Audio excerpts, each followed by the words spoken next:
Good evening, settle in. There's nothing to do now but be here, in the dark, and let this voice keep you company for the whole night through. Before anything else, let me say plainly what this is, so your mind can rest easy about it. This is a calm, guided session based on the principles of CBT-I, cognitive behavioral therapy for insomnia, which is the first-line, gold standard approach for sleep that won't come easily. But it isn't therapy itself, and it isn't medical advice, and it isn't a diagnosis or a cure. It's a slow, spoken companion for the night. If your sleep troubles are severe, or they've gone on and on, please do talk with a doctor or a sleep specialist. That's not a failing, it's just good sense. Tonight, though, you don't have to fix anything. You only have to lie here and listen, and let the words move past you like slow water. And maybe you already know the shape of these nights. Maybe earlier you were lying here whispering into the dark. Why can't I sleep? How do I turn my brain off? Why do I keep waking at 3 in the morning? Why does my mind get louder the moment the lights go out? If any of that is you, then you're in the right place, and you can stop searching now. You've found the quiet room. You don't have to solve the puzzle of your own sleep tonight. You can simply set that whole effort down here at the edge of the bed and leave it there. Because here is the first and largest thing, the idea we'll return to again and again, all the way to morning. Sleep is not something you do.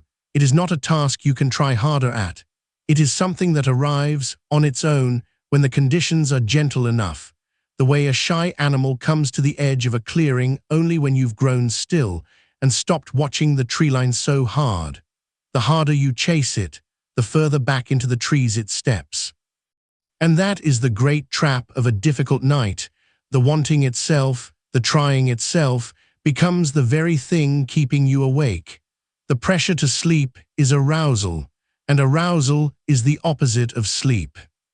So tonight we are going to do something that might feel strange at first and then feel like relief. We are going to take the pressure off. We are going to make it completely, genuinely okay if sleep doesn't come right away, because that permission, that letting go of the demand, is not a trick to make you sleep faster. It's the real thing itself. When you stop needing the night to go a certain way, the body finally gets the signal it's been waiting for. It's safe now. Nothing is required. You can let down. Let me tell you a little about why this works, and then we'll stop talking about it and simply begin. Insomnia, for most people most of the time, is not really a problem of being unable to sleep. It's a problem of arousal, a nervous system that has learned to stay switched on in the very place and the very hour where it should be switching off. And often the bed itself, without anyone meaning it to, has quietly become a cue for that wakefulness. Night after night of lying here frustrated, checking the clock, running the day forward and backward, the mind has been learning an association. This is the place where I struggle. This is the place where I try and fail. So the body tenses on arrival, the way you might tense walking into a room where you once had an argument. CBT-I gently works to teach the opposite, to let the bed become, once again, a cue for sleepiness and for rest, not for effort, not for problem solving, not for the long rehearsal of tomorrow. And one of the quiet ways it does this is by loosening the grip of the anxious thought, not by arguing with it, not by forcing it out. You can't force a thought out any more than you can force sleep in, but by learning to let the thought be there without being swept up in it. To notice the mind say we'll be exhausted tomorrow, this is a disaster, and to answer it softly without heat, perhaps, or perhaps not. I've been tired before and I've managed. The thought can stay. I don't have to climb aboard. That small skill, done kindly again and again, takes the charge out of the night. There's a practical side to CBT-I too, keeping a steady wake time, saving the bed for sleep, getting up if you're wide awake and wired rather than lying there fighting. Those are daytime tools for the shape of your weeks, and we'll touch them lightly as we go. But tonight mostly we are doing the other half, the downregulation, the lowering of arousal, the long, slow slide from a switched-on nervous system to a switched-off one, and I'll stay with you the whole way. If you drift off in 10 minutes, wonderful, the voice will still be here, and it won't wake you. If you drift off in an hour, that's fine too. And if you wake somewhere in the deep middle of the night, I'll still be here then, murmuring on, so you never have to lie alone in the dark doing that old anxious arithmetic of the hours. You can just find the voice again and let it carry you back down. So let that be the agreement between us. You don't have to try to sleep. In fact, I'll ask you to do the opposite, to let go of sleeping as a goal entirely and aim instead only at rest. Only at lying here, warm and heavy and unbothered, letting the body be held by the bed. Rest is enough. Rest, all by itself, is deeply restorative, and it turns out that when you truly settle for rest, sleep tends to come and find you anyway, quietly, when you've stopped looking. But we won't tell it that. As far as you and I are concerned, we are only resting, only breathing, only here. Let's begin with the simplest thing there is, the weight of you on the bed. Notice right now, without changing anything, all the places where your body meets the surface beneath you.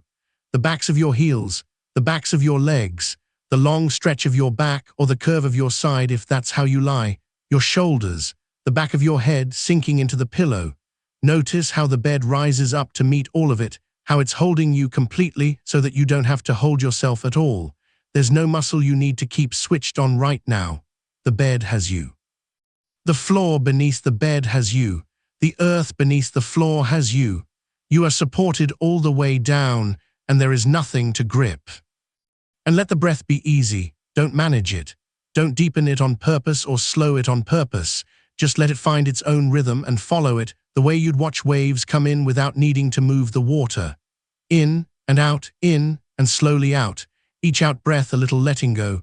You don't have to make anything happen. You're just noticing what's already happening, the breath that's been faithfully rising and falling all day long without a single instruction from you. And maybe on the next out breath, you let your shoulders drop just a fraction lower than they were, not forcing, just allowing them to come down away from your ears, to soften, to spread a little wider across the bed. That's it. And the next out breath, let the jaw unclench. So many of us hold the whole day in the jaw without knowing it. Let the teeth part slightly. Let the tongue rest soft in the floor of the mouth. Let the space between your eyebrows go smooth. There is no hurry here. We have the whole night. Hours and hours of it stretching out ahead of us, long and dark and unhurried, and not one thing in all of them that you have to do. Feel how rare that is. How much of your life is spent with the next thing pressing at your back, and how right now in this bed, in this dark, there is genuinely nowhere else to be and nothing else to accomplish. The day is finished. Whatever got done, and whatever didn't will still be there in the morning, and none of it needs you tonight. This stretch of hours is yours, and its only purpose is rest. Let's let the breath carry us a little deeper, not by trying, never by trying, but just by continuing to notice. Each time you breathe out, imagine, if it helps you, that the out-breath is warm and that it's flowing down and out of the body, carrying a little of the day's tension with it each time. Breathing in, cool and easy, effortless. Breathing out, warm and long, and a little more of the holding drains away. In and out. You don't have to believe in it. You don't have to do it well. You only have to let it be roughly true, and let the attention rest lightly there, on the warmth leaving on the out-breaths. And if the mind wanders off, and it will, that's what minds do, that's not a mistake. You don't have to scold it or drag it back. You just notice, oh, I've wandered, and you come gently back to the breath, or to the weight of the body on the bed, the way you'd guide a tired child back toward its bed without a word, just a hand on the shoulder. Wandering and returning, wandering and returning. That gentle coming back over and over is itself the whole practice. There's no version of this you can fail. Let's bring a little warmth into the hands now. Rest your attention on your hands wherever they lie. You don't need to move them. Just notice them, the temperature of them, the faint pulse in the fingertips perhaps, the weight of them resting. And as you breathe, let them grow heavier. Let them grow warmer. Hands are honest that way. When the body begins to relax, when the nervous system starts to stand down, the blood moves out toward the surface and toward the fingers, and the hands grow warm and heavy all on their own. So you're not making it happen. You're just noticing it begin. The hands warm, the hands heavy, sinking. And that same heaviness, let it begin to spread, from the hands up into the wrists, into the forearms, a warm, pleasant, sinking heaviness like the limbs are slowly filling with something dense and warm, like sand warmed by the sun settling up through the elbows, into the upper arms, the arms growing so heavy now that the thought of lifting them seems like far too much effort, and why would you? There's nowhere to reach, nothing to pick up. Just let them lie there, heavy and warm and done, part of the bed now. Feel the shoulders let go a little more. The whole broad plate of the back releasing down into the mattress, one small degree at a time. There's no rush to arrive anywhere. We're not descending toward a destination, we are just descending, the way temperature drops through the evening, gradual and sure, no particular moment where it happens, just a slow and steady settling toward the cool and the dark and the quiet. And here is that first gentle suggestion, the one I'll bring back to you again and again through the night, so softly you'll hardly notice you've begun to believe it. This bed is a place of rest. Nothing more is being asked of you here. You are not here to solve anything or to earn anything or to succeed at sleeping.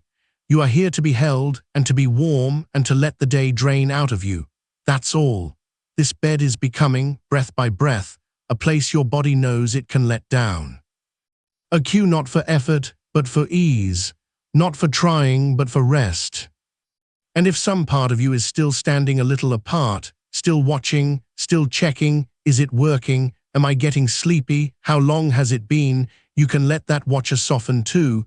You don't have to get rid of it. Just let it know it can stand down. There's nothing it needs to monitor tonight. The voice will keep watch. The voice will carry the hours. It can rest its eyes. Let's let the legs go the way we let the arms go. Bring your attention down now to the feet, the far ends of you, the parts that carried you all through the day. Let them be heavy. Let them roll open slightly, loosen at the ankles. Feel the weight of the heels pressing down into the bed, and let that weight increase as though the feet too are slowly filling with that warm, heavy sand. The soles of the feet softening, the toes uncurling. Nothing to stand on now, nothing to walk toward. The feet can be completely, gratefully still. And that warmth and heaviness rising up through the ankles, into the calves. Feel the long muscles of the calves, which hold so much of the day's standing and walking, and let them go slack now. Let them soften and spread and sink. Up into the knees, into the long, strong muscles of the thighs, heavy now, warm now, sinking down into the surface beneath them. The hips loosening, the whole lower body growing dense and warm and still, letting go of the ground it no longer has to hold.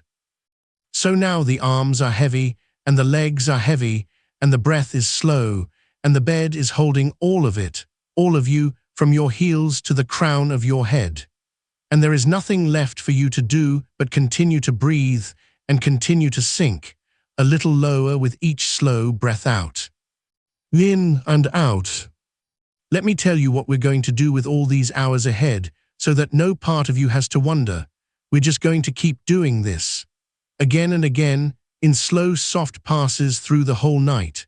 I'll guide you down like this, into the warmth and the weight and the quiet, and then I'll let you rest in the silence a while, and then I'll come back and guide you down again, a little further each time. If you're already asleep, the passes will simply wash over you and change nothing. Sleeping ears hear a familiar voice and stay asleep.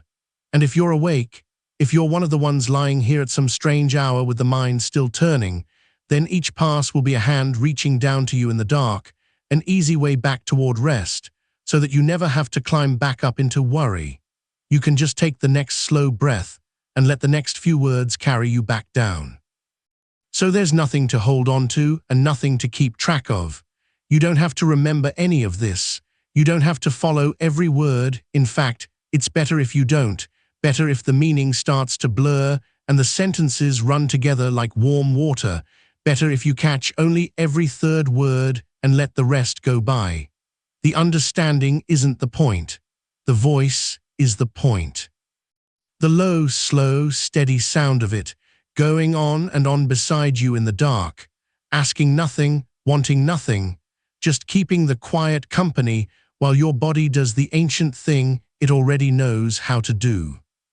Because your body does know how to sleep, it has slept thousands of nights. It slept when you were small, easily, without a single technique. That knowledge hasn't gone anywhere, it's only been buried under years of trying, under the pressure and the watching and the wanting. And tonight we're not adding anything to it, we are taking things away. The pressure off, the watching off, the wanting set down at the edge of the bed. And underneath all of it, the old easy knowing is still there, patient, waiting for us to get quiet enough to let it work. So let's get quiet. Let's let the breath go slower still. Let the weight go heavier still. And let me stay here, close by, in the warm dark, murmuring on, while you sink another slow degree toward rest, with nowhere to be and nothing to do, and the whole long night still folded out ahead of us like a wide dark field, cool and endless and calm. Breathe in and let it go. And notice, again, the places where you meet the bed, and how completely you are held there, and how there is nothing, nothing at all, that you need to do with this next slow hour but breathe and be warm and let yourself grow heavier still. And as you sink, let a little of your attention drift outward now, past the edges of your own body, into the room around you, not to look at anything. There's nothing to see in the dark, only to notice how the room holds you the way the bed holds you. The air in the room has a temperature, and your skin knows it, along the backs of your hands, along your face, wherever you are uncovered. Maybe the air is cool there, a faint coolness moving so slowly you can barely call it movement. And that coolness on the skin is a good thing, a quiet signal, because the body likes to sleep in a room a little cooler than itself, likes to let its own warmth gather deep in the core and at the belly and beneath the blankets while the face stays cool. So if you feel that difference, warm underneath, cool at the surface, cool at the cheeks and the brow, then you're feeling the exact conditions your body has been waiting for, the old familiar signature of nightfall, the drop in temperature that every sleeping creature on the earth reads as the signal to let go. You don't have to do anything with that signal. Your body is already reading it. It's already lowering you degree by degree, the way a room cools slowly after the last light is turned off. And listen now, without straining to listen, just let the sounds of the night come to you where you lie. There is almost always some sound, even in a quiet room. Perhaps the very faint hum of something electric, far off and low. Perhaps the settling of the building, a small tick or creak as the walls give up the day's warmth. Perhaps wind or rain, or the distant passing of a car with its long, soft rising and falling note, coming from nowhere and going to nowhere, having nothing to do with you. Let each sound arrive and let each sound leave. You don't have to name them, you don't have to wonder about them. A sound arrives, and it's simply a small event happening at a distance, out there, on the far side of the warm, heavy quiet you're wrapped in. And each time a sound comes and goes without disturbing you, you learn again, a little more deeply, that sounds don't have to pull you up. They can pass through the room and pass through your awareness and leave you exactly where you are, lower than before, heavier than before. Even a sudden sound, even a sharp one. It can rise and reach its little peak and fade, and all it leaves behind is the return of the quiet, softer now by contrast, deeper by contrast, a quiet you sink back down into like sinking back into warm water after a small ripple has passed. There's an old idea worth setting down beside you tonight, gently, not as a task, but as a kind of permission, and it's this: you do not have to keep track of the time. Somewhere in the dark there may be a clock or a phone with its bright waiting face, and there is a habit, a very common habit of reaching for it, of turning to check how long it's been, of doing the small, anxious arithmetic. If I fall asleep now, I'll get this many hours. Many people lie awake doing that arithmetic over and over, and each time they do it, the number gets smaller, and the smaller number brings a little spike of worry, and the worry pushes sleep further off, and so the checking becomes the very thing that keeps them awake. So tonight, let's simply set the clock outside the circle of what matters. Whatever hour it is, It's the right hour to be resting. If it's early, there's a whole night ahead, good. If it's late, if it's some small strange hour, then there's still time enough, and the kindest thing, the thing that actually invites sleep back, is to stop measuring. Turn the face of the clock away, in your mind if not with your hand. Let the numbers go dark. You will wake when it's time to wake. Something older than any clock keeps that appointment for you. And between now and then, there is no hour you need to know, no total you need to reach, only this breath and the next, and the slow, steady sinking that has no numbers in it at all. And here is the reason that matters, said plainly, so a part of you can hear it and be reassured, because reassurance, tonight, is a kind of medicine. Sleep is not something you can force, and it is not something you can chase. It's more like a shy animal that comes close only when you've stopped reaching for it, when you've gone still and turned your attention gently to something else. The harder you try to fall asleep, the more awake the trying keeps you, because trying is effort, and effort is arousal, and arousal is the one thing sleep cannot happen inside of. So the whole art of it, the entire quiet skill, is learning to stop trying, to let the wish for sleep loosen and slip out of your hands, and to simply lie here being warm and heavy and breathing slow, with no goal at all. And the beautiful trick of it is that when you truly stop chasing sleep, when you make peace with just resting, just lying here in the dark, not minding either way, that's the exact condition in which sleep quietly arrives. Not summoned, not achieved, just allowed, the way it was allowed 1,000 nights when you were young and never once thought about it. So there's nothing to achieve here tonight. If sleep comes, good. If it takes its time, that's good too, because resting like this warm and this still and this unbothered, is itself deeply restoring, and the sleep will come in its own time, on its own soft feet, when you've stopped listening for it. Let the breath keep its slow rhythm, and let me draw your attention, softly, to something that's already happening on its own. The way the out-breath is a little longer now than the in-breath. You didn't have to arrange that. As the body settles towards sleep, the out-breath naturally lengthens, spilling out slow and unhurried, and that long, slow exhale is itself a signal, a lever, a message sent down along the old nerve that runs from the base of the skull down through the chest and into the belly. The nerve that tells the heart it can slow, tells the gut it can loosen, tells the whole body that it's safe, that the day is done, that it can shift out of readiness and into rest. Every time you let an out-breath go long and soft and complete, you press that lever a little further down. So you might let the next few exhales spill out just a touch longer, not forcing, not straining the lungs, just allowing the air to leave slowly, like a door swinging closed on its own weight, all the way until it's gently shut, and then the easy pause at the bottom before the next breath drifts in by itself. In, and the long slow out. In, and the long slow out. And with each one, the heart a little slower. The pulse in your wrists and your throat and behind your knees, softening, spacing out, keeping its own good time deep beneath your notice. Now feel the weight again, but somewhere new feel it in your hands. The hands carry so much of the day. They grip and hold and type and reach and never quite stop, all day long, small constant work in the fingers and the palms. And now they're doing nothing at all. Let that reach them. Wherever your hands are resting, at your sides, on your chest, curled near your face, let them be completely idle. Let the fingers be slightly curled, however they naturally fall, no effort holding them open, no effort curling them closed, just the soft half curl of a hand that has finally been given permission to stop. Feel the weight of each finger. Feel the palms grow warm and heavy and still.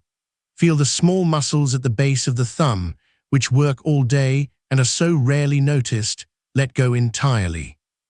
And as the hands go still and heavy, notice how the stillness travels up through the wrists, up the forearms into the elbows, that heaviness spreading like warmth spreads through metal, slow and even, until the whole arm is a single heavy resting thing. No longer something you're holding, just something that's lying there, warm, done, part of the bed now, part of the weight, syncing with the rest of you. There's a thread I want to leave running softly under all of this, and it's a kind of promise your bed is quietly making to you night after night, that this place, this exact place where you lie, is a place for sleeping and for nothing else. Not a place for solving, not a place for planning tomorrow or replaying today or lying tense in the dark waiting and worrying. Just a place for warmth and wait and the slow letting go into rest. And every night that you lie here and let yourself grow heavy and drowsy and calm, this place learns that promise a little better. The way a path through grass gets clearer the more it's walked. Your body is learning right now in the dark that this pillow means sleep, that this weight of blanket means sleep, that this position, this warmth, this darkness, this low steady voice, all of it means sleep, means letting go, means the safe, slow descent into rest. So you don't have to teach yourself anything with effort. You're teaching yourself simply by lying here, simply by being calm here, simply by letting the bed be a place of rest and not a place of struggle. Each calm night deepens the path, and soon the path will be so worn and so familiar that your body will start down it on its own, the moment your head touches the pillow, the way you can find a light switch in the dark in your own home without ever thinking about it. And if, on some other night, you find yourself lying here truly awake, not drowsy, not sinking, but wide-eyed and restless with the mind sprinting, remember gently that you're allowed to get up. That's not failure, that's wisdom. If you've been lying awake a good while and rest just won't come, the kindest thing, the thing that keeps this bed a place of sleep, is to rise quietly and go somewhere else, somewhere dim and calm, and do something slow and unexciting until the drowsiness returns. And it will return, it always returns, and then to come back to bed to meet it. Because you never want the bed to become the place where you lie and fight. You want the bed to stay the place where you lie and let go. But that's for another night, another hour. Right now, tonight, you're not fighting anything. Right now you're sinking, softly and steadily, exactly as you should be, and there's no need to rise, no need to move at all, only to keep drifting down through these easy layers of warmth and quiet. So down we go again a little further. Let your jaw be the next thing to release. The jaw holds so much, clenched through the day without your knowing, the teeth pressed lightly together, the hinge of it tight just in front of the ears. Let the back teeth part just slightly so there's a small space between them, and feel how the whole lower face softens when the jaw lets go. The tongue rests soft in the mouth, not pressed to the roof, just lying loose and easy. The lips barely touching or barely parted. And that softening in the jaw spreads down into the throat and up into the cheeks and out to the small muscles around the eyes, which smooth and settle and go quiet, the eyelids growing heavy, so heavy, resting closed with no effort at all, just the gentle weight of them lying over the eyes like the softest possible cover. And behind the closed eyes, let the gaze go soft too. You may notice your eyes drifting or resting or floating, and wherever they settle, let them settle downward. As the eyes naturally turn down and inward as sleep approaches, the gaze sinking the way the whole of you is sinking down and down into the warm dark behind your face. And now the forehead and the scalp. Let the brows smooth completely, the small vertical line between the eyebrows easing open, unfolding, going flat and calm and wide. Feel the whole forehead become like still water, no ripple, no thought pressing up from underneath, just a smooth, calm surface. And the scalp behind it, all across the top and the back and the sides of the head, that thin sheet of muscle that grips so quietly all day. Let it loosen its hold on the skull, let it go soft, so that even your head feels lighter and easier, resting its full weight into the pillow, held completely, needing to hold nothing of itself up. And with the head resting and the face smooth and the jaw loose and the eyes heavy and down, notice that the whole front of you, from your brow to your belly, has become quiet and open and unguarded, nothing braced, nothing clenched, nothing on watch. Just an easy warm openness, rising and falling with the slow breath, sinking a degree lower on every exhale. Let the mind be the last thing, and let it be the easiest. You may notice thoughts still moving. That's fine. That's completely fine. The mind doesn't switch off like a lamp. It dims like a coal, slowly, gradually glowing lower and lower until it barely glows at all. So don't try to stop the thoughts. Trying to stop them only stirs them. Instead, just let them lose their grip on you, one by one. A thought floats up, some fragment of the day, some scrap of tomorrow, some random image with no reason behind it.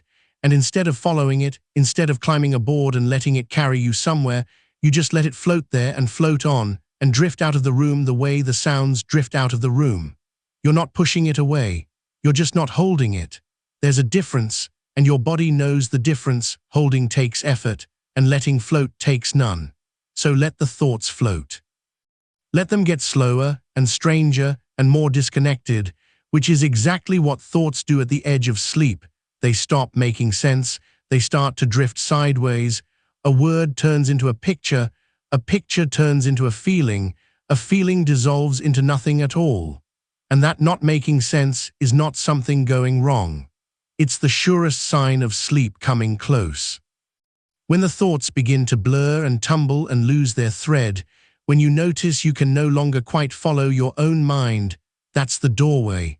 That's the very threshold. And you don't have to step through it. You just have to stop holding the frame, and you'll drift across it on your own without ever noticing the moment you crossed. So let it all keep loosening. The clock turned away and forgotten. The trying set down and gone. The bed beneath you learning again that it's a place of rest. The breath slow, the out-breath long. The hands heavy, the arms heavy, the jaw soft, the eyes down, the forehead smooth, the mind dimming like a coal. And me still here, close by in the dark, keeping the quiet company, asking nothing of you, wanting nothing from you, just this low, steady sound going on and on beside you while you sink. There is so much night ahead of us still. Hours of it, dark and soft and unhurried, folded out around you on every side. And we're going to spend all of it just like this, going down and resting and going down again in slow, warm passes with nowhere to be and nothing to reach and no reason on this earth to rise. So take the next breath, slow, and let it go, long and soft and complete, and let yourself grow heavier still. And sink another quiet degree into the warmth and the weight and the dark.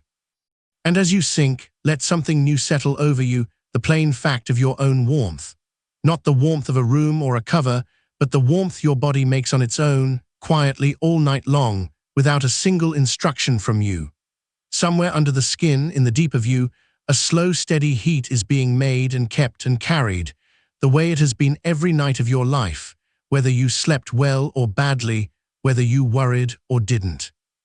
Your body has been keeping you warm through every night you can remember and every night you've forgotten, and it will keep you warm through this one too, needing nothing from you, asking nothing of you.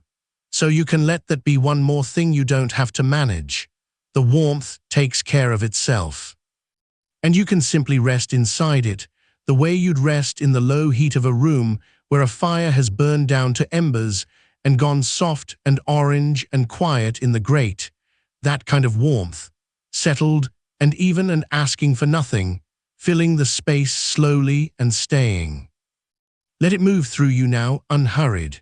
Feel it low in the belly first, that deep central warmth where the slow breath rises and falls, and let it spread outward from there, up along the ribs, one by one, warming the long spaces between them, and out across the chest, and down into the soft weight of the arms where they lie exactly where they fell.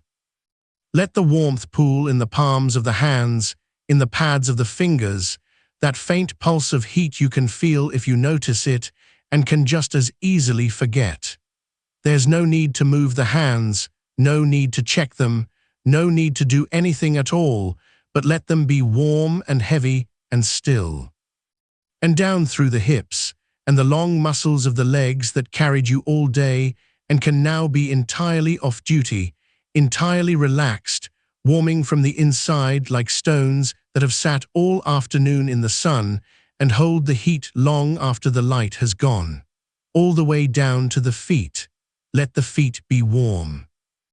So often the last cold corner of a tired body, and so often the small thing that keeps sleep just out of reach. So let a little of that inner warmth travel all the way down and settle there, in the soles, in the toes, until even the feet go warm and heavy and forgotten, and the whole long length of you is one even temperature, one continuous warmth, from the crown of the head to the very ends of you, held and steady and asking for nothing. And notice, as the warmth evens out, how the edges of you begin to soften. In the daytime, you always know exactly where you end, where the skin stops and the air begins, that clear, firm line all around you that keeps you sorted from the world. But here, in the dark, in the warmth, in the stillness, that line begins to blur. The place where your body meets the bed stops being a border and becomes a merging, a sinking into, a settling down together, until you can't quite feel where the weight of you ends and the softness holding you begins. The back of you melting down into what supports it, the heaviness spreading out and losing its outline. And that's good. That's exactly the loosening that comes just before sleep, when the body stops holding its own shape so carefully and lets itself be held instead. You don't need to keep your edges tonight. You don't need to keep hold of your own outline. You can let the boundary go soft and let yourself spread out heavy and warm and shapeless into the dark, the way heat spreads, the way water finds its level slowly with no effort anywhere. And here is a quiet thing worth knowing, offered gently, nothing you need to hold on to. This is what your bed is for. Not for planning, not for turning the day over and over, not for lying in the dark rehearsing tomorrow or reliving what's already gone. Your bed is for this, for warmth, for weight, for sinking, for sleep. And every night you let yourself arrive here like this, warm and heavy and unguarded, you are teaching the deep and wordless part of you a simple lesson, that this place, this softness, this dark means rest. It means letting go.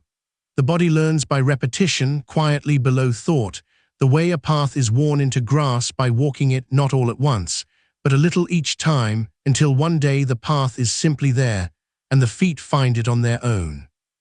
So each time you lie down and let the warmth spread and the edges soften and the mind dim, you wear the path a little deeper. Bed and warmth and heaviness and sleep. You don't have to force the lesson. You're teaching it right now just by being here like this, doing nothing, going down. And in the nights to come, the path grows clearer, and the arriving grows easier, and the body comes to know, before you've even settled, that lying down in this dark is the beginning of letting go. There's no schedule to any of this. That's worth remembering too. Sleep is not a train you can miss, not a door that closes at a certain hour and leaves you shut out in the cold. It's more like a tide. It comes in on its own, in its own slow rhythm, whether you watch for it or not. And in fact, it comes in easiest when no one stands at the shoreline scanning the water, willing it closer. So we're not going to watch for it tonight. We're not going to lie here listening for its footsteps, checking whether it's near, holding our breath for the moment it arrives. We're going to do the opposite. We're going to turn away from the whole question of when and simply make the shore warm and dark and welcoming and let the tide do what tides do in its own time without our help. And it will come. It always comes. Not because you chased it, you can't chase it, but because you finally stopped and made a still, warm place and let it find you. So let the question of when dissolve now, along with everything else. It's the last busy thought, the last little watcher standing at the edge of the mind, and it can rest too. You have nowhere to be. There is nothing on the far side of this stillness that needs you before morning. The night is long and wide and entirely yours, and even if sleep takes its time arriving, the rest itself, this warm, heavy, sinking rest, right here, right now, is already doing you good, already softening the day out of your body, already loosening what the hours wound tight. Rest counts. Even before sleep, rest counts.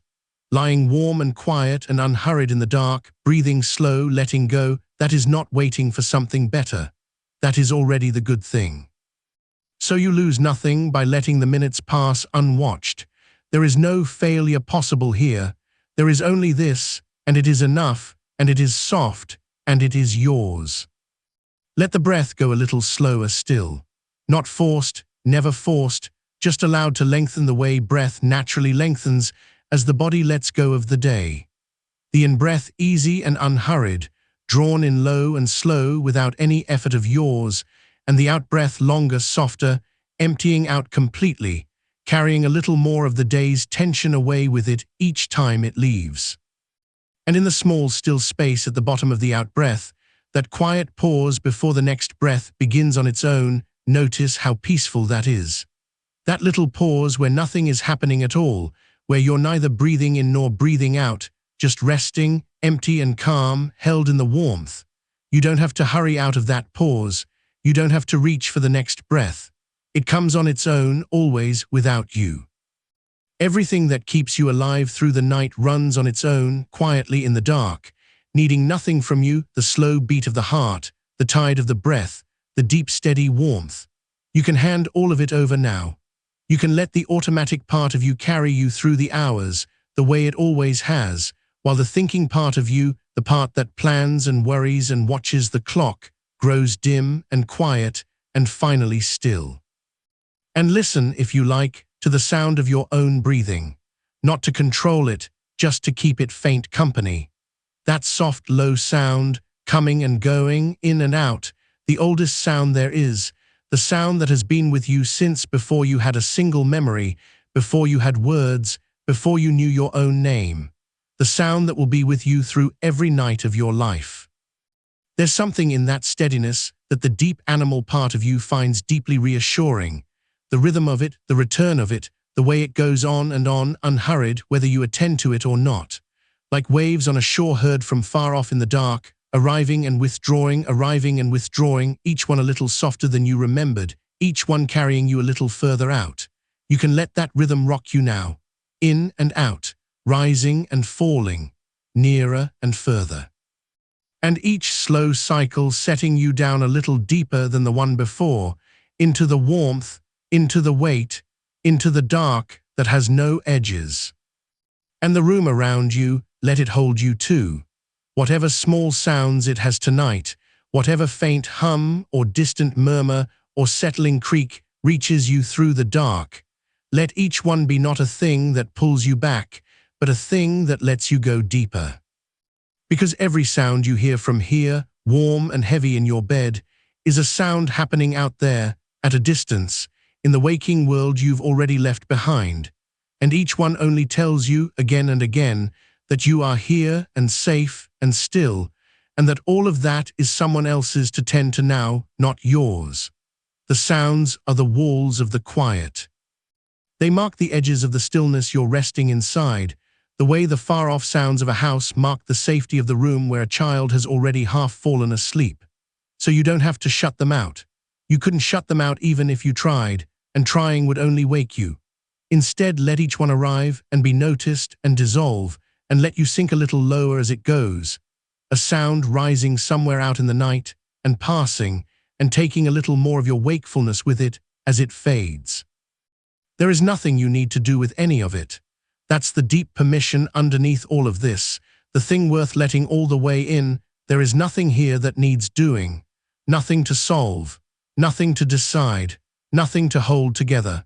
For these long dark hours you are entirely off duty, released from every task, excused from every worry, relieved of the whole heavy business of being awake and in charge. Whatever waits for you tomorrow can wait, and will be met tomorrow by a rested version of you far better able to meet it than the tired one lying here now. Nothing is helped by carrying it into the dark. Nothing is solved by turning it over in the small hours. And so, with a kind of quiet relief, you can set the whole load of it down, not push it away, not fight it off, just set it down gently, the way you'd set down something heavy you've carried too far, feeling the ache of it leave your arms as you lower it to the ground. Set it down, all of it, and feel how much lighter you are without it, how much easier the breath comes, how much deeper you sink. And if some part of the day won't quite let go, some small unfinished thing, some word you wish you'd said or hadn't, some knot of tomorrow that keeps drifting back, you don't have to wrestle with it. Just let it know gently that the middle of the night is not its hour. It will have its hour in the daylight when you're rested and clear and equal to it. But not now. Now is for rest. So each time it drifts back, you needn't chase it off and you needn't follow it down. You can simply notice it, the way you'd notice a light left on in a far room, and let it be and return your soft attention to the warmth and the weight and the slow sound of the breath. Again and again if you need to, with no frustration, with no sense of failing, just an easy patient returning, the way a hand returns to rest on a warm stone. The thought drifts in, you notice, you return.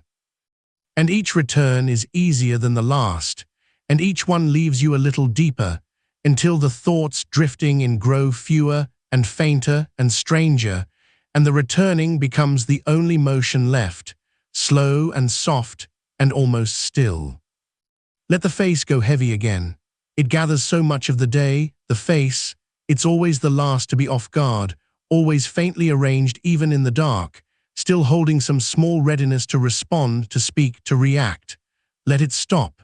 Let the tiny muscles around the eyes go completely slack, so the eyes rest heavy and still behind their closed lids, sunk deep and turned gently down. Let the space between the brows go smooth and wide. Let the jaw hang loose and unclenched, the teeth unclenched, the tongue resting soft and low in the mouth with nothing to say.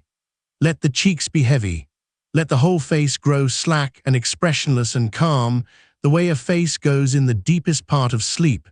No arrangement, no readiness, nothing held, just a warm slack heaviness, sinking gently down toward the pillow, giving all its weight away. And as the face lets go, feel how the letting go travels backward and down, loosening the scalp, softening the back of the head, releasing the neck, spilling down through the shoulders like something warm poured slowly out, until the whole head is nothing but a heavy warm weight resting deep in the soft place that holds it, wanting nothing, doing nothing, sinking. You're so much heavier now than when we began. Have you noticed? The body settling further and further into the surface beneath it, giving up more of its weight with every slow breath, until it seems almost impossible that you could rise, or would want to, as if the warmth had turned to a gentle current, and the current were carrying you steadily downward, deeper into the dark, deeper into the still, with no effort of yours and no way to resist it, and no reason on earth to try, just going down. Warm and heavy and slow, the breath long, the pause soft, the mind dim, the edges gone, and so much night still ahead of us, hours of it, dark and deep and unhurried, folded out warm around you on every side, and nothing to do in all those hours but this. Sink and rest and sink again. Let the current take you. Let the warmth close over you. Let the weight carry you down another slow degree into the dark that asks nothing and holds everything and goes on and on. And now, if you're willing, let your attention move outward for a moment, not upward into thought, but outward into sound. Just listen, not for anything in particular, not to name what you hear or to track it or to wonder where it comes from, only to let the sounds of the room and the sounds beyond the room arrive and pass through you the way they arrive and pass through the walls without being held. There is always some sound, even in the quietest dark, the small settling of the building as it cools. The faint hush that isn't quite silence, the sound the air itself seems to make when everything else goes still. Perhaps something distant and soft, a car somewhere far off, a voice too far to make out, the wind moving over the roof, and you don't have to do anything with any of it. Each sound can simply come and be and go, the way a ripple crosses water and leaves the water exactly as it was. You are not the one listening now, not really, you're just the still place the sounds move across. And that stillness widens with every breath. There's a particular kind of ease in letting sound be sound and nothing more. In the daytime, the mind reaches out toward every noise, checking it, sorting it, asking, is this something I must answer? Is this something I must do? But here now in the dark, there is nothing any sound could ask of you that you'd need to answer.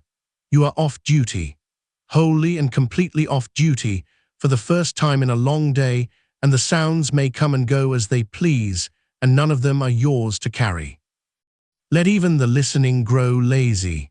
Let it soften at the edges until you're not so much listening as simply steeping in the quiet, the way a stone at the bottom of a slow river steeps in the current, touched by everything, moved by nothing, resting. And notice, as you rest there, how the bed itself has begun to feel different than it did an hour ago. Heavier around you, warmer, more completely yours.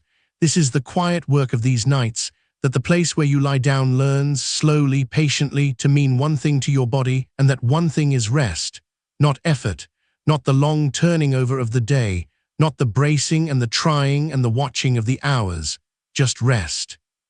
Your body is a maker of associations, always has been, learning what a place means by what happens there again and again, and every calm and undemanding night you give it teaches it a little more surely that this surface, this dark, this hour, is the place where the day is finally set down. You don't have to make that happen tonight. You only have to lie here, soft and unhurried, and let the lesson settle in on its own, the way warmth settles into a room. The bed is becoming a cue for sleep. Nothing more is being asked of you here. Nothing more will ever be asked of you here.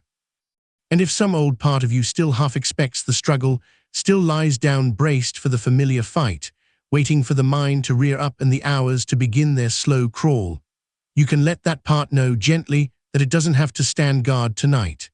It has stood guard a long time. It learned, somewhere back along the way, that lying down meant a battle, and so it learned to arrive already armed, already tense, already scanning the dark for the first sign of trouble. It was only ever trying to help, but the very bracing it offers is the thing that keeps the body switched on, and tonight the body is allowed to be switched off, and so that watchful part can be thanked quietly and told that it may stand down. There's no battle here to prepare for. There's only this, the warmth, and the sound, and the slow tide of the breath, and the long dark night with nothing in it but rest. Let the arms grow heavy where they lie. Feel the exact places they touch the bed, the back of the upper arm, the point of the elbow, the soft weight of the forearm, the hand with its fingers half curled and utterly still. And feel how, at each of those points of contact, the arm seems to be handing its weight over to the surface beneath it, letting the bed take what the muscles have been holding all day. There's a small and specific pleasure in that handing over, if you let yourself feel it, the relief of a thing set down that you didn't quite know you were carrying. The hands especially.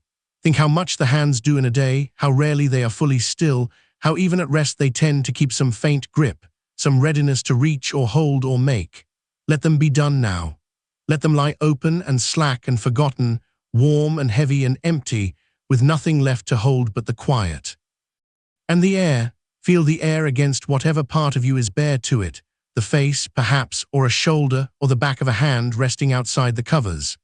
Feel its coolness, the faint moving temperature of the room laid gently along your skin, and feel how it meets the warmth your own body makes and held beneath the covers, the two of them touching along the edge of you, cool and warm, still and alive. There's nothing to notice there that you must do anything about. It's only a pleasant fact of the body, the small border where the night air meets your warmth, and to rest your attention lightly on it is to be drawn down out of the busy high country of thought and into the low, quiet ground of simple sensation, where sleep lives. Sleep has never lived in thought. You cannot think your way into it, and you have surely tried, most of us have, on the long nights, worked at sleep the way we'd work at a problem, as if the right idea might finally unlock it. But it doesn't work that way, and it was never going to, because sleep is not a thing the mind achieves. It's a thing the body allows when it feels safe enough and tired enough and unbothered enough to let go of its hold on waking. Your only task tonight, if there is one at all, is to feel safe and to stop bothering, and you are so much of the way there already. So let the trying go. Let go, in particular, of any faint watching that may still be running underneath all this, the small part of you that keeps one quiet eye on the question, am I getting sleepy yet? Is it working? Am I nearly there? That watching is the last thin thread of effort, and it's the one that most often keeps a person hovering just at the edge without quite going over. Because to check whether you're falling asleep is to wake yourself just a little, just enough. So we can set that watching down along with the rest. It does not matter tonight whether sleep comes soon or comes late or comes in slow installments through the night. It does not matter at all. Truly, even if you were to lie here awake in this warm, heavy dark for a good while yet, resting, unbothered, letting the night pass over you like slow water, that would be its own kind of rest, deep and real, and your body would take from it more than you know. The pressure to sleep is the enemy of sleep. So we let it go. There is no test here to pass. There is nowhere you have to get to. There is only this soft and shapeless present, and the next slow breath, and then the one after that. Feel that breath now without changing it. Just find it, wherever it's moving in you, low in the belly perhaps, or high and quiet in the chest, and rest your attention on it the way you'd rest your gaze on something gently moving far away. In and out, and notice that you don't have to breathe. It breathes itself. All day, all night, through everything, without a single instruction from you, the breath rises and falls on its own, tending you, keeping you, asking nothing. It kept breathing through every hard hour you ever had, and it will keep breathing through this one, steady and patient and entirely reliable, and you can lean your whole weary weight on it now the way you'd lean back into a pair of steady hands and trust it to carry the rhythm while you let everything else go slack. You don't have to run anything tonight. The breath will run. The heart will keep its slow time. The body knows the whole long work of the night by heart and needs no help from you at all. Your part is only to rest, and to be carried, and to sink. And as you sink, the breath itself will lengthen and thin, all on its own, the way it always does at the doorway of sleep, the in-breath growing shallower, the out-breath growing longer and softer, the pause at the bottom of each one stretching wide and easy and unhurried, so that you seem to spend more and more of your time in that quiet, motionless gap where nothing is being asked and nothing is being done. Don't reach for that. Don't try to make the breath do it. Just let it happen in its own time, and when you notice the breath has gone quiet and slow and small, let that be a signal, not to check, not to hope, not to try, but simply to sink a little further, to loosen a little more, to let the dark come in a little closer around you.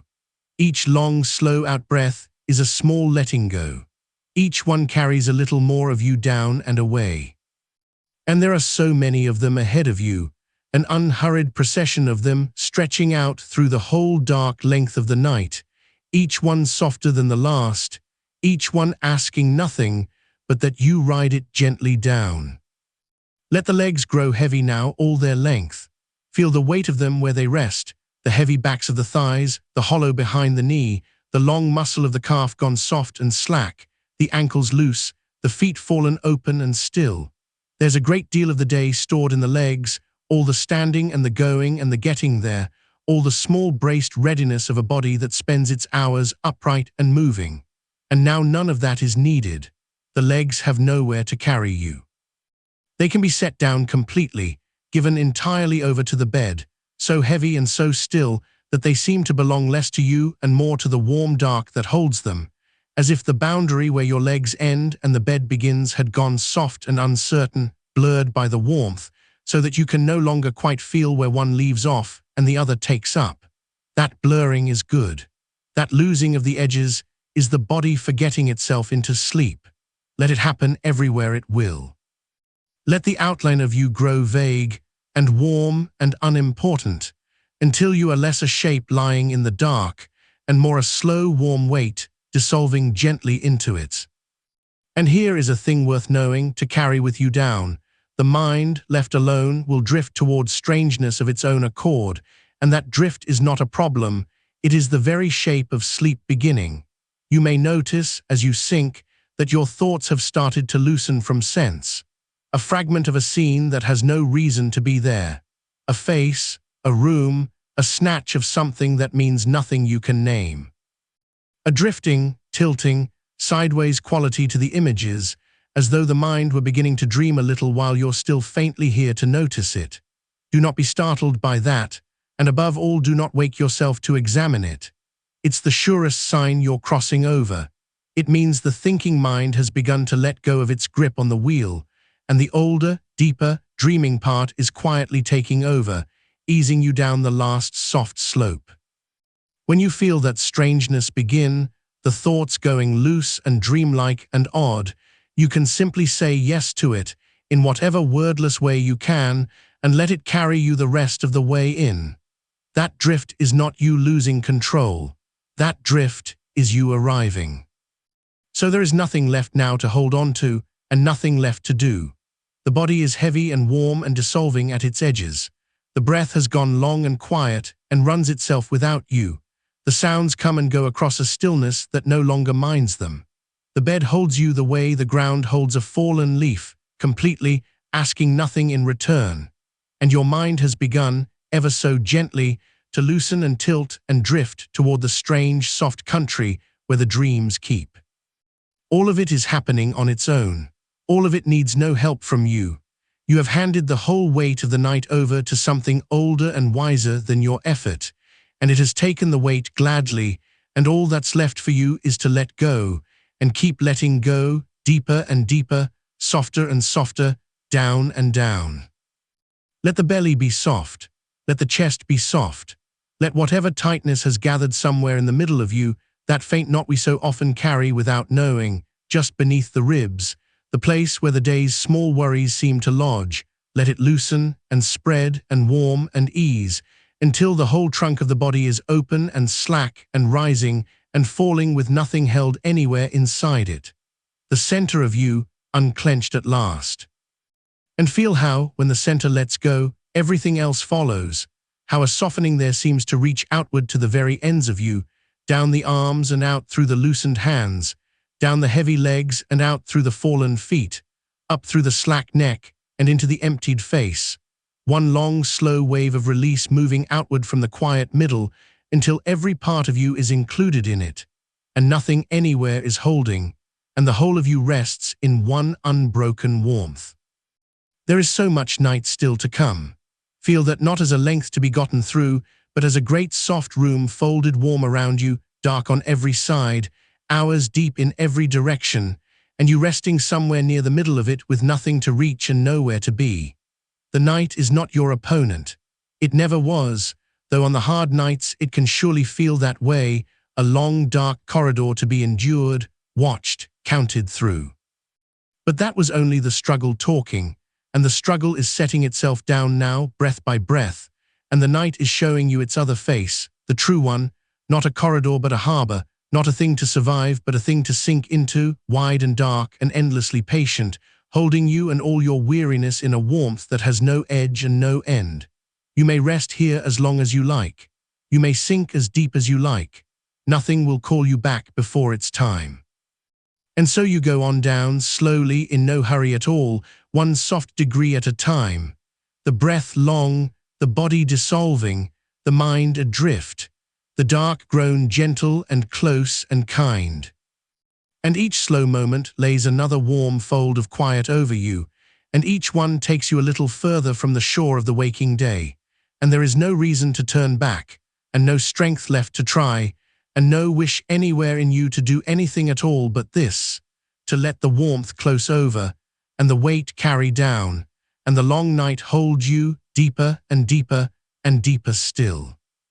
And now let the listening change, not the effort of listening, there is no effort left in you for that, but the simple fact of sound, arriving and leaving on its own.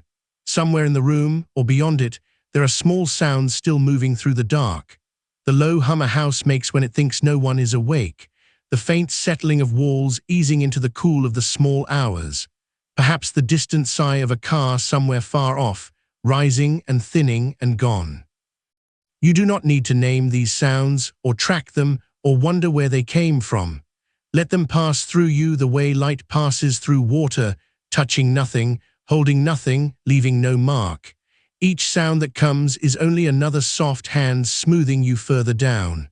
The hum, the settling, the far-off nothing. And underneath all of it, quieter than any of it, the long, slow sound of your own breathing, coming and going, the oldest sound there is, the one that was with you before you had a name for anything, and will be with you tonight all the way down into sleep and all the way through it, needing nothing from you, asking nothing of you, simply carrying you the way it always has. And notice, without reaching for it, how the sounds seem to be growing farther away, not because they have moved, but because some part of you is drawing inward and downward, away from the surface of the room, into a quieter chamber somewhere deeper in yourself, where the sounds arrive softened, wrapped in wool, muffled and dim, and of no concern at all. This is the mind beginning to loosen its grip on the outside world. This is exactly what it is supposed to do. There is nothing out there that needs you tonight. Whatever waits in the morning can wait in the morning, whole and untouched, and you will meet it then, rested, from the other side of a long night's sleep. But not now. Now the doors of the day are closing, one by one, softly, and you can hear them close, a gentle click, and then another, and another, each one shutting out a little more of the world, each one leaving you safer and smaller and warmer in the dark, until the last door closes without a sound, and there is nothing left outside at all, and nothing left to guard, and nowhere left to send your attention but inward and down. Feel the warmth of where you lie, not the warmth we spoke of before moving through the body, but the warmth around you, the pocket of heat your own resting has made beneath the covers, the small climate of your own body held close by the blankets and given back to you, gentle and even and yours. There is an old animal comfort in this, older than any thought, and your body knows it well even when the mind has forgotten. To be warm and covered and still in the dark, with the cold held off somewhere beyond the edge of the bed. This is one of the deepest signals of safety a body can receive, and yours is receiving it now, reading it in the skin, in the low heat gathered at the chest and the belly and the backs of the knees, and answering it the only way it knows how, by letting go a little more, by slowing the heart a beat, by loosening a muscle you did not know was holding. Every degree of that warmth is a message, and the message is always the same. You are safe, you may rest, it is allowed. And here in this warmth, let a very small and simple thing occupy the quiet, not a task, only a resting place for the drifting mind, something soft to hold that asks for nothing. Let there be a slow and silent count going downward. You will not try to keep it. You will not mind at all if it slips away from you halfway down, and it very likely will, and that will be a good thing, a sign of the sleep already rising to meet you. But for now, gently, on the next slow breath out, let the number 10 appear somewhere in the dark behind your eyes, not seen exactly, only known 10, and with it a small sinking, as though the number itself had a little weight and carried you down as it faded. And then, in its own time, with no hurry between, the next breath out, and 9, sinking a little further, a little lower, the body heavier now than it was a moment ago. And out again, and 8, and each number lower than the last, each one a stair going down into the warm dark, though there is nothing to see and nothing to climb, only the soft downward pull of the counting and the breath. 7, lower, the shoulders letting the last of themselves go. 6, lower still, the face gone slack and heavy and warm, and you do not have to reach the bottom. There is no bottom to reach. The count is only a hand on your back, easing you down, and if it dissolves into the dark before you know where it went, then it has done its whole work, and you are exactly where you were always going. 5, and down, 4, and down. Let the numbers thin and blur and lose their edges. Let them come apart like breath on cold glass. It does not matter now whether the next one comes at all. The counting was never the point, only the going down was the point, and you are going down without it now, carried by something that needs no counting, no method, no trying of any kind. And this is worth resting on, softly, as you drift. How little of this requires you. How the sleep that has felt for so long like something you had to chase, or coax, or earn, or wrestle out of the dark by force of will, is in truth a thing that comes only when the chasing stops. It is not a wall you climb. It is a tide you allow. All the effort you have ever spent trying to make yourself sleep was effort spent holding the tide back without knowing it, standing braced against the very thing you wanted, tense with the wanting of it. And tonight the bracing is over.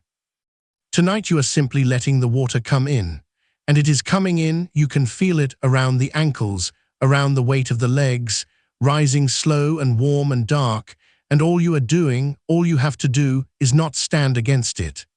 Let it rise. Let it lift you off the hard ground of the waking day and hold you weightless, turning slowly, going out with it into the deep. And should a thought drift by, for they will still drift by, even now, small ones, quiet ones, the mind's old habit of speaking into the dark, let it be like a leaf on that same tide. You do not have to follow it upstream to where it came from. You do not have to decide anything about it, or answer it, or push it away. A thought floats up. Let it float on past, and away, and gone, carried off on the same slow water that is carrying you. There is a great freedom in this, that the anxious hours never let you taste. The freedom of a mind that no longer has to catch every thought that surfaces, no longer has to seize each one and turn it over and worry it smooth. Tonight the thoughts may come and the thoughts may go, and you may simply watch them drift, from a little distance, from down in your warm, deep place, the way you might watch clouds cross a window you have no intention of getting up to close. They are only weather. They are only the mind emptying its pockets before sleep, setting down the small stones it carried all day. Let it set them down. Let each one go with a kind of thanks and sink a little lower as it goes. Because here is a thing that is true, and that the long tired nights work hard to make you forget. A single night does not decide anything. Not the night before a large day, not the night after a hard one, not any night. The body is far more forgiving than the worried mind believes. It knows how to gather what it needs and let the rest be, how to take even a broken night and make something of it, how to right itself over the patient turning of many nights, the way a boat rights itself in a swell. You do not have to get this night perfect. There is no perfect. There is only this, lying warm in the dark, letting the tide come in, giving the body the one thing it has always asked of you, which is not effort but permission. And you are giving it. With every slow breath you are giving it. And the body, receiving that permission, is doing quietly and expertly all the thousand small things it knows how to do to carry you across into sleep, slowing, cooling at the edges, while the core stays warm, lowering the lights room by room inside you, softening the border between the thinking and the drifting until you cannot say for certain which side of it you are on. Let it do its work.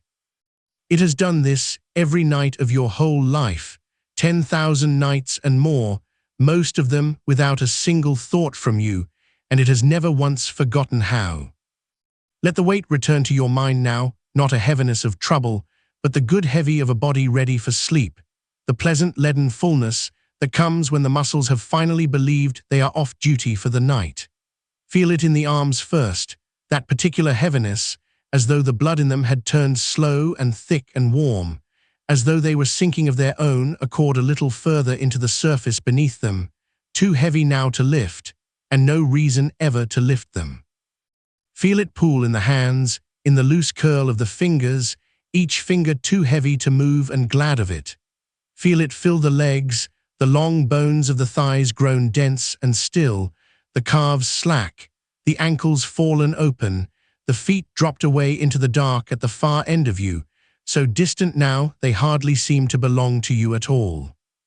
And feel it settle at last in the head, the jaw unhinged and heavy, the tongue resting soft behind the teeth, the whole weight of the skull given fully over to whatever holds it, the neck asking nothing, the small muscles around the eyes finally, completely still. This is the weight of a body that has stopped waiting, a body that has laid down its long vigil. A body sinking at its own slow pace, past every level it knows, toward the deep still floor of the night where sleep is already waiting, patient, with its arms open. And the bed beneath you, feel how it holds all of this weight without the slightest effort, how it takes everything you set down and asks for none of it back. There was a time, on the hard nights, when this bed may have come to feel like a place of struggle, a place you climbed into braced for another fight, a place your body learned to enter already tense, already waiting for the wakefulness to come. But feel what it is becoming, night by night, breath by breath, and most of all now tonight, as you lie here soft and heavy and drifting. It is becoming, again, what it was always meant to be, the one place in all the world set aside for this letting go, a signal to your whole body that the day is done and the sinking may begin, so that in time the very feel of these sheets against your skin, the give of this surface beneath your weight, the particular dark of this room, will come to mean one thing and one thing only: rest.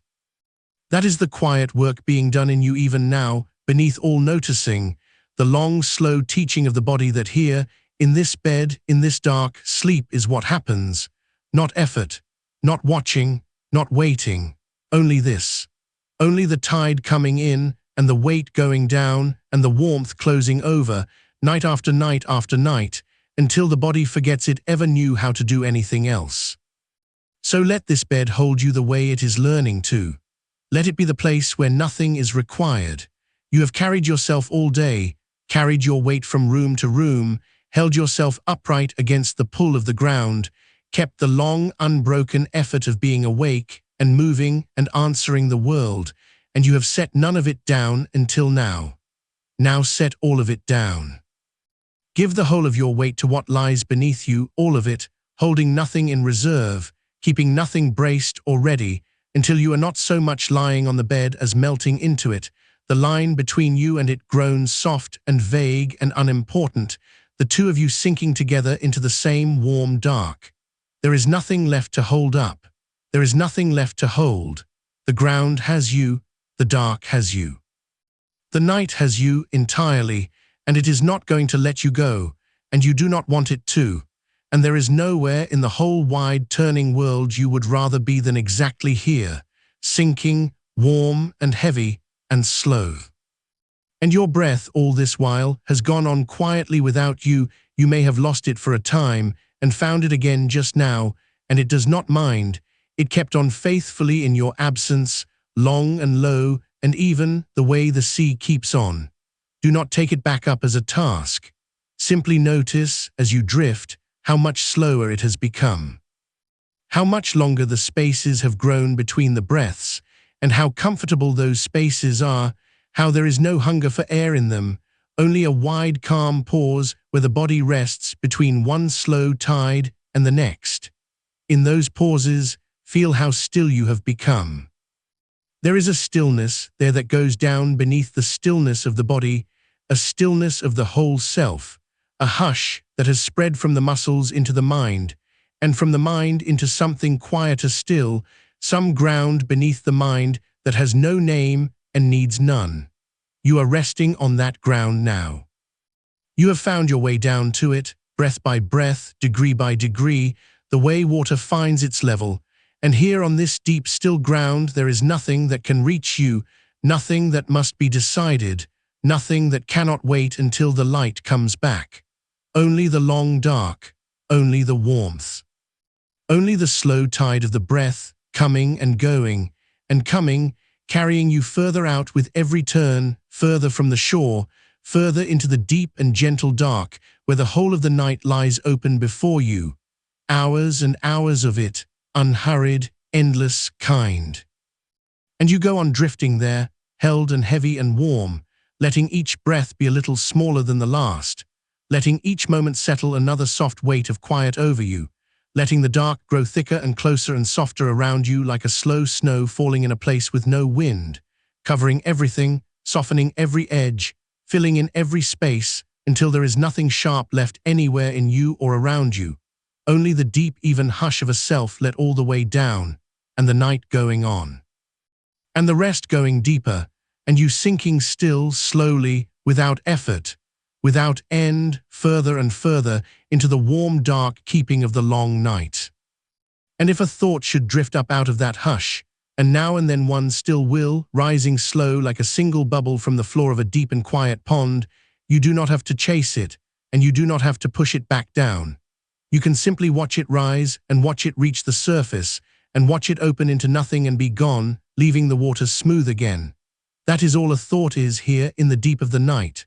Not a task, not a summons, not a hand on your shoulder. Only a little movement in the water far below that rises and breaks and settles, while you stay down here in the still and the warm, undisturbed, watching from a great soft distance, letting it come and letting it go with the same easy indifference the pond gives to the bubble. There is no thought your mind can offer tonight that the night cannot hold for you until morning, and so you let it. You let the mind think whatever small thing it wants to think, the way you might let a light rain fall against a window while you lie warm and dry on the other side of the glass, hearing it, not touched by it, comforted even by the sound of something happening out there that asks nothing of you in here. For that is where you are now, in here, in the innermost room of yourself, the one furthest from the door, the one where the noise of the day cannot reach. All evening the day was still in the house. You could hear it moving in the outer rooms, its footsteps and its errands and its half-finished sentences, and you have been walking slowly inward all this while, room by room, closing each soft door behind you as you passed, and now you have come to the last room, the deepest one, and there is only one door left, and it is already nearly shut. Feel how quiet it is in here. Feel how the walls of this innermost place are thick and warm and close, how no draught finds its way in, how the light is low and golden and going lower. This is the room the body keeps for sleep. You were always able to come here. You only forgot for a while that the way inward was so simple, that it asked not for effort but for surrender, not for striving toward but for sinking down, one quiet room at a time, until the striving self is left behind somewhere in the outer halls, still standing there, and you are here, past it, deeper than it can follow. And here is a thing worth knowing, spoken softly, so softly it need not even wake the part of you that keeps track of things. You have spent so long, on so many nights, trying to make sleep come reaching up toward it, straining after it, as though it were a rope hung just out of reach that you might catch if only you jumped high enough, tried hard enough, wanted it enough.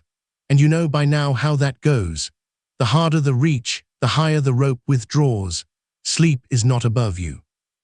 It was never above you, it is below.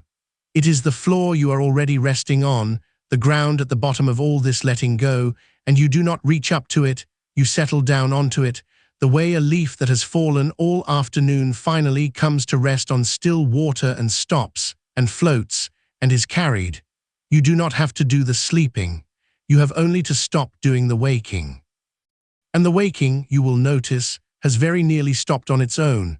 The small effort it took to hold your eyes behind their lids, the faint tension it took to stay someone, to stay a person with a name and a list and a tomorrow, all of that is loosening now, thread by thread, and you are letting it, and nothing bad is happening as you do. Nothing bad happens when you stop holding on. The night simply moves in a little closer and takes up the weight you set down. Let it take the weight of your face. There is a great deal of holding that lives in a face, more than we ever notice by day, the small muscles around the eyes that have been reading and watching and bracing since morning, the fine ones at the temples, the ones that live between the brows and gather there whenever something must be figured out. Let all of that go loose now. Let the brow grow wide and smooth and untroubled, the space between the eyes opening like something unclenching that had been clenched so long it forgot it was clenching. Let the eyes themselves rest heavy and still in their sockets, no longer aimed at anything, no longer searching, sunk back and soft. Let the jaw come unlocked and hang easy, the teeth parting a little, the tongue resting soft and wide in the floor of the mouth. Let the cheeks go slack and warm. There is a peculiar sweetness in a face that has finally stopped arranging itself, a face with no expression left to make, no one to make it for, gone smooth and blank and heavy as a sleeping child's. And that is the face you are wearing now, here in the last warm room, a face that has laid down every look it ever had to hold, resting. Outside, somewhere beyond the thick warm walls, the night goes on being the night. Perhaps there is a sound out there, low and far, the long soft breath of the wind moving through something, or the distant murmur of the world's machinery going on without you, a hum too far away to name, wrapping the darkness in a faint and steady sound the way a single held note can fill a whole large room without ever growing loud. Let that sound, whatever it is, become the outermost edge of your resting, the soft grey border of the quiet, proof that the world is still turning out there, faithfully taking care of itself, needing nothing from you tonight. You are not on duty. You have been on duty so long, some watchful part of you always half awake, always listening for the thing that might need you, and tonight that part is allowed to come off its watch. Nothing needs you between now and morning. The house holds itself. The world holds itself. The night is fully staffed without you, and the one small task that was ever truly yours, to lie here and breathe and let go, you are already doing perfectly by doing almost nothing at all. And notice, as you rest, how warmth has been gathering in you without your asking it to, how it has pooled and spread while your attention was elsewhere, the way heat gathers under a heavy blanket, slowly, invisibly, until the whole space beneath is warmed through. There is that kind of warmth in you now. It sits deepest in the center, low in the belly and the chest, a banked and quiet heat like coals settled under grey ash, giving off no flame, only a steady low glow that asks for no more fuel and will not go out. Feel it there, that soft coal warmth at your center, and feel how it reaches outward along every slow channel of you, unhurried, filling the arms to the very ends of the fingers, filling the legs all the way down into the soles of the feet, so that even the parts of you furthest from the center lie warm and weighted and cared for. There is no cold anywhere in you now. There is nowhere in the whole length of your body that the warmth has not reached and settled and stayed. And a body that is warm through, all the way to its edges, is a body that has received the oldest signal there is for safety, the signal that says you may stop now, you may rest now, nothing is coming, you are warm and you are held, and you may go all the way down.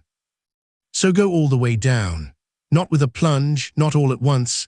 There is no need and no hurry, and hours upon hours of dark still lie ahead, wide and unspent. Go down the way the light goes out of the sky after the sun is gone, that long, slow blue deepening that you cannot catch in the act, that you only notice by looking away and looking back and finding it darker than before. Let yourself deepen like that, imperceptibly, so that you could not say when one degree of rest became the next, only that each time some faint far part of you takes note, it finds you further down than you were, down past the warmth of the skin, down past the weight of the limbs, down past the slow tide of the breath, until even the breath is something happening far above you, up near the surface, while the truest part of you rests low and quiet beneath it all, needing nothing, wanting nothing, simply being here, being held, being warm, in the deep still keeping of the dark. And this bed beneath you, feel how it has changed, over these slow turning hours, from a place where you came to try, to a place where you have finally only rested. For so long the bed had become a hard place in your mind, a place with an edge to it, a place you approached the way you might approach an exam, some part of you already braced for the struggle, already rehearsing the failure, and a bed carried into like that becomes, night after night, a signal for exactly the wakefulness you feared, the mattress itself learning to mean effort, meaning worry, meaning the long grey war with the ceiling. But not tonight. Tonight you have lain here and done nothing but let go degree by degree, warmth by warmth, and so the bed is learning something new about itself, and so are you. It is learning, under the long weight of your resting body, to mean this, to mean warmth and heaviness, and the slow, untroubled breath, and the soft closing of one room after another, and the sweet, blank face of a self with nothing left to hold. Each of these quiet hours you spend simply resting here teaches the bed, and teaches the deep old animal part of you, that this shape, your body long and heavy in the dark, is the shape that sleep comes to. And it will come, not because you called it, because you stopped calling and lay down in the place where it lives and let it find you sleeping already. There is nothing to measure now. Some nights the mind lies awake keeping a kind of ledger, counting the hours it thinks it has lost, tallying the sleep it fears it will not get, and every mark in that ledger is a small alarm that keeps the whole system lit and watchful. But there is no ledger here, in the deep warm room, and no one keeping it, and no lost hours, because an hour spent resting like this, heavy and warm and let all the way down, is not a lost hour at all. It is rest. The body is drinking it. Whether or not some part of you would call it sleep, the deep machinery is being fed by this stillness, the heart slowing, the muscles releasing the last of the day's held charge, the whole restless engine cooling toward quiet, and so there is nothing being wasted here, nothing being lost, no reason for the small watchful part to sound any alarm at all. You may let it stand down. You may let the counting stop. Whatever comes tonight, sleep, or the soft grey borderland just short of it, or the long, slow drift you are in right now, all of it is rest, and all of it is good, and none of it needs to be measured or improved or worried into being something else. You are already doing the only thing that was ever needed. You are lying here and letting go, and that is enough. That has always been enough. Feel now how the edges of you have begun to blur, how the sense of where you end and the warm dark begins has gone soft and uncertain, the way the edge of sleep is always soft and uncertain, a shoreline you cannot quite find in the fog. Your hands, resting wherever they rest, are hard to locate now. You would have to go looking to find them, and you will not bother, because it is sweeter to let them stay lost, warm and heavy and vague, somewhere at the ends of arms that are themselves growing vague. Your feet, far away, have nearly dissolved into the warmth of the covers. The long line of your back has melted into the give of the bed until you could not draw the seam between them. Bit by bit the map of the body is going quiet, its borders unmarking themselves, and what is left is not a shape at all, but only a warmth, a weight, a slow-breathing presence with no clear edge, sinking gently through a dark that has no edge either, the two of you, the warmth that is you and the dark that holds you, mingling and merging until there is very little difference left, and less with every breath, and less with every slow degree of letting go. And in that soft dissolving, there is nothing to fear, only a great and simple relief, the relief of setting down at last the endless work of being a definite thing with definite edges, sharply awake against a sharp-edged world. All day you had to be exact. You had to be someone, precisely, standing at a precise remove from everything else, keeping your outline clear. And it is such quiet work, that keeping, so constant you never felt it as work at all, but you feel it now, in its absence, in the deep ease of letting the outline go soft, letting yourself spread and blur and settle like breath on cold glass, there and then slowly gone. This is how you cross over, not by any effort of crossing. By this gentle unsharpening, this soft forgetting of your own edges, until the one who was trying to sleep has grown too vague to try, and only the warmth remains, and the weight, and the slow tide, going out and out and out. Let the mind grow vague, along with the body. It has been so sharp for so long, so bright and quick and edged, cutting the night into worries and plans, and the endless turning over of things already done and things not yet come. But sharpness is not what the deep of the night is made for, and you can feel the mind itself beginning to soften now, its bright edge dulling pleasantly, its quick thoughts slowing and thickening and growing further apart, the spaces between them widening into long, warm gaps of nothing at all. Thought is becoming more like weather than like speech, no longer sentences, only a slow drift of half-formed things moving through, dim and dissolving, none of them finishing, none of them mattering, each one softer and stranger, and less like a thought than the one before. This is the mind doing exactly what it does at the gate of sleep, and it is doing it well, and you may let the thoughts come loose from their meanings and drift, as pure soft nonsense through the dark, images with no story, words with no weight, the whole bright apparatus of the day powering gently down into the low, warm hum of a mind about to dream. You do not have to follow any of it. You do not have to understand it. You only have to lie here in the warm and let it dim, and dim, and dims. And still the night goes on around you, vast and patient and unhurried, holding its dark like deep water holds the things that rest in it, without effort, without end. There are so many hours still ahead. Feel how many. Feel the great unhurried breadth of the night stretching out before you, so that even now, deep in it as you are, there is no edge of morning anywhere near. Nothing pressing, nothing due, only more and more of this same warm dark to sink into, more and more of this same slow breath to be carried by, more and more of this same deep keeping that asks nothing and gives everything. You could not use up this night if you tried. It is far larger than you, far older, far more patient, and it has settled over you now for the whole of its long, slow duration, tucking its dark in close around your softening edges, and it will not lift, and it will not hurry, and it is in no danger at all of ending before you are ready. So there is nothing to do but let it hold you. Nothing to do but sink, and breathe, and blur, and drift, a warmth without edges in a dark without edges, going down by degrees you cannot feel toward a rest you cannot lose, deeper with every slow tide of the breath, softer with every slow degree of letting go, further and further into the long, warm, patient keeping of the night. And if a sound should reach you here, some small far sound from somewhere out in the dark, the settling of the house as it cools, the faint tick of something contracting in the walls, a car passing streets away and thinning into nothing, the wind finding an edge of the window and letting it go, let that sound arrive and pass without your reaching for it.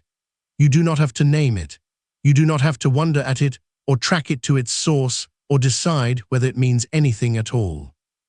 Sounds in the night are only the night breathing, the same as you, and each one that comes and goes can carry you a little deeper rather than calling you back, because you are learning slowly in the body, in the dark, that nothing out there requires you tonight, that the world is going on perfectly well without your attention, tending itself, cooling and settling and turning through its hours, and that you are free, wholly free, to let it.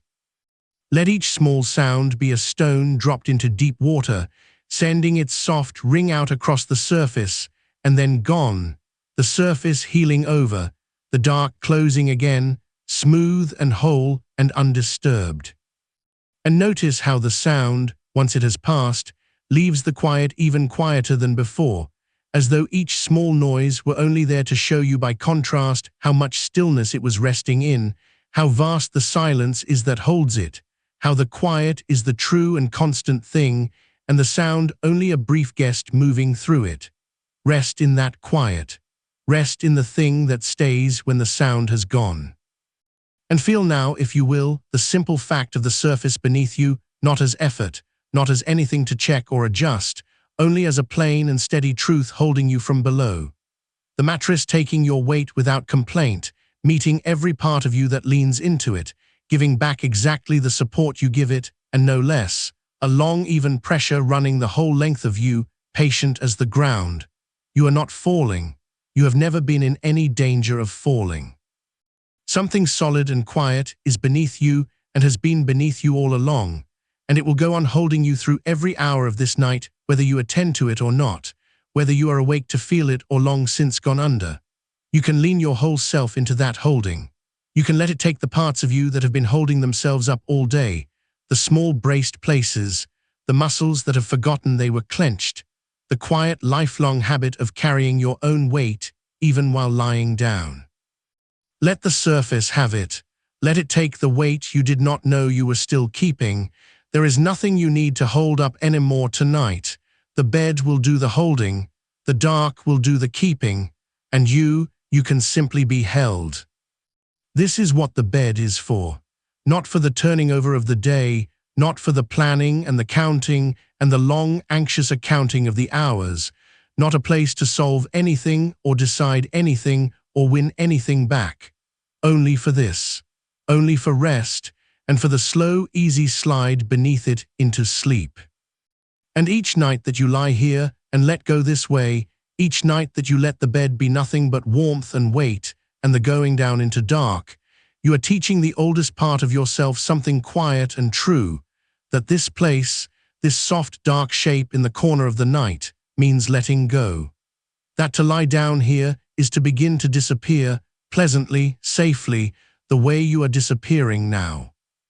The body learns this the way it learns everything, by repetition, without words, below all thinking, and it is learning it now, tonight, in the simplest possible way, just by your being here and letting the descent happen. You do not have to make it happen. You only have to not prevent it, and you are not preventing it. You are letting the bed mean sleep, the way a worn path means the way home, until one night soon the meaning is so deep and so settled that lying down and going under are very nearly the same motion, a single easy falling with no seam in it anywhere. So let the association deepen while you drift.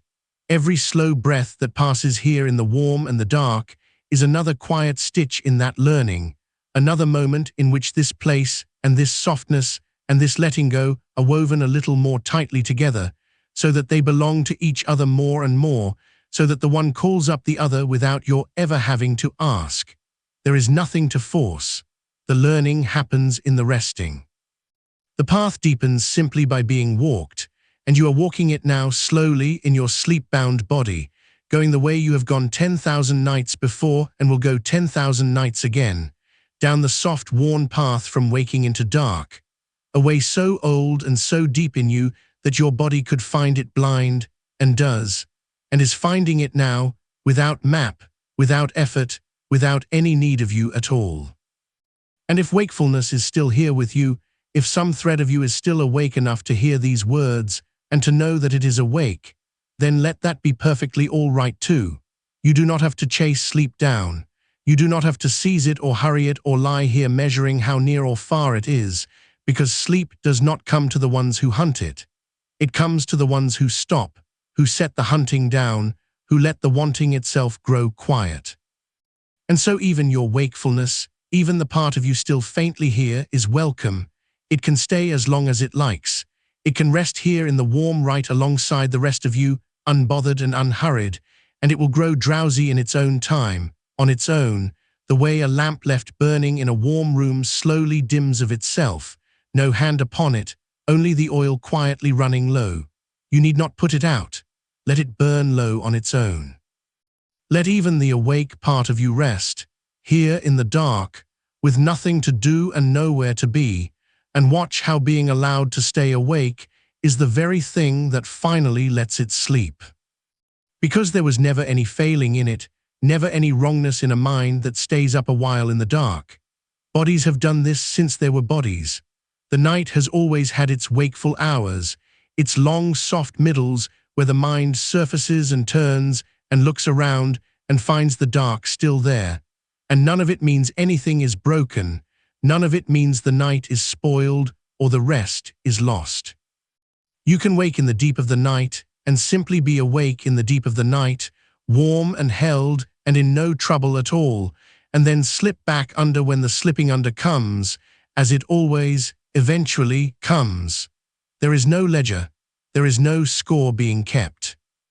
The hours you are awake are not being subtracted from you. They are only more of the night, more of the warm dark keeping, given freely, held out to you with no strings, and you may spend them lying exactly as you are, breathing exactly as you are, asking nothing of them and letting them ask nothing of you.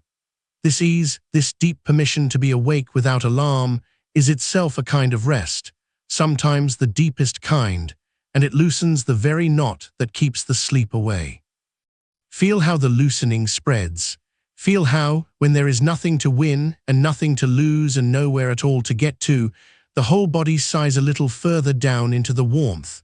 The jaw, that carries so much, unclenching by a hair. The brow, so long faintly gathered, going smooth and blank. The small muscles around the eyes letting the eyes rest heavy and still in their sockets, no longer moving behind their lids, no longer searching the dark for anything, simply resting, the way stones rest at the bottom of a slow river, covered over and cool and going nowhere. The tongue soft in the mouth, the throat loose and open, the shoulders low and wide and far from the ears. All the high, tight places of the body letting down at once, quietly, without ceremony, because the thing that held them tight has been set aside, and there is nothing left to hold them, and so they fall gently into the keeping of the bed and the dark. And in the falling, notice how the warmth has changed, how it is no longer only on the surface of you, no longer only the warmth of the blankets against the skin, but has soaked down and inward, spreading through the muscle and along the bone, a deep even heat like the heat. A stone keeps long after the sun has gone, radiating slowly from the core of you outward, filling the spaces the tension left behind. It moves without your moving it. It pools in the low, broad places, the small of the back, the backs of the thighs, the wide, warm plain between the shoulder blades, and it lingers there, heavy and golden and slow, the way warmth pools in the last hour of a long summer evening, unwilling to leave, taking its time. Let it take its time in you. Let it fill you the way warmth fills a room that has been heated all day, so thoroughly and so gradually that there is no edge to it anywhere, no line where the warm stops and the cool begins, only one continuous mild heat running through the whole of you and out into the dark beyond the edges of the bed, until you cannot quite tell where your warmth ends and the room's begins, and it no longer matters, and you let the question go. This blurring of where you end, let it deepen too, softly, the way it was deepening before, but further now, kinder now. The dark does not show you your edges. There is no light to draw the line of you, no mirror, no eye upon you, nothing that requires you to keep your shape. And so your shape can loosen. The clear, firm sense of exactly where your body stops, and the night begins can go soft and approximate, and finally almost meaningless, until you are less a solid thing lying in the dark than a warm region of it, a slow, heavy blur of heat and breath with no hard border, dissolving quietly at its edges into the larger dark all around, the way a cloud dissolves at its edges into the sky, still there, still whole, but with no line you could point to and say, here it ends. You are becoming that soft-edged. You are becoming that much a part of the dark that holds you, and there is a great relief in it, in not having to hold your outline any longer, in letting the boundary go loose and porous, and finally not there at all, because the outline was one more thing you were keeping, one more small effort running quietly beneath all the others, and now even that can stop. Somewhere far below the level of these words, the breath goes on keeping you. You are not breathing it. It is breathing you, rising and falling of its own slow accord, the way the sea rises and falls without deciding to, the way a sleeper's chest lifts and settles through the whole long night without one moment of that sleeper's attention. It has never needed you. Through every night you have ever slept, this same slow tide of air has gone on moving in and out of you untended, faithful, automatic, older than any thought you have ever had, and it is doing it now, and it will go on doing it long after you have slipped past the edge of hearing, carrying you, tending you, keeping the low fire of you banked and warm through all the dark hours ahead. You can hand the breath back to itself entirely now. You can stop even the faint last habit of following it. Let it fall out of your notice the way it falls out of the notice of everyone who sleeps, and trust it to go on without you, as it always has, as it always will. And as the breath slips out of your attention, notice how little is left there, how the field of your noticing, once so crowded, has gone nearly empty, wide and dim and still, a great dark room with almost nothing moving in it. A stray thought drifting through now and then, far off, small, and then gone. A faint sensation surfacing and sinking. Long stretches of nothing between, longer each time, warmer each time, the nothing growing more comfortable, more welcome, more like the place you were always trying to reach. You are very close now to the edge past which there is no noticing at all, the soft dark rim over which the mind tips and lets go and simply is not, for a while, and knows nothing, and rests as it can rest in no other way. You do not have to find that edge. You do not have to reach for it or cross it on purpose. It is coming up to meet you all on its own, rising toward you slowly out of the dark, like the deep floor of sleep, rising to receive a slow diver. And all you must do is keep sinking, gently, the way you are already sinking, and let it take you when it takes you. There is no moment you must be awake for. Nothing is going to be asked of you at the bottom. You will not have to do anything or decide anything or answer anything down there in the dark. You will only be gone for a while, safely, warmly gone, held the whole time by the bed and the night and the faithful slow breath, and you will come back up in your own time, in the pale of some far hour you need not think about now, rested by however much rest there was to be had. But that is a long way off. That is at the other end of hours and hours of dark still ahead, hours you have not yet begun to spend, a whole deep reservoir of night still full and untouched before you. So there is no need to look toward the far side of it. There is only this warm dissolving, this heavy sinking, this slow soft coming apart at the edges in the dark. And it goes on, and it goes on, and there is more of it than you could ever use, more dark, more warmth, more slow patient keeping, holding you down and holding you close and asking nothing at all of the drifting warmth that used to be you. So let the last of the noticing go dim. Let the words themselves grow distant now, less like meanings and more like the low steady sound of something warm going on beside you in the dark, a voice with no edges, a murmur you no longer need to follow, that will go on murmuring low and even and unhurried whether you follow it or not, the way rain goes on against a window long after the one who was listening has fallen asleep to the sound of it. You do not have to keep hold of a single word.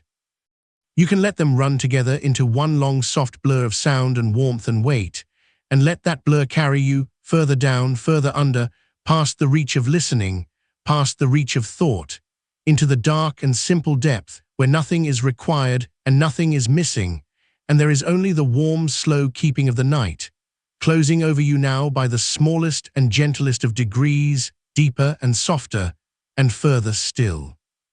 And as you go, notice how little there is left to carry, how the small weights you brought to bed with you have been slipping from your hands one by one without your quite deciding to let them fall. The way a person walking home in deep snow sets down first one parcel, and then another at the side of the road, no longer able to remember why they seemed worth the carrying, until the hands are empty and the walking is easier, and there is only the soft white hush closing the tracks behind them as they go. That is what is happening in you now, quietly, on its own. The day you are holding is being set down at the side of the road. The list of things is being covered over, gently, flake by flake, by something soft and white and endless that asks nothing and forgives everything, and makes all the sharp edges of the day into low, rounded shapes with no names. You do not have to watch it happen.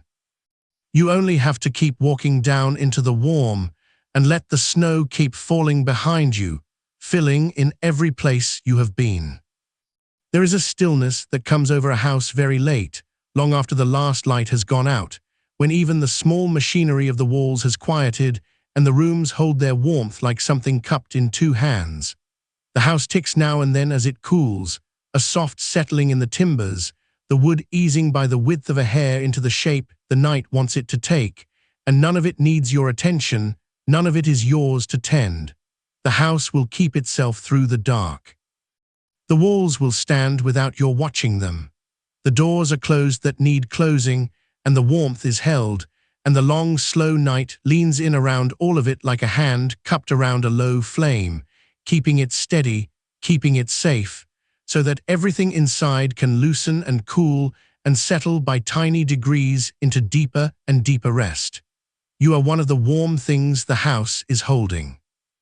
You are held the way the rooms are held, the way the last warmth is held in the banked coals of a fire long past midnight, not blazing now, not needing to blaze, only glowing low and red and patient under the soft grey ash, giving off heat without effort, without flame, without any work at all, for hours and hours, all through the coldest part of the dark. Let yourself be that low banked warmth now. Nothing in you needs to burn brightly. Nothing needs to leap or crackle or throw light.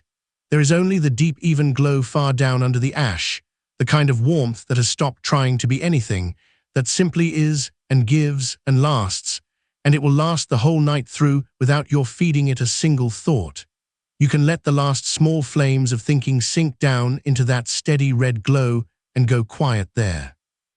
You can let the ideas that still flicker at the edges settle into the soft grey ash and dim and stop giving light, and it will not cool you. It will only bank you deeper. The warmth goes on underneath whether or not there is any flame on top of it. The warmth goes on, and you are warm all the way down in the safe, low, unhurried way of something that will not go out before morning.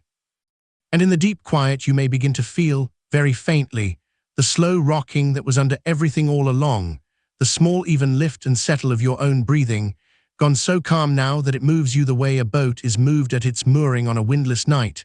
The barely there rise as the swell comes in beneath the hull, the long soft fall as it passes on, and then the stillness before the next, and the next, each one so gentle it is almost not a motion at all, only a suggestion of motion.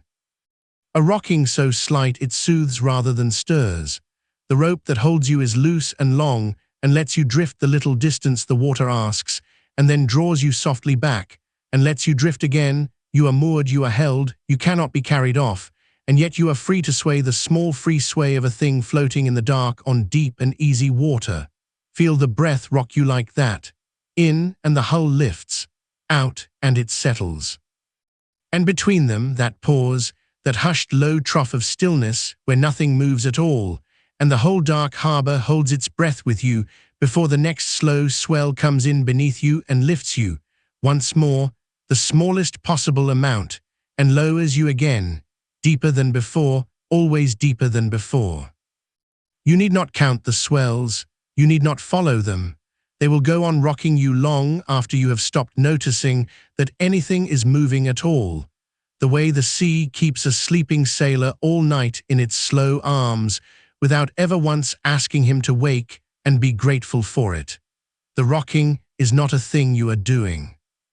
It is a thing that is being done for you by the breath, by the body, by the deep and faithful machinery of a self that has been keeping you alive through every night of your life without your help, and will keep you tonight, will breathe you tonight, will rock you and warm you and turn you softly through the dark hours with no instruction from you at all.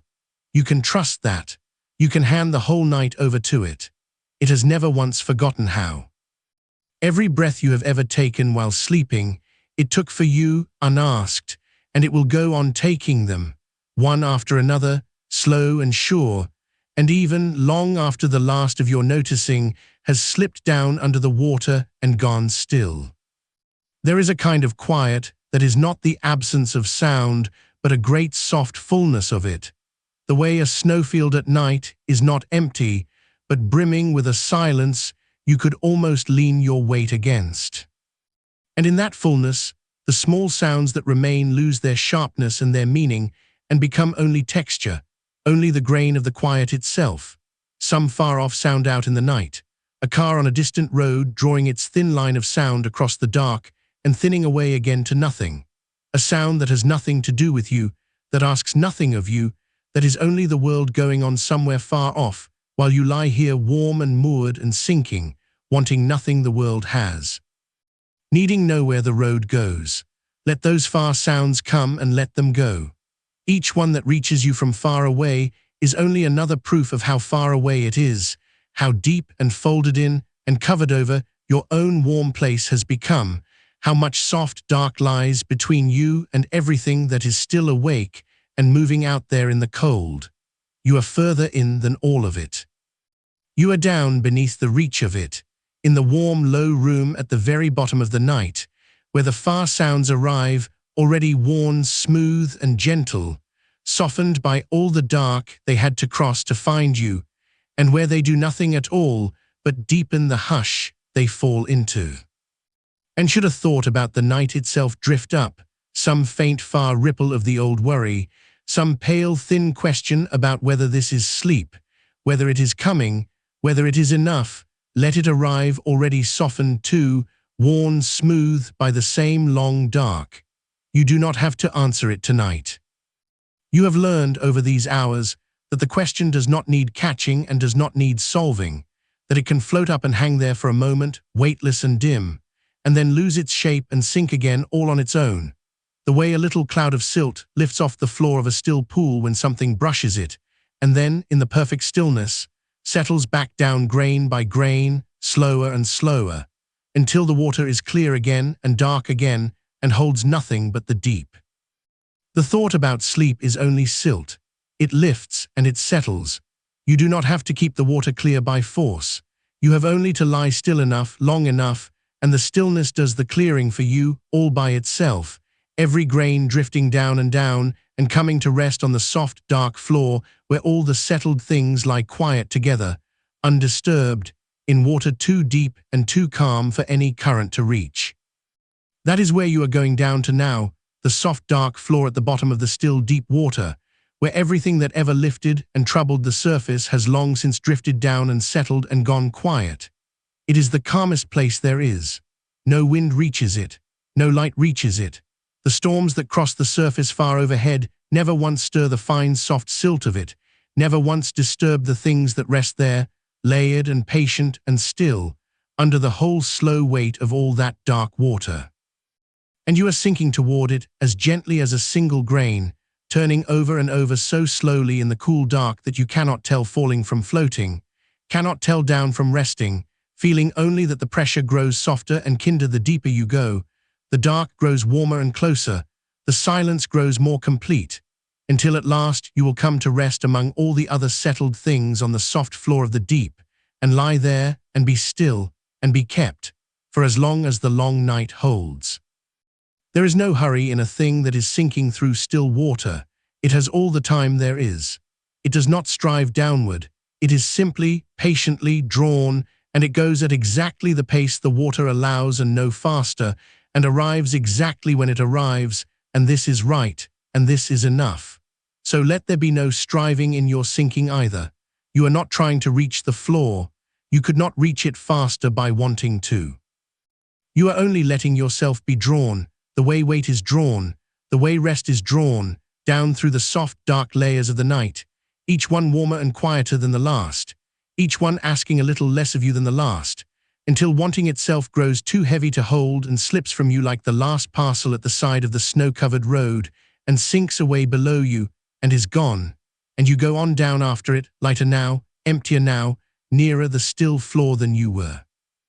And you may feel, as the drift goes on, how the borders of you have gone soft and uncertain in the dark, how you can no longer feel, without checking, quite where the warmth of you ends and the warmth of the bed begins, where the weight that is yours gives over into the weight that holds it up. The line has blurred.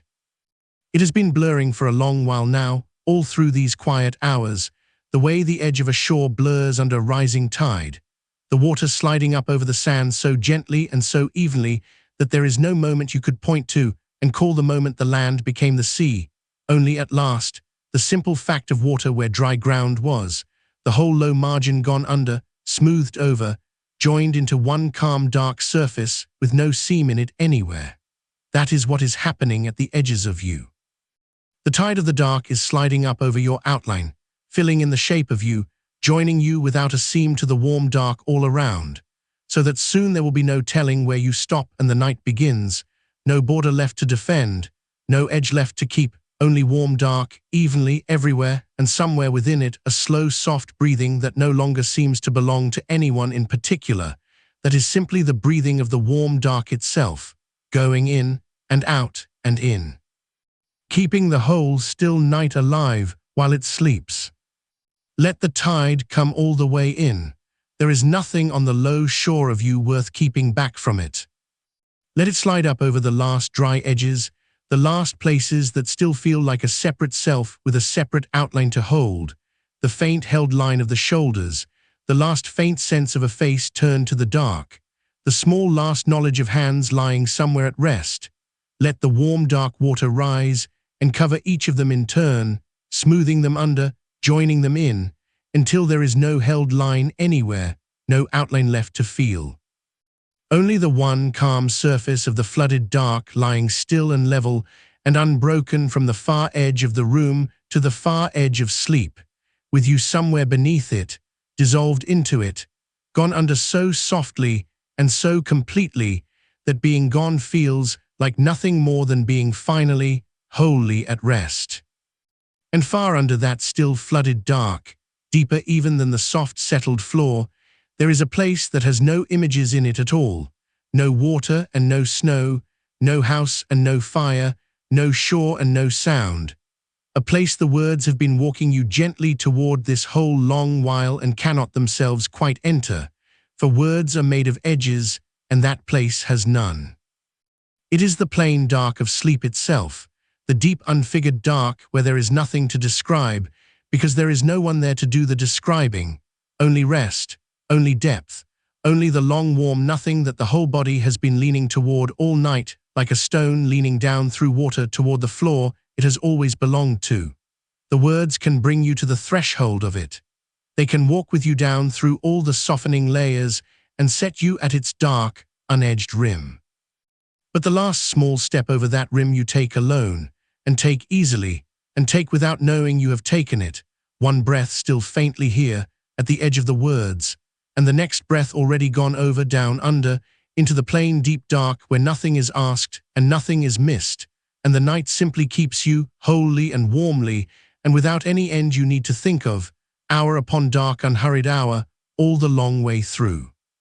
So let the words thin out now to almost nothing. Let them come slower, and softer, and further apart, with more and more warm dark between them, until the dark between the words is wider than the words, and you are resting in the dark far more than you are hearing anything at all, the voice drawing back like a tide of its own, going out slow and even and unhurried, leaving you further and further up the quiet shore of sleep with each long withdrawing breath, until it is only the faintest low sound at the very edge of the dark, no longer near enough to fall. No longer meant to be followed, only there, going on somewhere behind you, the way a low sound goes on in another room of a warm house long after the door has closed, and the one who was listening has already sunk down past hearing, past holding, past the last soft rim of the words, into the deep plain kept and simple dark, deeper still and softer still, and further under than all of it. And there is no need now to come back up from any of it, no need to rise even the smallest distance toward the sound or the sense of the words, for everything that is being asked of you tonight is the easiest thing there is, to stay low, to stay under, to let each breath carry you a little further into the warm, unlit depth of your own rest, and no distance at all back toward the surface. You have already done the only work this night required of you. You came here, and you lay down, and you let the bed take your weight, and you let the dark be dark, and in doing that simple, unremarkable thing, you have let the bed become again what it was always meant to be, not a place of waiting, not a place of trying, not a lit stage where the mind performs its long, anxious rehearsals of the day, but only a place of sleep, a low, soft place your body already knows the shape of. A place that asks nothing and holds everything and lets you disappear into it a little more gratefully each night you return. So let the warmth come now from a new direction, from underneath and from within, the slow banked heat the body makes for itself without being asked, the quiet furnace deep in the chest, and the belly that has been burning low and steady all your life and asks for nothing, tending itself, keeping you, warming the blood as it goes its long, slow rounds through the dark of you and comes back changed.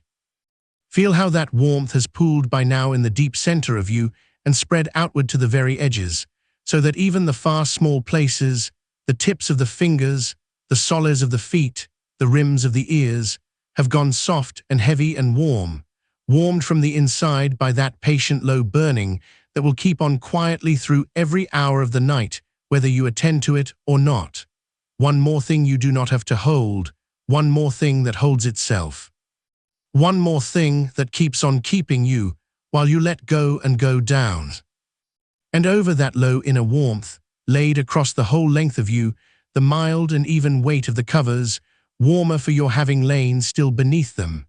A gentle unmoving pressure that runs from the tops of the shoulders down over the slow rise and fall of the chest, down across the belly, along the hips, the thighs, the shins, all the way to where it tucks itself faintly over the feet. A weight so evenly spread and so long unchanged that it has stopped feeling like weight at all and begun to feel like a kind of quiet company.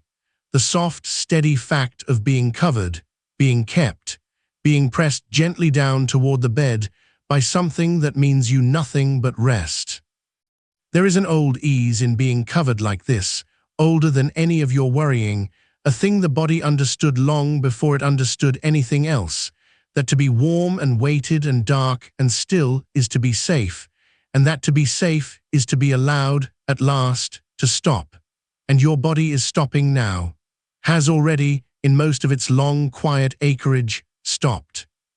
Let the small sounds of the room settle too, and change as they settle, the way sounds do in the deep middle of a night when the house has cooled, and the traffic has thinned, and the world outside has drawn most of its noise back in under its own dark covers. Whatever sound remains, the low steady note of the air itself moving through the room, the faint tick and settle of walls giving back the day's warmth to the cool, the small far sounds that rise up now and then from somewhere out in the wide sleeping dark and fade again before you can name them, let each of them arrive already softened, already meaning nothing, already asking nothing of you, but that you notice it drift up and drift off and leave the dark a little quieter behind it than it was before. You do not have to sort these sounds. You do not have to decide which of them matter, for tonight none of them do. There is nothing out there in the dark that needs you awake to meet it, nothing that is yours to answer, nothing that will not still be there, unchanged and unhurried, when the light comes back of its own accord in its own good time.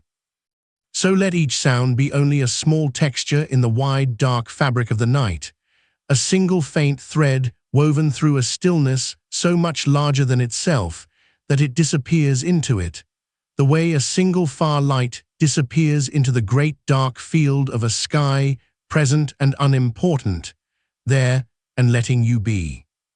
And notice, if you notice anything at all now, how the boundary between you and the dark of the room has gone soft and uncertain, how it is harder and harder to say quite where the warmth of your own body ends and the mild-kept warmth of the covered dark begins. The edges of you gone porous and unguarded, no longer patrolled, no longer kept sharp against the world, simply given over, blurred outward. Mingling with the still air the way warmth mingles with warmth, until there are no two warmths any longer, but only one. This is how the body lets go of its long daytime work of holding a shape, of being a bounded and separate and defended thing that must watch its edges and answer for itself. In sleep, it sets all that down, lets the outline soften and spread, lets itself become, for a while, only a warm region of the dark among other warm regions, no more anxious about where it ends than the night is anxious about where it ends. There is a deep and simple relief in that unbounding, a relief the whole tired system has been leaning toward since you first lay down, and you are being given it now, freely, a little more with every slow breath. The relief of not having, for these long dark hours, to be a self that is watched and defended and kept, but only a warmth, only a weight, only a slow breathing something that the night has agreed to hold. Let the breath go on without you now. It has never once needed your minding. It kept you all through the day while your attention was 1,000 miles from it, and it will keep you all through this night, whether you follow it or not, drawing the cool dark air down slow and letting the warmed air go, tending its own long rhythm far below the reach of any effort or intention. So take your hand off it, gently, the way you would take your hand from something that has learned to balance on its own. Let the breath breathe itself, slower and slower, deeper and shallower by turns, wandering down toward the long, even shallow rhythm of true sleep without once asking your leave. You do not have to make it deep. You do not have to make it slow. You do not have to make it anything at all. It knows the way down better than you do, has been going down this same soft path every night of your life since the very first one, and it is going down it now, carrying you along in its own slow tide, needing nothing from you but that you stop holding the reins you were never really holding anyway. And here is a small true thing to carry down with you into the dark, laid lightly at the very edge of thought where it will do its quiet work without your tending it. That this, exactly this, the letting go, the going soft, the sinking down without effort into the warm, unlit depth, is a thing your body knows how to do and has always known how to do, no matter what the hard, bright nights may have tried to teach you to the contrary. On the nights it came slowly, on the nights it did not seem to come at all, the knowing was still there, only buried, only crowded out by the noise of trying. The capacity was never lost, never broken, only overlaid, the way a still pool is not destroyed by the wind that troubles its surface, but only hidden for a while beneath its own disturbance, waiting, perfectly intact, to go smooth again the moment the wind lets up. And the wind is letting up now, has let up. The surface is going smooth. And the deep still knowing of how to sleep, which was there under everything all along, is rising up quietly to meet you and take you the rest of the way down. You need not believe any of this tonight for it to be true, and you need not remember any of it come morning for it to have done its slow work in the dark. The words are only company for the descent, a low, warm voice to walk beside you down through the softening layers, and no more than that. They are not a task, not a thing to be held onto, not a thread you must keep hold of on pain of coming awake. If they slip from you, let them slip. If you lose the thread of them entirely and find yourself simply resting in the dark with no words at all, that is not a failure of listening. That is the whole quiet point of them. That is exactly and precisely where they were always trying to leave you, out past the last of themselves in the plain wordless dark, where sleep does its own untroubled keeping. So do not try to follow. Do not gather yourself to catch the sense of what is said. Let the meaning go loose, and let the sound alone remain, and then let even the sound go loose, until it is no more than a warmth in the air, a low-kept murmur that asks for nothing, going on and on beside you in the dark, like something that will not leave while you sleep and need not be watched to be trusted. And let the night be long.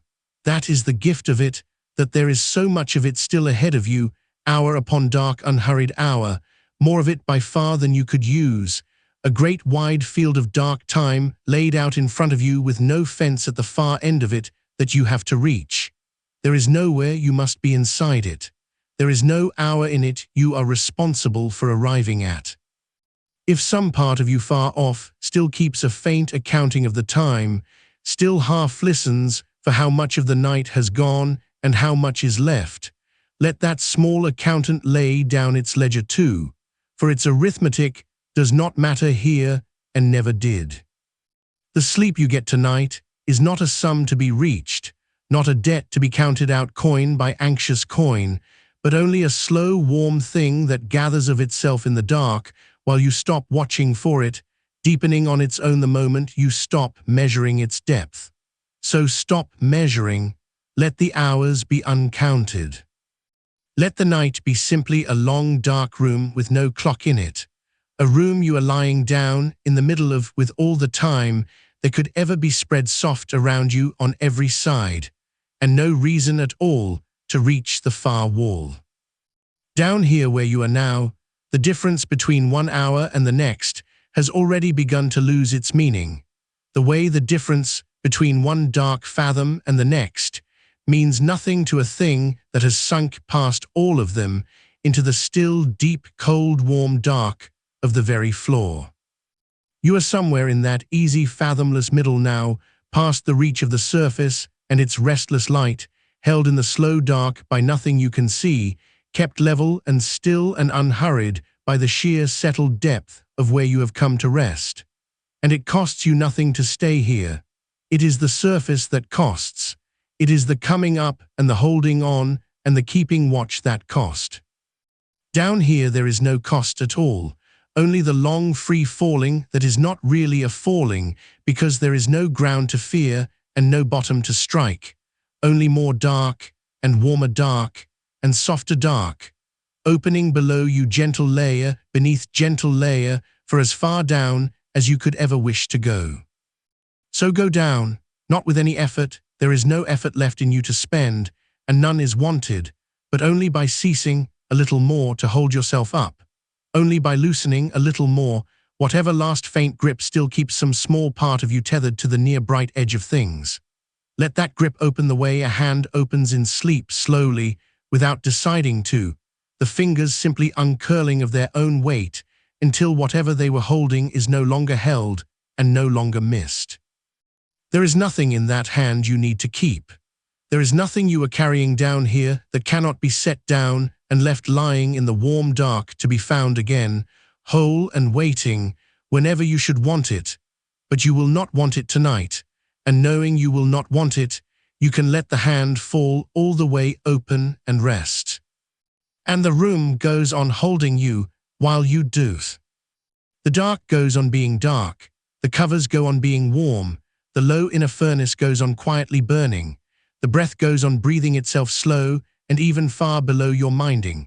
The walls go on giving back their small settling sounds to the cool. The wide sleeping world goes on turning slowly through its own long night out past the windows with all its far lights disappearing into all its far dark. And none of it, not one single part of it, asks anything of you now. It is all simply going on, tending itself, keeping you, arranged all around your stillness like a great warm dark house, arranged around one deep sleeping room at the very heart of it, every door already closed, every lamp already low, every hour already given over to the long, unhurried business of rest. You are at the still center of all that keeping. You are the sleeping thing it is all arranged to hold. And it will hold you, softly and completely, and without any end you need to reach toward, through all the dark, unhurried hours still to come.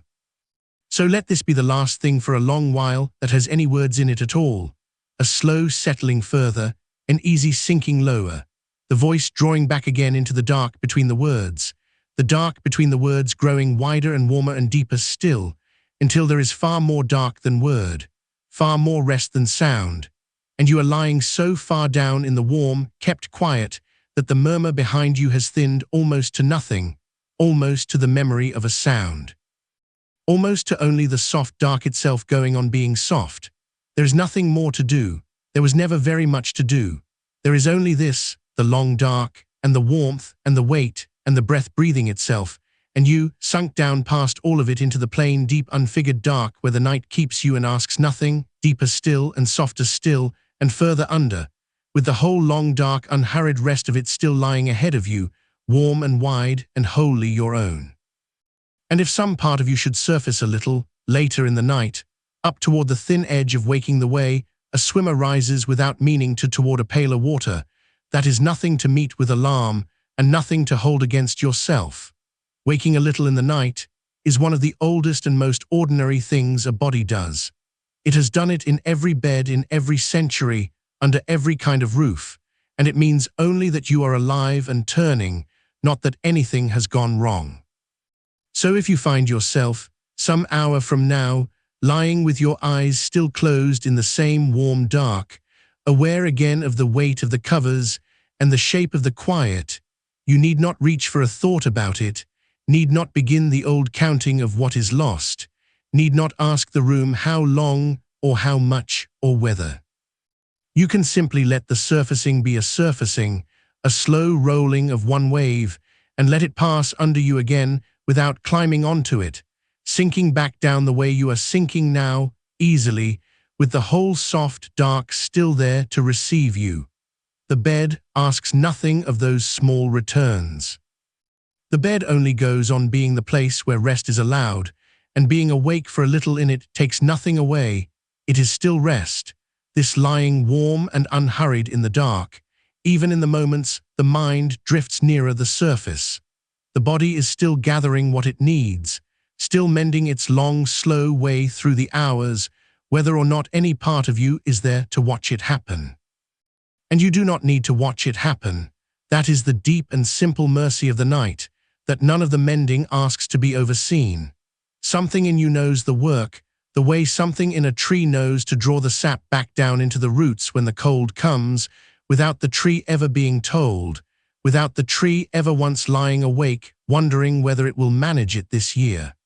You are more like that than you have let yourself believe. All the long, quiet keeping of you, the slow tide of the blood, the soft, tireless work of the breath, the thousand small repairs that only ever happen in the dark while the watching mind is set aside, all of it goes on entirely without your help, and would go on tonight even if you could not spare it a single thought. You are not the one who has to run it. You never were. You can lie here as the one who is being kept, rather than the one who must do the keeping, and let the difference between those two go soft and blur, and finally not matter at all, out here past the last place where mattering reaches. Somewhere far off or near there may be a sound that is not the room's, a car passing slow along a wet street and thinning away into distance, a night bird trying one note and letting it go, the wind finding a loose thing somewhere and moving it a little and setting it down. And any such sound, when it comes only to carry you further, not to call you back. Let each one arrive already softened, already three-quarters returned to silence, and let it pass on through the dark the way weather passes over a field at night, touching everything, keeping nothing, asking nothing of the field, but that it go on lying there under the moving air. You are the field. The sounds are only the weather of the dark, moving over you and away, and every one of them, however sharp it might once have seemed, is dissolving now into the same wide hush before it can ever reach the place where you are lying, so that even hearing becomes a kind of drifting, a kind of being carried, one more slow current in the deep warm water that is holding you down and under and further from the edge. Let the face go now in a way it has perhaps not fully gone all night. So much is held there, in the small muscles no one ever thinks to unclench, around the eyes, in the fine skin of the lids, in the narrow band across the brow, in the hinge of the jaw where the day's held words are still faintly braced, as though more speaking were about to be required. There is no more speaking required. There is nothing here your face must arrange itself to meet. Let the brow give up its faint holding and go smooth and heavy and wide. Let the eyes rest so completely in their sockets that they seem to sink a little deeper, the lids growing too weighted to have ever been lifted, the whole soft region of the face loosening downward and outward like still water settling after the last ripple has crossed it and gone. And let the jaw come unhinged just slightly, the back teeth drifting apart, the tongue lying soft and low and unmoving in the warm floor of the mouth, so that even the readiness to speak, that oldest and most constant of the body's small tensions, quietly lets go and is not renewed. When the face lets go like that, something behind the face lets go with it. Some long habit of composure, some faint lifelong bracing you have carried so continuously you stopped feeling it as effort, loosens its hold by a degree it rarely loosens, and a warmth spreads back from the loosening, up over the scalp, down along the sides of the neck, and you are that much further in. There is a kind of quiet that only arrives when the body stops expecting to be interrupted. All day the body holds itself a little ready to answer, to rise, to turn toward the next thing, to be needed and to respond. Even in stillness it keeps that faint forward lean, that low readiness idling under everything, the way an engine left running keeps a car trembling very slightly even when it is going nowhere. Tonight you can let the engine go all the way off. There is nowhere it needs to be ready to carry you. There is nothing coming toward you across the dark that you must be prepared to meet. The lean can straighten and settle and lie fully back. The readiness can be spent, unspent, allowed to pool and cool and drain away into the mattress with the rest of the day's held charge, until there is nothing left in you that is bracing for the next moment. Only this moment, lying open and warm and complete, with no next one pressing at its far edge, no tomorrow leaning its weight against the thin wall of now. Tomorrow will come when it comes and will ask what it asks, and you will have what you have to meet it with, and none of that is here. None of it has arrived. There is only the dark, wide and unhurried, and without any hour marked upon it, and you lying somewhere near the center of it going slowly, slowly still. And your bed, this bed, the one your weight is pressed into now, is learning something of you tonight, quietly, the way a room learns the habits of the one who lives in it. Each night you lie here, and let the dark take you without a fight. Each night the body sinks and the breath lengthens, and the mind lets go a little sooner. The bed becomes more surely the one place your whole self reads as the place for this, for the letting go, for the sinking, for the plain animal surrender into rest. Not a place of trying, not a place where the long argument with the night is held, only the place where you come to be kept, and where being kept is all that is asked, so that in time the very feel of the sheets and the give of the weight beneath you and the particular dark of this room begin, on their own, to loosen you, the way the sight of a familiar shore loosens something in a returning sailor before he has said a word about it. That deep quiet association is being laid down now, tonight, in you, wordlessly, simply by your lying here and letting the dark have you, one more night added to the slow, patient making of a body that knows this place means sleep, and answers to it, and lets go here more easily than it has ever let go before. Let the hands rest, wherever they have come to lie, curled loose on the warm sheet, one laid over the slow rise of the belly, an arm fallen out sideways into the cool of the bed's far country. Let them be exactly where they have fallen, and let them go heavier there. The hands carry so much of the day. They reach and grip and steady and make. They are the first of you to meet the world each morning, and often the last to be still at night, and they hold, long after the holding is done, a faint memory of everything they have closed around. Let that memory loosen out of them now, finger by slow finger, until the hands are only warm shapes lying in the dark, too heavy to lift, with no next thing to reach for and no need to have ever reached. And let the arms follow the hands down, the wrists gone slack, the elbows soft and unlocked, the long muscles of the forearms releasing their fine held tone until the whole arm lies in the bed the way a rope lies coiled on a still deck, entirely at rest, holding its own shape only because there is nothing left in it that wants to move. The chest rises, the chest falls, you are not lifting it.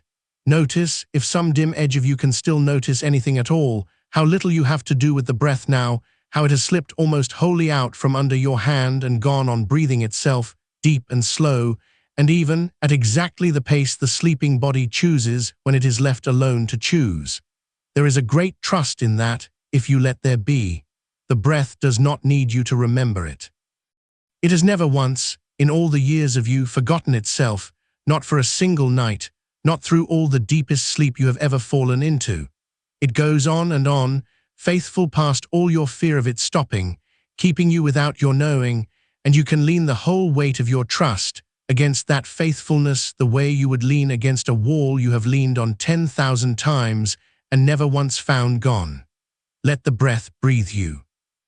Let it be the one steady thing carrying you down while everything else goes still, the long, slow oar of it dipping and lifting somewhere far below you, rowing you out past the last near shore, out onto the wide dark water where there is nothing to reach and nowhere to arrive, and only the going on, only the being carried, only the deep unhurried dark opening ahead of you with no far side to it at all.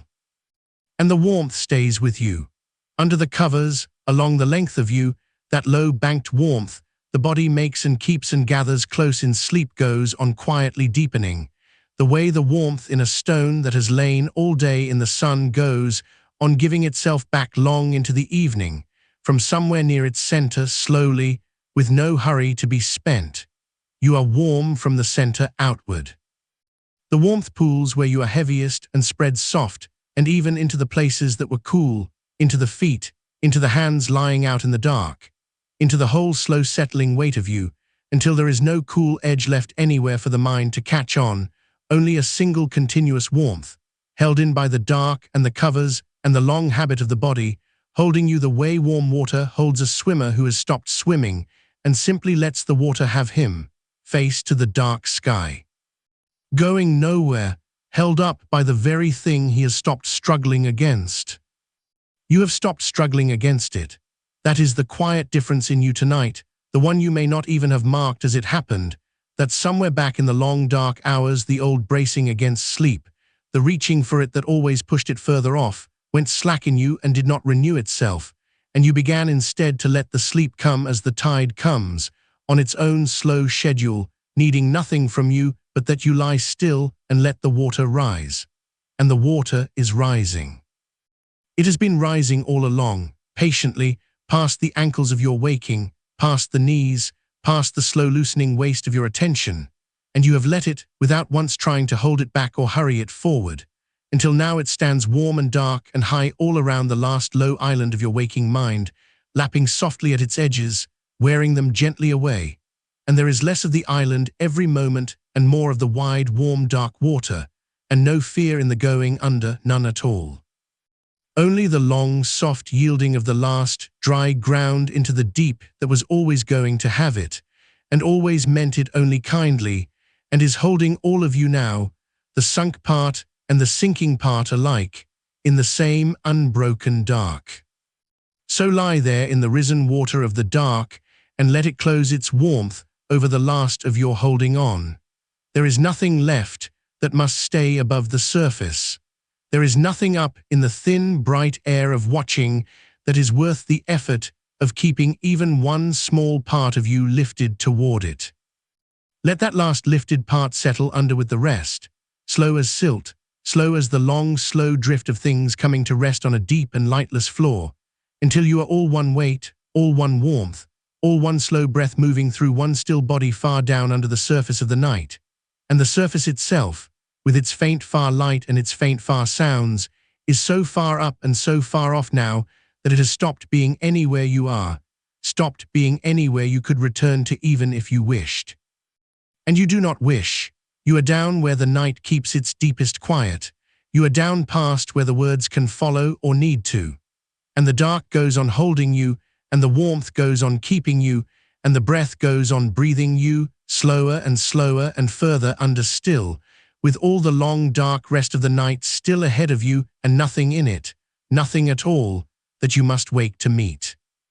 And down there, so far under the surface of the hours, you may begin to notice a different texture to the dark than the one you sank through, not water now, but something firmer and older, the way the ground itself is firm and old, the deep-settled earth that lies under every house and every field and every sleeping town, patient beneath all of it, asking nothing, holding everything. Let your weight belong to that.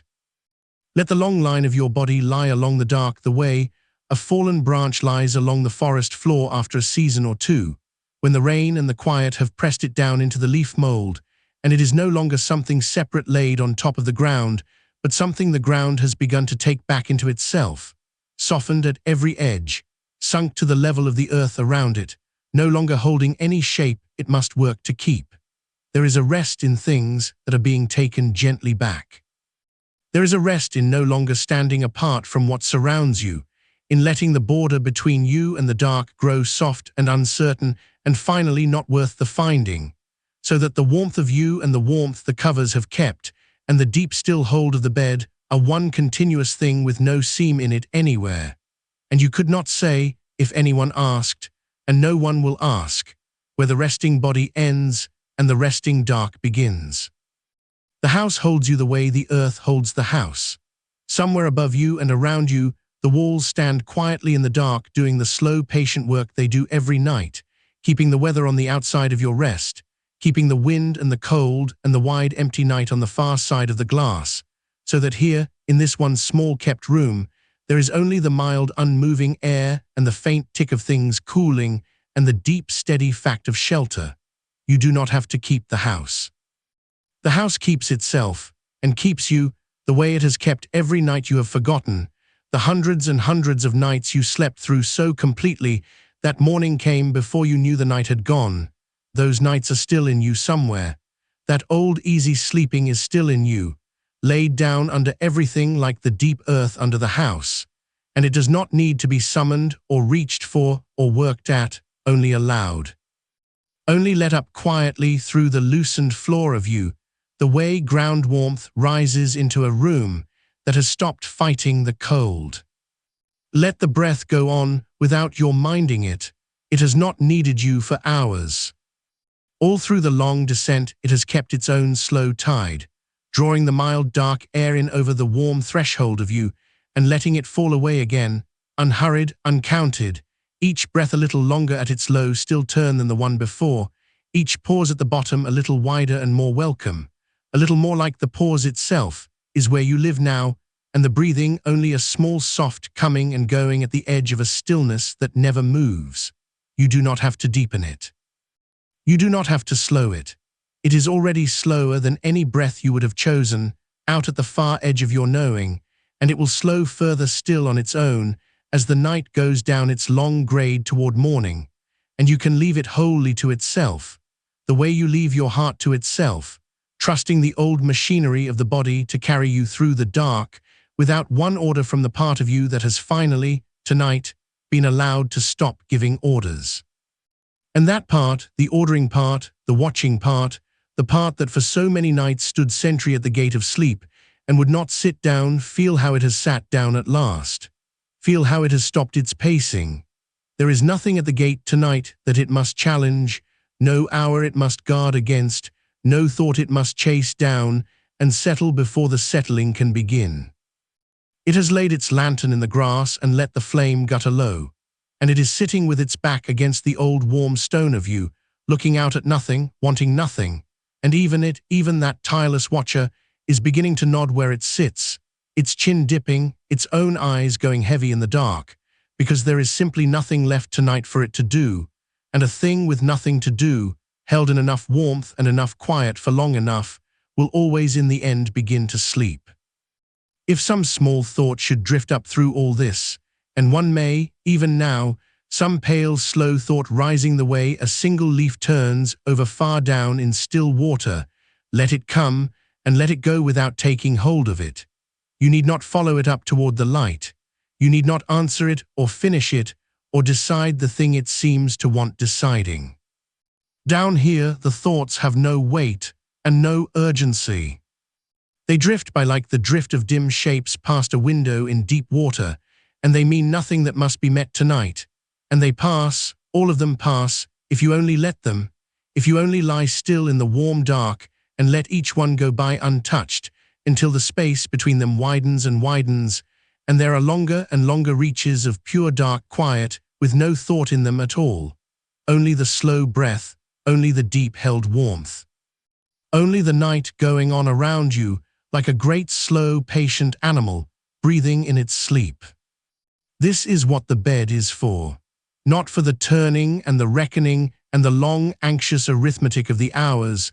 The bed was never truly for that, though for a while it may have learned that shape, the way a path learns the shape of the feet that keep mistaking it. Tonight the bed is learning its older and truer shape again, the shape it has been quietly relearning every night of this slow work, that this warm dark hollow is the place the body comes to be let go of, the place where holding on is set down at the door and not picked up again till morning, the one place in the whole turning world that asks nothing of you but your weight and your warmth and your willingness to sink. And you have given it all three. You have given it your whole weight, so that not one muscle is still braced to hold any part of you up. You have given it your warmth, and it has kept it, folded it back around you until you lie in a mild, unbroken heat with no cold edge left anywhere. And you have given it, at last, after the long argument of so many nights, your willingness to sink, the quiet yes of a body that has stopped trying to sleep and has simply begun instead to let sleep have it. So the cue is being laid down even now, even in the dark, even in you who cannot mark it happening. Each of these long still minutes in which you lie warm and heavy and untroubled in this bed is teaching the deep wordless part of you the thing it most needs to know, that this place and this dark and this stillness mean rest, mean release, mean the safe letting go of the day, that to lie down here is to begin to sink, that the body has somewhere it can always come to be undone. And a thing learned this way, learned in the flesh across many quiet nights, is not learned the way a fact is learned and forgotten. It is learned the way the hands learn a thing, the way the feet learn a stare in the dark, so deep and so far below words that it will be there for you on nights you do not think of it at all, waiting under everything like the ground under the house, ready to rise and take your weight the moment you lie down and go still. Let that knowing settle deeper into you now with every slow fall of the breath.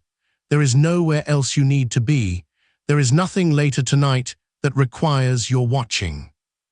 The morning, whenever it comes, will come without your help.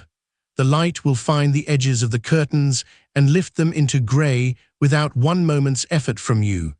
The day will assemble itself out of the dark the way it always has, and you will meet it when it is time to meet it, and not one moment before, and none of that is your work tonight.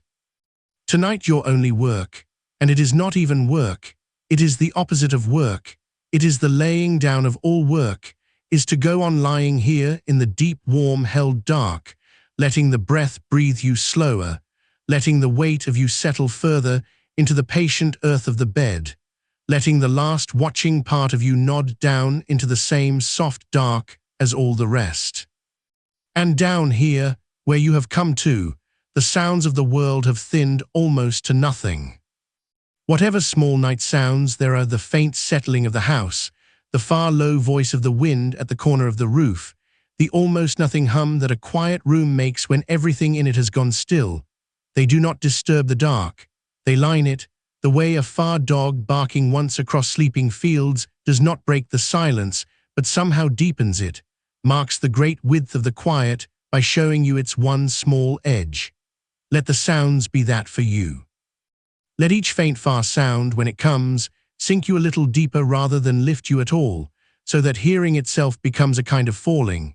You hear the small sound far off and you let it go, and in the letting go you drop a little further under, and the next sound is fainter and further and drops you further still, until the sounds and the silence have become one seamless dark texture with no edge between them.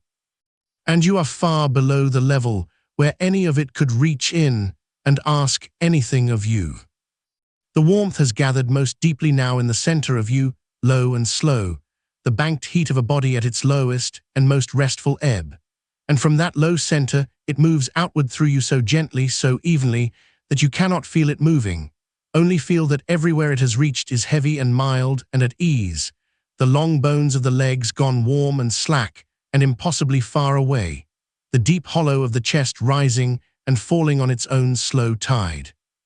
The arms lying wherever they have come to rest like things set down and forgotten, the hands half open in the dark, the fingers loose, no grip left in them anywhere, nothing held. Even the face, which holds so much through all the day, which carries the small tightnesses of listening and watching and being seen, has let all of that go now in the dark, where there is no one to see and nothing to watch for, the brow smoothed, the jaw loosened and a little parted, the small muscles around the eyes gone soft and still, the whole face at rest in the way a face is only ever at rest in the deepest reaches of the night. When it has forgotten it is a face at all, and become only warm skin over warm bone lying quiet in the dark. There is a kindness in this that you do not have to understand for it to hold you. The body knows how to do this. The body has always known. Long before there was any worry about sleep, long before there were nights to be gotten through and mornings to be dreaded, the body knew how to lie down when the dark came and let the whole apparatus of the day power slowly down, and it has never once forgotten. The forgetting was only ever up in the thin high country of the thinking mind, in the part that learned to fear the dark it should have trusted, and that part is asleep now, or so near sleep it makes no difference.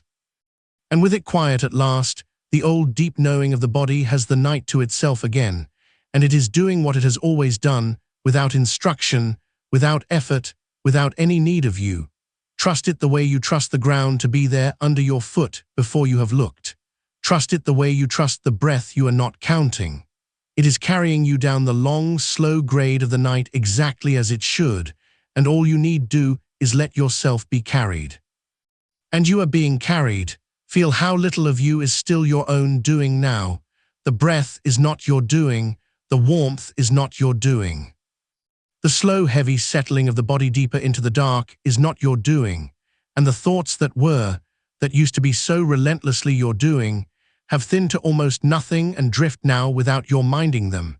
And even the listening, even the following of these slow words through the dark, is becoming less and less your doing, more and more a thing that simply happens at the edge of you while the center of you sinks away beneath it. So that the words go on, but they no longer need your attention to go on. They wash through the dark like a slow, warm current, and you can let them. You can lie there and let the sound of them move over you and through you and past you and not hold on to any of it, not even this, and drift under the words the way you have drifted under everything else tonight, down where they are only a warmth and a rhythm and a company in the dark, and no longer anything you must follow. So let them go now too. Let the words become just another of the night's soft sounds, no more needing to be understood than the wind at the roof corner or the far settling of the house, and let yourself sink beneath even them, into the plain deep dark where there are no words at all, only the warmth, only the weight, only the slow long breath carrying you further down with every fall, into the wide unlit country of the night's deep middle, where there is so much dark still to come. So many quiet hours still folded up ahead of you, all of them meant for nothing but your rest, none of them asking anything, none of them to be met or managed or gotten through, only to be slept, only to be given over to the old kind dark that has been waiting all your life to hold you exactly like this, and is holding you now, and will go on holding you, warm and heavy and safe and far under, through all the long remaining dark. And there is nothing you have to do with these hours, nothing at all, and that is a thing worth sinking into more slowly than anything else the night has offered. The sheer permission of it, the way the whole span of dark laid out in front of you asks for no work of any kind, no watching, no waiting, no keeping of any count, so that for once the only task is the one the body was always going to do on its own, and even that is not yours to oversee. And you can set down the last of the overseeing now the way you would set down something you have carried so long you forgot it had a weight, and only feel it lift when at last you let it go. There is a heaviness in the hands that is new tonight or newly noticed, not the hands doing anything, only the plain fact of them lying wherever they have come to rest, gone soft at the knuckles, the fingers slightly curled the way fingers curl when no one is asking anything of them, and the small muscles of the palm long since given up their grip on the day. And you can feel, if you feel anything at all now, how far down into the mattress the weight of each hand has settled. How completely the holding has drained out of them and left them simply warm, simply resting, two quiet weights at the ends of your arms that you do not need to move and will not move, that have finished for the night with all their doing and lie now as still and unbothered as stones warmed all afternoon and left out under the coming dark. And the warmth moves so slowly through you without your sending it, pooling low first in the belly and the base of the spine, that deep animal warmth that gathers in a body letting go, and then spreading outward without hurry, unhurried the way heat leaves the ground long after the sun is down, up through the slack muscles of the back, out along the heavy arms, down into the legs that have forgotten they can move, until there is no edge to it anymore. No line where the warmth of you ends and the warmth of the bed begins, only one continuous mild heat holding you like water held at exactly the temperature of skin, so that you float in it without weight and without effort, and without any need to know where your own borders lie. Somewhere out past the walls, the night is going on about its own quiet business, and you can let it, the way you let a room you are not in keep on being a room. Perhaps there is a sound out there, far off and faint, a car on some other street laying down its long soft rise and fall and taking it away again into the distance, or the small tick and settle of the cooling world, or nothing you could name at all, only the low grain of the dark itself, that faint textured hush that a listening ear finds even in the deepest quiet. And none of it is for you, none of it needs answering, each sound arriving already on its way to leaving. Passing across the surface of the night and not disturbing the depth of it at all, and you far below the surface now, down where the sounds reach you only softened, only rounded, only as the gentlest reminder that the world is still there and keeping itself while you rest. Let the ear go loose the way the hand has gone loose. There is no listening you must do.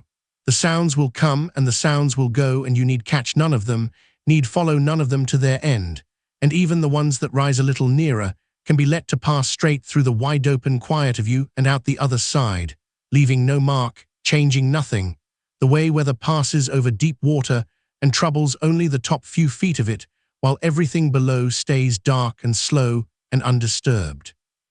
You are the deep water tonight. Whatever moves, moves only far above you. Down where you are it is still and warm and dim, and nothing that stirs up there can reach so far down as this. And the breath, you are still breathing, of course, though you have long since stopped attending to it, and it has taken on that shape breath takes only in the body of someone truly letting go, that long, slow, easy shape, the in-breath unhurried and the out-breath longer still, and neither of them asked for, neither of them managed, the whole soft bellows of it working away on its own in the dark the way it worked before you had a name, before you knew a single thing about yourself. The oldest rhythm you own, and the one that will keep on long after you have gone all the way under, faithful, tidal, asking nothing, giving everything, rocking you by the smallest degrees deeper with each slow fall of the chest, so that you need never take another breath on purpose again tonight. They are being taken for you, drawn in and let go for you, each one a little lower than the last.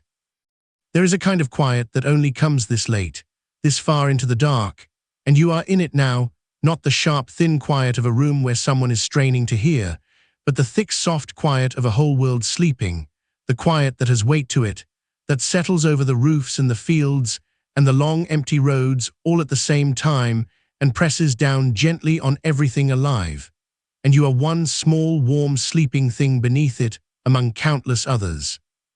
No more asked of you than is asked of any of them, no more awake than the birds folded into the black hedges or the slow animals gone still in their burrows under the cold ground. All of you carried together through the same deep trough of the night by the same turning of the same dark earth.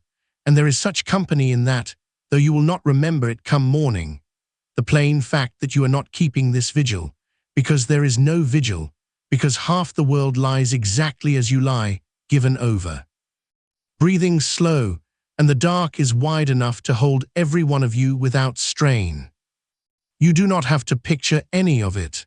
Let the words lay the sense of it against you like a warm hand laid on the back, and take only the warmth.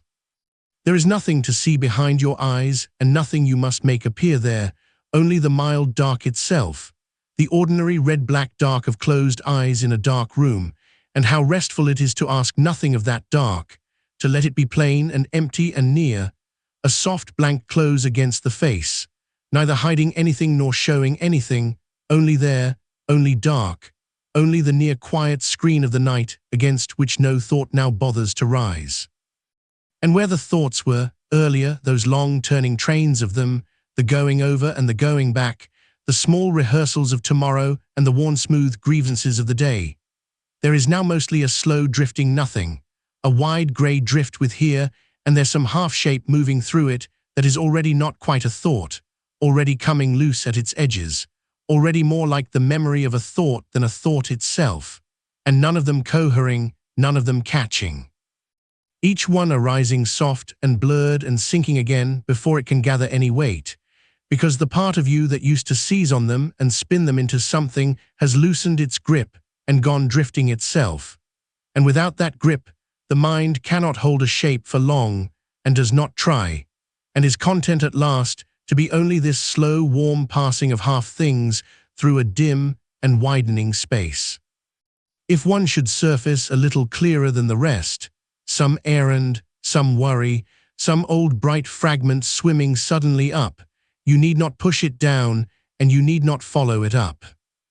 You can let it hang there a moment in the dark and simply not take hold, the way you might watch a leaf turn once on the surface of a slow river and then let the river have it. And the river always has it. The current always carries it on and around the bend and gone. And there is a next slow bend and a next after that, all night, the water always moving, nothing ever having to be gripped or kept. And you lying on the warm bank of it half asleep, and letting the whole quiet river of the mind go by unheld. The bed knows how to hold you. You have given it your whole weight now, every pound of you handed over, the head heavy in the pillow and the shoulders sunk, and the hips pressed deep, and the heels resting where they fell. And the bed takes all of it without the least complaint, holds all of it up from underneath so completely that you do not have to hold up any part of yourself, not one muscle kept even slightly ready, not the smallest bracing anywhere in you against anything, because there is nothing to brace against. The ground of the bed is entirely trustworthy, entirely still, and will not shift, and will not drop you, and asks only that you keep letting go into it, which is no asking at all, which is only the falling that you are already doing, deeper by the minute, softer by the hour, further down into a rest that has no floor to it, that just keeps opening beneath you the more you give in to it, room below room below room, each one darker and warmer and more still than the last. And you sinking gently through all of them, with nothing to stop you, and no wish to stop. How good the weight of the blanket, if there is a blanket, that even mild pressure laid all along the length of you, over the chest and across the legs, the small steady heaviness of it like a broad calm palm resting the whole night over your body and saying, without words, only this: stay, be still, you are covered, you are kept, and you are kept. Whatever is beyond the blanket, beyond the walls, beyond the reach of any thought you might still be dimly having, the cold of the outer dark, the long hours yet to run, the day that will come when it comes and not before, all of it is on the far side of that soft weight, held off, made distant, none of it able to get at the warm covered stillness where you lie, and you can let the whole rest of the world be far away out there in the cold, and keep for yourself only this near warm covered place. This small kept country under the blanket, exactly the size of your resting body, and want nothing outside it, and go nowhere and stay. Time is doing something merciful now that it never does by day. It has stopped being a line you are dragged along and become instead a wide, still pool you are simply resting in. No forward to it, no behind, only the deep, slow present of the dark, this breath, this warmth, this weight, and then the next, each one complete, each one asking nothing of the one before or after, so that there is no distance left to cover and no lateness to fear and no morning bearing down, only now and now. And the endless gentle now of the middle of the night, in which nothing is happening and nothing needs to, in which the clock may turn its hands as it likes out there in the dark, because you have stepped out of the current of the counted hours, and into this still pool where the hours do not count, where an hour and a moment are the same soft thing, where you could rest a whole age, and it would pass like a single slow breath. And where it does not matter in the least how long you lie like this, because there is nowhere you would rather be, and nothing you would rather do than exactly this slow sinking nothing, on and on, through the dark. And still further down there is a place the body goes on the deepest nights, below even this, where the last faint sense of lying in a bed in a room begins to loosen and let go, where you can no longer quite feel the line of your own edges, where the arm might be here or might be there, and it does not seem worth the enormous effort of knowing which. Where the face has forgotten its own expression, and the jaw hangs easy, and the brow is smooth as still water, and even the eyes beneath their lids have stopped their small searching and gone quiet in their sockets, turned gently away from the world, settled and dark, and you are drifting down toward that place now, feeling the edges of yourself grow soft and uncertain and unimportant, feeling the shape of you begin to blur out into the warm dark around it, the way breath blurs out into cold air and is gone. And there is no fear in it, none, only relief, only the deep relief of a thing that has held its own shape all day at last permitted to lose it, to spread, to thin, to belong to the dark instead of to itself. And you are being permitted that now wholly, and you can take it. You can let the last held outline of you soften and go, and be for these hours not a self keeping careful watch over itself, but only a warmth in a warm dark, only a slow breath in a sleeping house. Only a small kept life laid down and let go and carried. There is a sound the blood makes that you can almost hear this deep in the quiet. Not really a sound, more the sense of the body's own slow working going faithfully on beneath you, the long patient labor of the heart that has beaten every second of your life without once being thanked and beats on now, slower than it was at the day's height, unhurried, sure, sending the warm tide of you around and around through the dark of the body while you sleep, tending you, keeping you. Doing in the deep of you exactly what the deep of the night is doing all around you, the quiet, unwatched work of restoration, the mending that only happens when the watching stops, the slow good repair that the body has waited all day to begin, and can only begin now that you have finally, completely, let it be, let it work, let it have you. So let it have you. There is a wisdom running you tonight that is older and surer than anything you know how to think, and it does not need your help, and it does its best exactly where you are now, down here, under, given over, asleep, or so near it the difference has stopped meaning anything at all. And the dark goes on, wide and kind and deep, with so much of the night still ahead, so many slow, unhurried hours still folded quietly up in front of you, and every one of them is yours to rest in, every one of them holding nothing but more of this same soft depth, more warmth, more weight, more slow, long carrying breath, and you need not reach for any of them or count them or wait for their end. You need only lie here in the one you are in and let it hold you. And then let the next hold you, and the next, sinking a little further into the warm dark with each one, further under, further down, wanting nothing, meeting nothing, keeping nothing, only breathing, only resting, only being carried on and on and on through the long, kind middle of the night. Somewhere far off, past the walls of wherever you are lying, the night is doing its slow, ordinary work over everything at once, and you are only one small, warm place inside all of it, one among so many, and there is an ease in that you can let yourself feel now, that you are not the only one lying down in the dark tonight, not the only breath slowing in a quiet room, that all across the sleeping country there are others laid down just as you are laid down, in beds you will never see, under roofs you will never stand beneath, each of them sinking as you are sinking, each of them let go of the day as you have let go of the day, a great scattered field of resting lives all breathing at their own slow pace into the same wide dark, and you belong among them, one quiet lamp gone out in a long row of quiet lamps, nothing asked of you but to be one more of them, one more sleeper folded into the night's keeping, and the night has room for all of you, more than room. And it holds each one the same, without preference, without effort, the way the dark holds everything it touches, lightly, completely, and without ever needing to be thanked. And if some small part of you is still awake enough to notice that it is awake, let even that be soft tonight, let even that be allowed. You do not have to chase the sleep. You do not have to reach out into the dark and pull it toward you.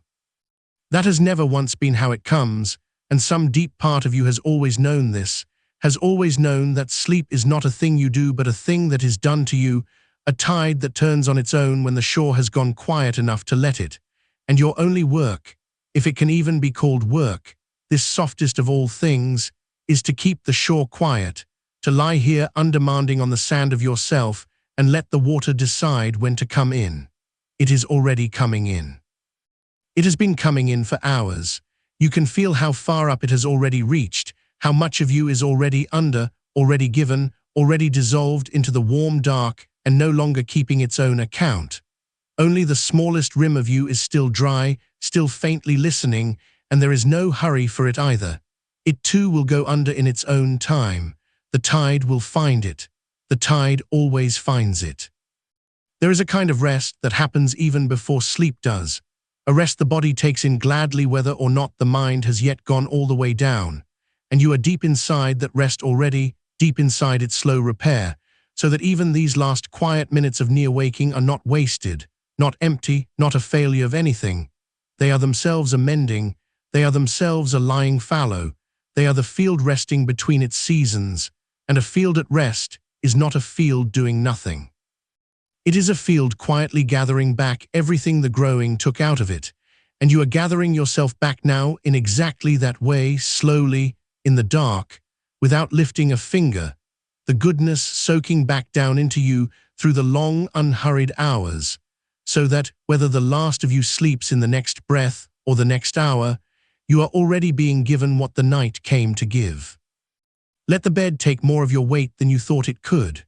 There is always more to give it, some held thing in the shoulders you had forgotten was held, some faint bracing along the backs of the legs, some last small readiness in the hands as though even now they might be asked to do something.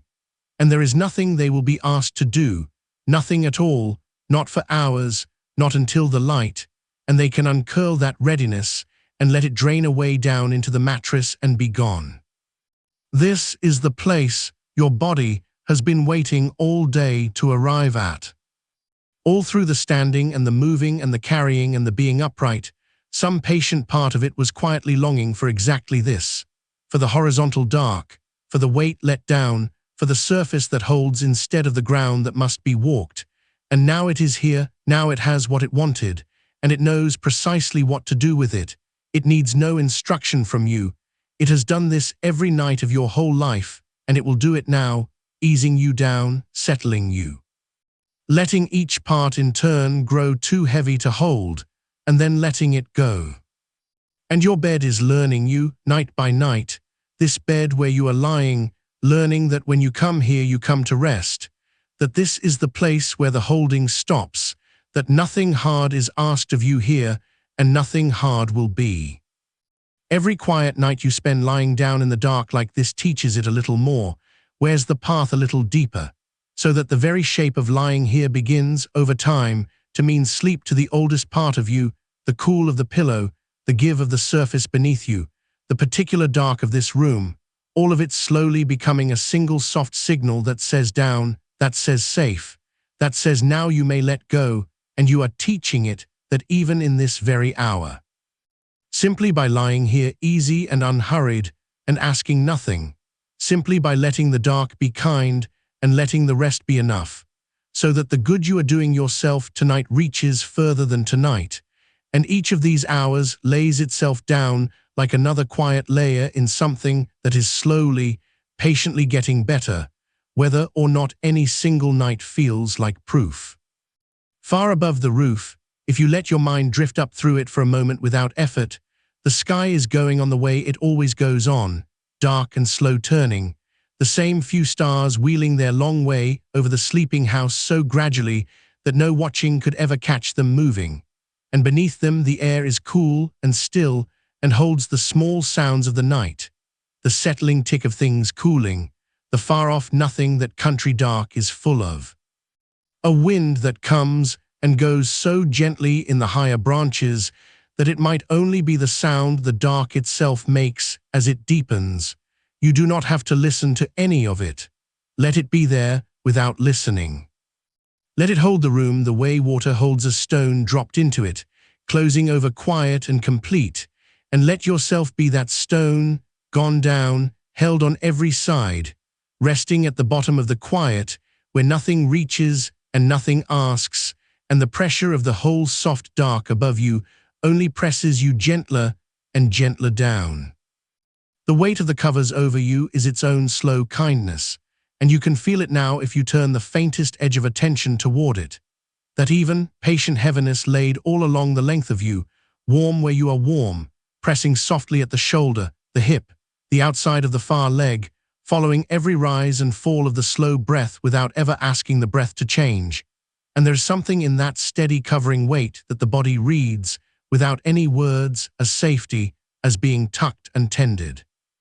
As the old animal comfort of being pressed upon lightly by something warm, and you can let that reading go all the way down into you, let it tell every deep and wordless part of you that you are covered, that you are held, that the cold cannot reach you here and nothing needs guarding against.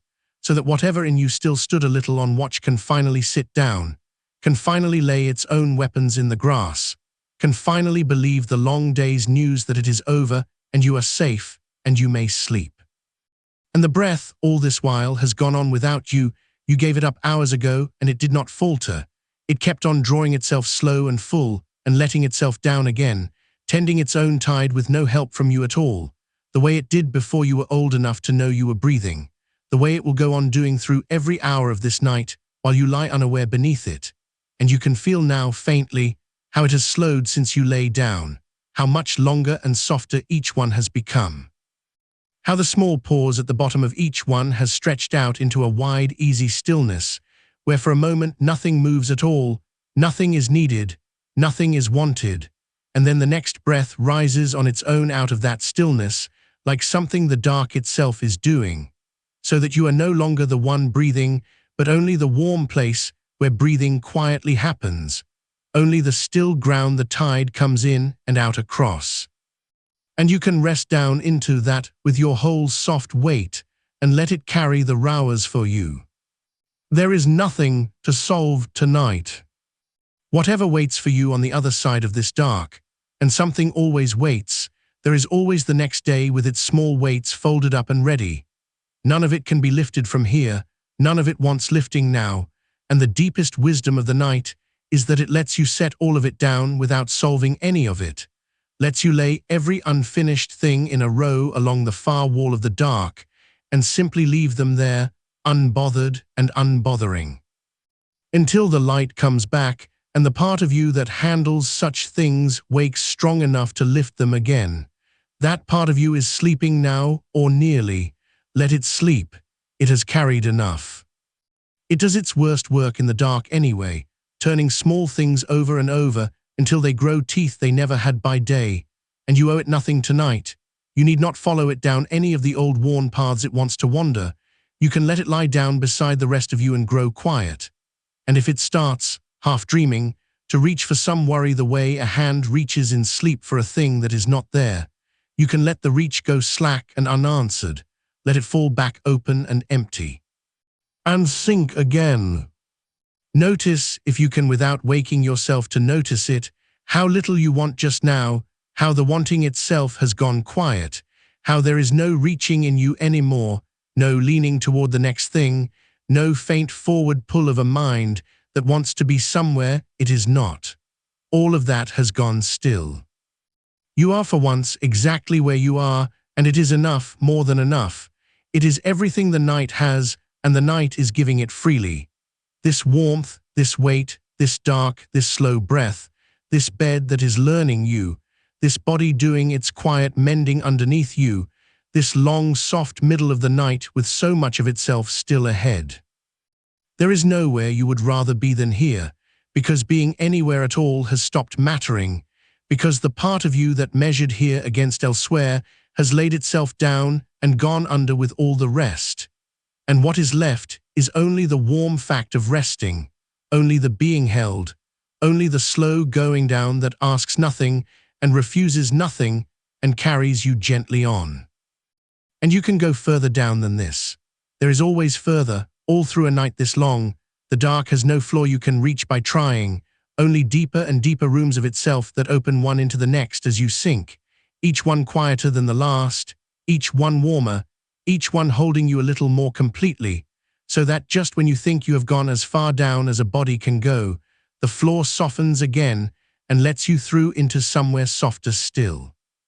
You are passing through those rooms now, one after another, without effort, without noticing the doors, only the slow, sure sense of going down and down through the kind dark, further from the day, further from the surface, further from the last thin rim of yourself that still knows its own name.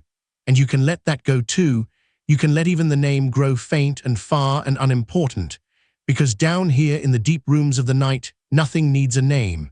Nothing is called, nothing answers. There is only the warm dark, and the slow breath moving through it, and the small kept life of you being carried, unnamed and safe, further under with every hour.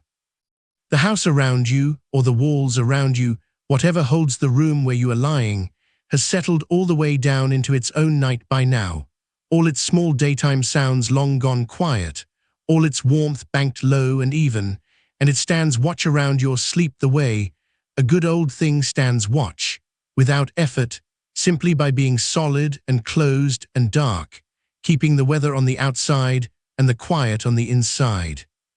So that you need not keep any part of yourself turned toward the door or the window or the world beyond them.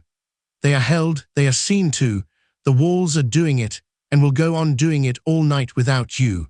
And you can turn every last part of yourself inward and downward now, away from the edges, into the warm center of your own rest, and let the walls have the watching, and let the dark have the rest of you. Down here, the time has come loose from its counting. There is no hour anymore, no number the night could be pinned to, only the slow wide flow of it moving through the dark, unmarked, unmeasured, one soft moment folding into the next with nothing to tell them apart and no reason to tell them apart, so that you could not say, if some voice asked you, how long you have been lying here or how long is left, and it does not matter, it has stopped being the kind of thing that could matter. Because you are no longer traveling through the night toward its end, but only resting in the middle of it with the whole of it around you, and the middle of the night is a wide and patient country that does not hurry you across itself, that lets you stay, that has always, underneath all the years of trying and watching and counting, only ever wanted to let you stay and rest and be carried, if you would let it, and you are letting it now, at last, fully, and it has you, and it is glad to have you. And it will hold you through every dark, unhurried hour still to come, wanting nothing back, asking nothing further, only carrying you on through the deep soft middle of the night, further down and further and down. So sink.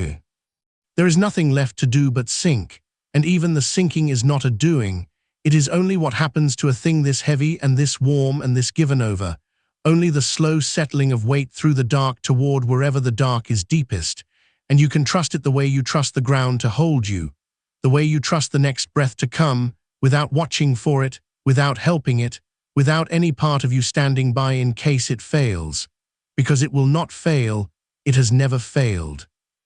It is the surest thing there is, this letting down of a tired body into the dark that was made to receive it. And the warmth spreads a little further as you go, out along the arms to the very ends of the fingers, down through the hips and the long bones of the legs to the soles of the feet, filling you evenly and heavily like slow water finding its level, until there is no part of you left that is not warm and not heavy and not resting, no held place, no waiting place, no small bright corner still standing awake, only the whole soft dark shape of you laid down and let go and carried. Only the long slow breath moving through it like a tide, only the deep and patient middle of the night going quietly on all around you, with so much of itself still ahead, so much dark still folded up and waiting, so many slow unhurried hours still yours to sink through, one after another, further under with each one, further down, needing nothing, meeting nothing, keeping nothing, only breathing, only resting, only being carried on and on through the long, kind dark. And somewhere out past the walls, if you listen for it, not with effort, only with the loose attention of a body already half asleep, there may be the faint sound of the world going on without you and needing nothing from you tonight, the small settling noises of a house cooling in the dark, a soft tick somewhere as wood gives up the last of the day's warmth, the low almost silence that is not really silence, but the sound the quiet makes when everything in it has finally lain down.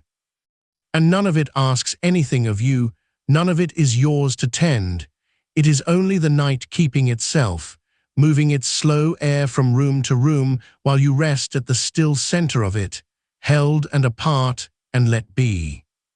You do not have to follow any of it.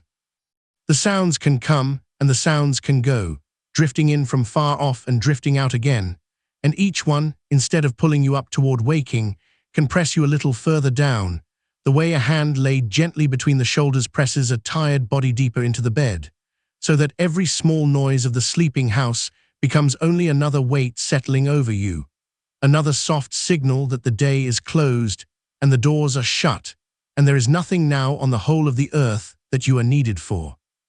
Nothing to rise toward, nothing to answer, only this long dark hollow of rest that has opened all around you and taken you in. And the bed beneath you has stopped being a place you are trying to sleep in and has become, without your noticing the moment it changed, simply the place your body sleeps. The way a riverbed is only the shape the water has worn for itself by lying there long enough, no effort in it, no intention, only the deep-grooved habit of rest. This is what the bed is for. This is all it has ever been for. And your body knows it now the way it knows how to breathe without being told, knows how to soften into these covers and let its weight go completely, so that lying here asks nothing of you at all, requires no skill you might lack and no trying you might fail at, only this, only being here, only being heavy, only letting the mattress take the whole long load of you the way it was made to. Feel how the covers hold their small warmth against you, that faint close heat that gathers under the blankets and stays, a warmth your own body has made and the dark has kept, wrapped around you now like something patient and familiar, and how the edges of you, the place where your cheek meets the pillow, where your shoulder meets the sheet, where one leg rests its weight against the other, how all those edges have begun to soften and blur. To lose the sharp line between where you end and where the resting place begins, until you could not easily say, drifting like this, which part is you and which part is the warm dark holding you, and there is no need to say, no reason the question would ever have to be answered, only the deep blurred comfort of a body no longer minding its own borders, spreading its weight out into the bed, and the bed rising up to meet it, the two gone soft against each other in the dark. There is a slowness in you now that has its own gravity, that pulls everything downward and inward toward stillness, and you can let it pull. You can give it the small things first, the little muscles that were still holding without knowing they held, somewhere behind the eyes, somewhere along the jaw, the fine strings at the base of the skull that have carried the day's tension so long they had forgotten how to be anything but tight. And one by one, in no order, with no hurry, you can let them come loose.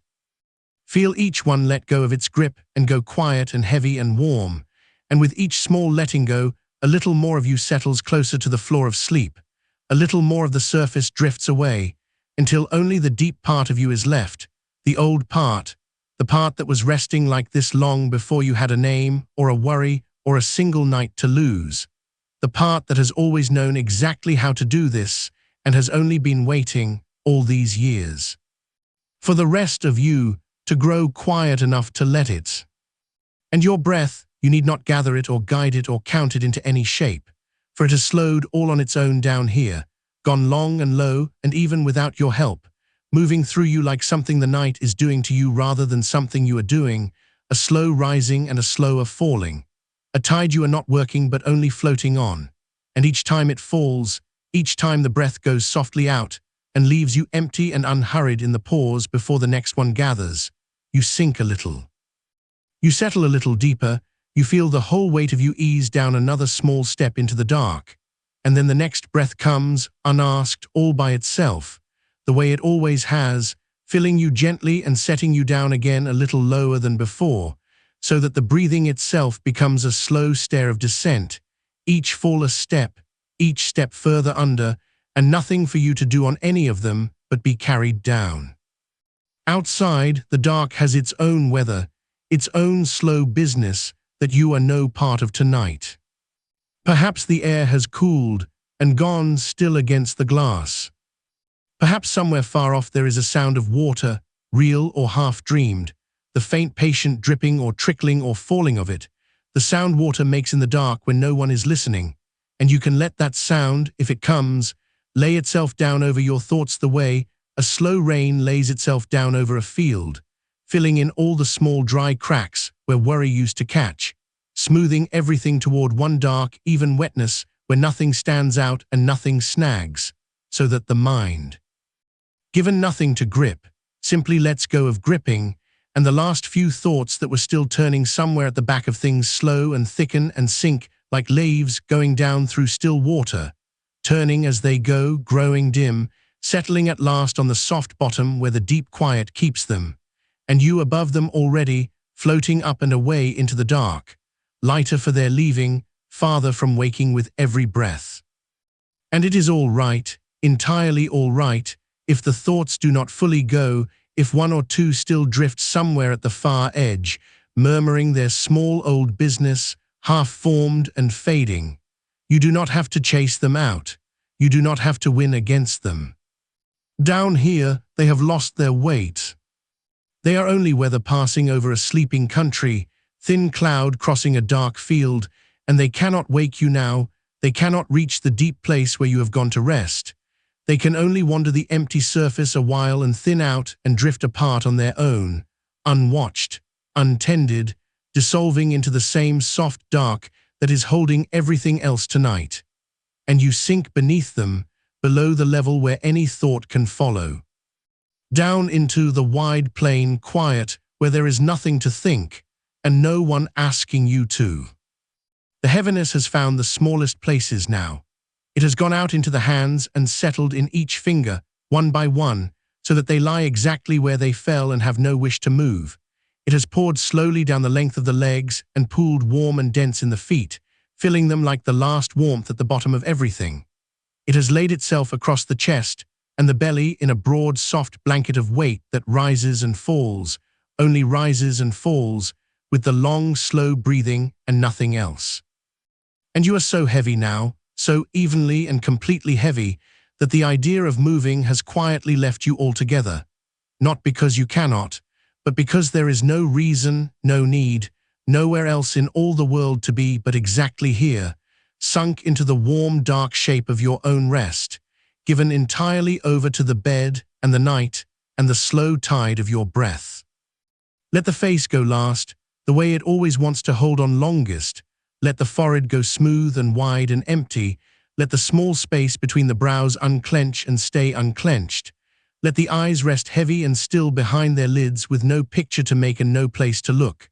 Let the tongue lie soft in the mouth and the jaw hang loose and the whole face fall open and untroubled as a sleeping child's, keeping nothing back, arranging nothing. Simply resting the way water rests when it has finally found the lowest place and stopped. And feel how, when the face lets go, something deeper lets go behind it, some last held thing you could never quite name, unhooking now, quietly, in the dark, and drifting off and gone. There is nowhere you have to be tomorrow that tonight can reach. Whatever waits on the other side of this dark waits patiently and will keep, and does not need you to hold it now, does not need you awake and turning it over in the small hours as though your watching could change its shape. You can set it all down at the edge of the night like a bag too heavy to carry into sleep and leave it there, and know that it will still be there in the morning if you truly need it, and that most of it you will not need at all, and for now, for all these long dark hours between here and the light, none of it is yours. None of it. You are off the hook of tomorrow. You have been let go from it, the way a boat is let go from its rope, and drifts out quiet onto the wide dark water, turning slowly, going nowhere it must, held up by the whole deep body of the water beneath it, and asking nothing of itself but to float. And you are floating now, held up from underneath by something vast and dark and patient, something that does not tire of holding you and never has, that took you up the moment you stopped struggling against it, and has carried you, effortless, ever since. You weigh nothing to it, you are no trouble to it. It would hold 10,000 of you and not strain, and it holds you gladly, wanting only to bear you further out and further down into the deep, still middle of the dark, where the water is warmest and the quiet is oldest, and there is nothing at all left to do but drift. And you drift. You have stopped rowing. You have shipped the oars and lain back in the bottom of the boat and let the current have you, and the current is slow and warm and sure, and it knows where it is going even though you do not, and you do not have to know. That is the whole of the gift of it. You do not have to know anything now, or hold anything, or steer toward anything, only lie back in the dark and be carried where the deep quiet water wants to take you. The breath goes on without you, slow and low. The weight goes on holding you down, warm and complete. The dark goes on all around, unhurried, wide, keeping its own soft company in the corners and the far rooms and the still air against the glass. And the sounds, if they come at all now, come from very far away, faint and rounded and soft-edged, more like the memory of sounds than sounds themselves, reaching you dimly through fathoms of quiet and stirring nothing, so that even they become part of the resting, part of the drift. One more thing the night is holding at a gentle distance, so that it cannot touch the deep place where you have gone. And should some small surfacing happen, some brief rising toward the light, the way sleeping bodies sometimes rise a little and turn and settle again, that too is nothing to mind, nothing to fear, nothing that means the rest has failed. It has not failed. It is only the slow tide of the night lifting you an inch and setting you down again, the way the sea lifts a drifting thing and lowers it and lifts it. And each time it lowers you, you go down a little further than before, a little deeper into the warm dark, so that even the risings are only part of the sinking, only the long, slow breathing of the whole night rocking you down by degrees toward the deepest floor of sleep, where you are going, where you are almost. Where there is nothing but the dark and the weight and the far faint tide and the slow, sure breath carrying you on. So let the boat drift, let the water hold, let the warmth stay pooled in the hands and the feet and spread its slow, even heat through everything between. Let the covers keep their small, close warmth against your skin, and the dark keep its wide, cool quiet around the covers, and the house keep its slow, settling silence around the dark, one softness folded inside the next, all of it wrapped around this one warm resting shape that is you, sunk down at the still heart of all that holding, needing nothing, keeping nothing, only breathing, only sinking, only being carried further down into the long, kind dark, and further and down. There is so much night still around you. So much of it still unspent, still folded, still waiting patiently ahead. Hour on quiet hour of it, each one darker and warmer and slower than the last, each one only more of this same deep holding, so that there is no edge to hurry toward and no end to keep watch for, only the wide unmeasured going on of the dark, more than enough of it, more than you could ever use. A whole long generous country of night laid out around your rest, with no border you will reach tonight. You may let each hour take you the way this one has taken you, down and down, softer and softer, further from the surface and nearer to the floor, and never once have to wonder how much is left, because there is always more dark, there is always more of the slow, warm holding, and it is all for you, and it asks nothing, and it will not run out before you are ready. So there is nothing to reach for, nothing to finish, nothing to arrive at, only this, only the breath going slowly out and slowly in, only the weight lying warm and complete against the bed, only the boat drifting far out on the dark, still water with the oars long since shipped, only the deep, quiet country of the night opening ahead of you, hour beyond hour, patient and endless and kind, carrying you on through the soft, unhurried dark, further down with every breath, and further and down. And if you notice anything at all now, let it be only the smallest things, the things too quiet to have reached you in the daylight, the faint weight of the air itself lying over the blanket, the way the room holds its own slow temperature around you, evened out and settled, no longer moving, only resting the way you are resting. There is a stillness in a room late at night that has nothing to do with you, a stillness the room would keep whether you were here or not, and you are simply lying inside it now, burrowed into it, one more still thing among the still things, the walls holding their patient shape in the dark, the doorway standing open onto more dark, the corners folded quietly into themselves, all of it keeping the same long silence you are keeping, all of it asking nothing of you at all. Somewhere far outside these walls the night is very wide. The cold, clean air is moving slowly over the roofs and the fields and the long, empty roads, moving without hurry, the way large, slow things move, and none of it needs you awake to watch it. The trees are standing in the dark, with their leaves gone quiet. The grass is bent and still under its own faint weight of dew. And all of that outside stillness leans in against the walls of the house and settles there and makes the quiet in here deeper, so that you are held not only by the covers and the bed, but by the whole wide sleeping country beyond the window, mile on mile of it lying down for the night just as you have lain down, resting just as you are resting, dark just as you are dark. Let the breath keep going without you. You do not have to tend it now. It has learned the slow shape it wanted all along, the long soft going out and the easy drifting in, and it will keep that shape on its own through all the hours ahead, quietly, faithfully, the way the tide keeps coming whether or not anyone is standing on the shore. There is a kind of trust in that, in letting the breath be its own keeper, in setting down even that small task and finding it does not need you, finding it goes on just as well, softer even, once your watching hand is lifted off it. So lift your watching hand off everything now. Let it all go on without you, the breath, the warmth, the slow turning of the hours. None of it is yours to carry any longer tonight.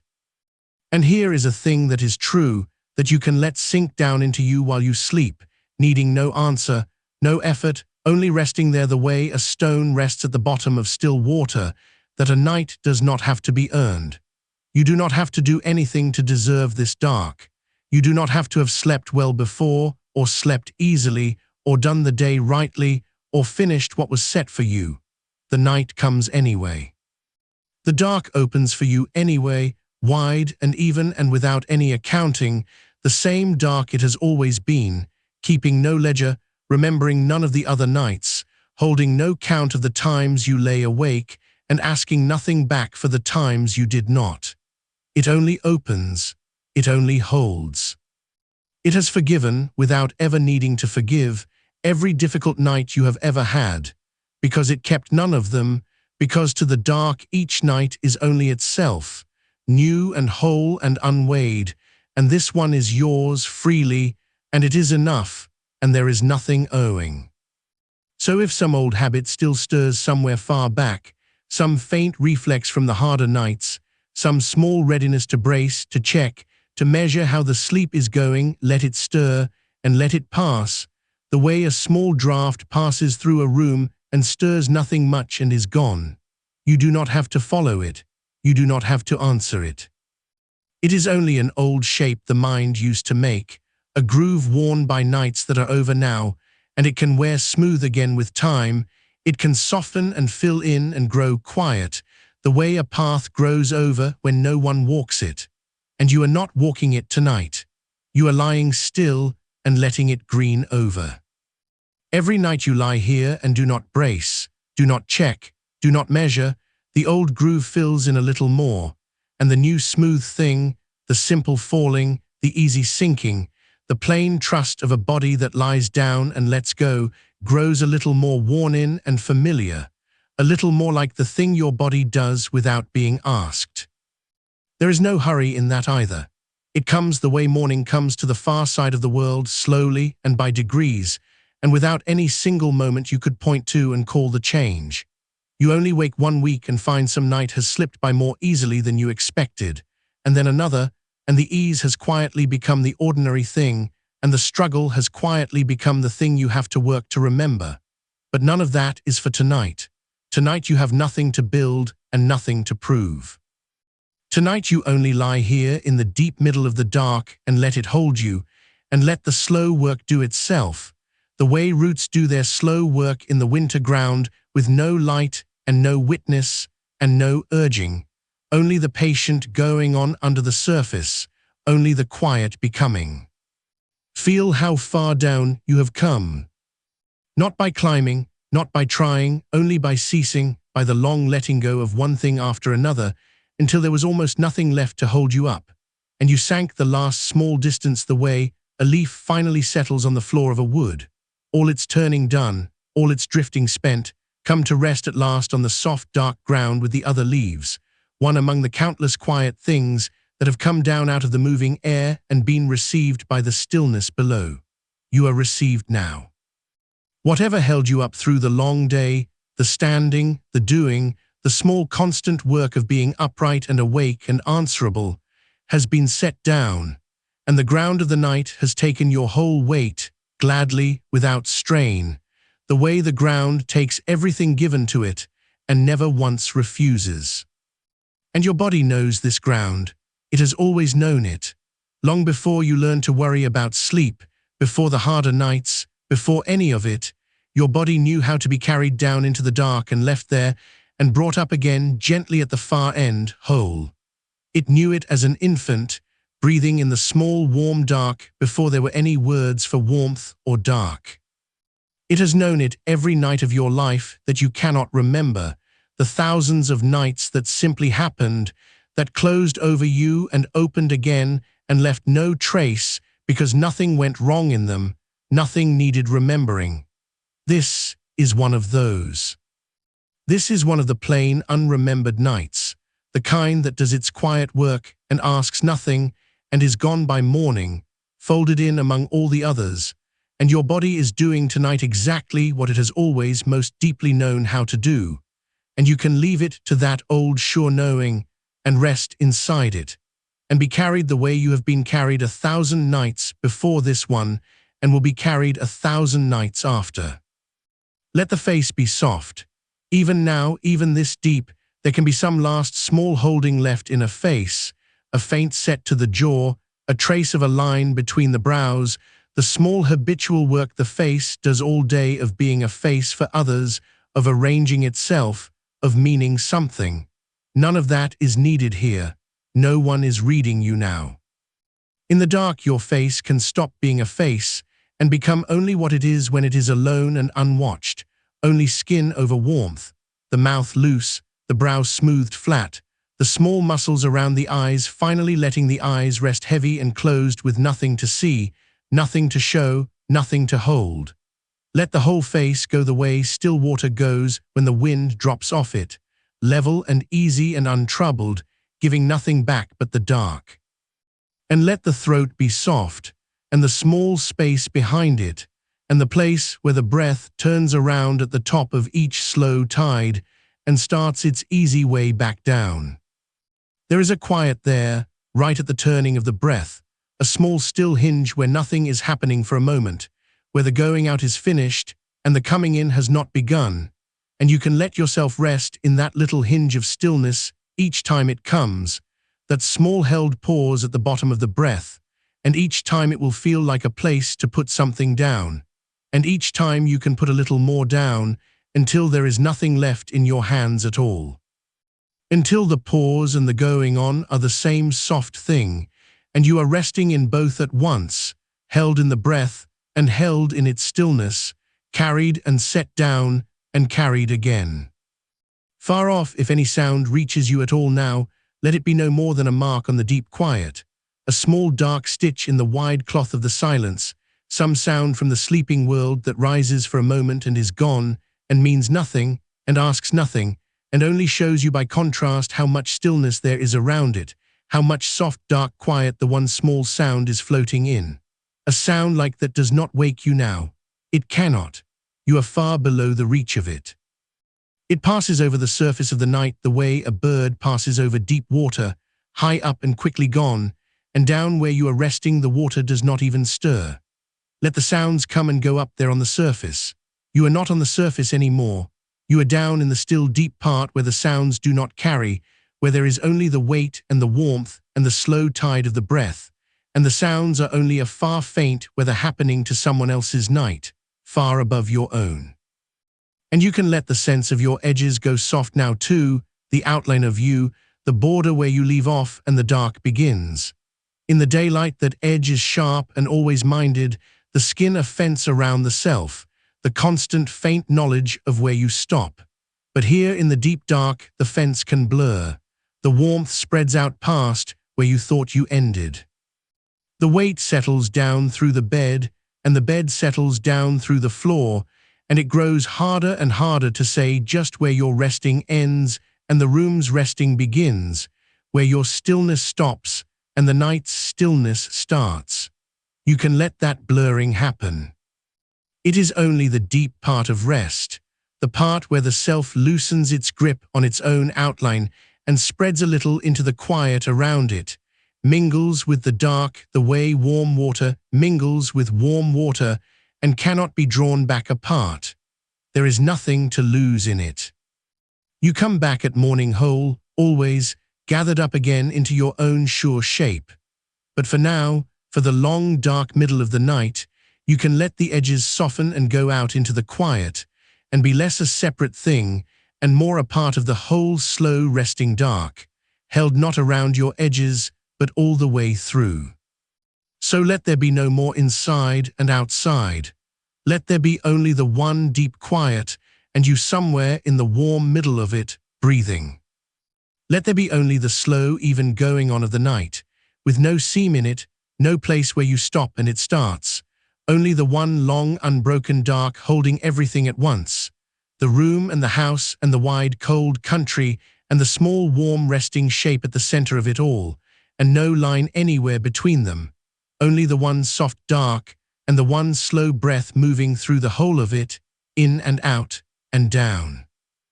You have such a long way of night still ahead of you, and none of it to travel, none of it to cross, only to lie still inside while it passes through you and around you like slow deep water through a sunken stone.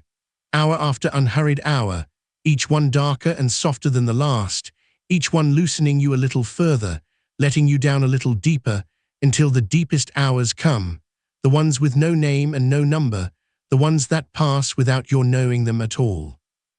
When even this quiet voice has thinned away to nothing, and there is only the dark and the breath and the long sure holding, and you are gone all the way down into it, resting on the still floor of the night with nothing left to carry and nothing left to keep, only the slow tide breathing you on toward morning, so patiently, so kindly, from so far off that the morning is not even a thought yet, not even a paleness.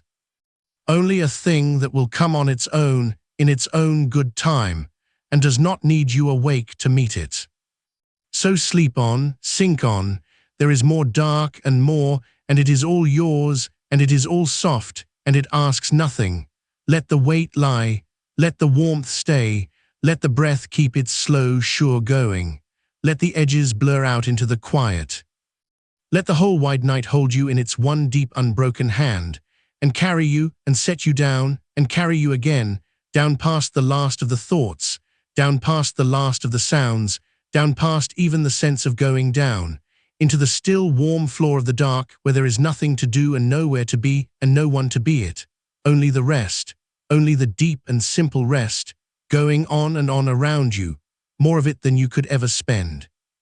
Holding you softly through the long unmeasured middle of the night, further in and further down, and slower and warmer and away. And if some small part of you is still here, still faintly listening, let it listen now not to the words but to the space between them, the little rests where nothing is said, because those quiet gaps are where the sleep lives, and there are more of them coming, and longer ones, wider and softer, until the words are only islands far apart in a great calm sea of quiet, and you are drifting easily between them, needing none of them, kept afloat by the quiet itself. There is no thing you must hold onto here, not this voice, not the thread of any thought.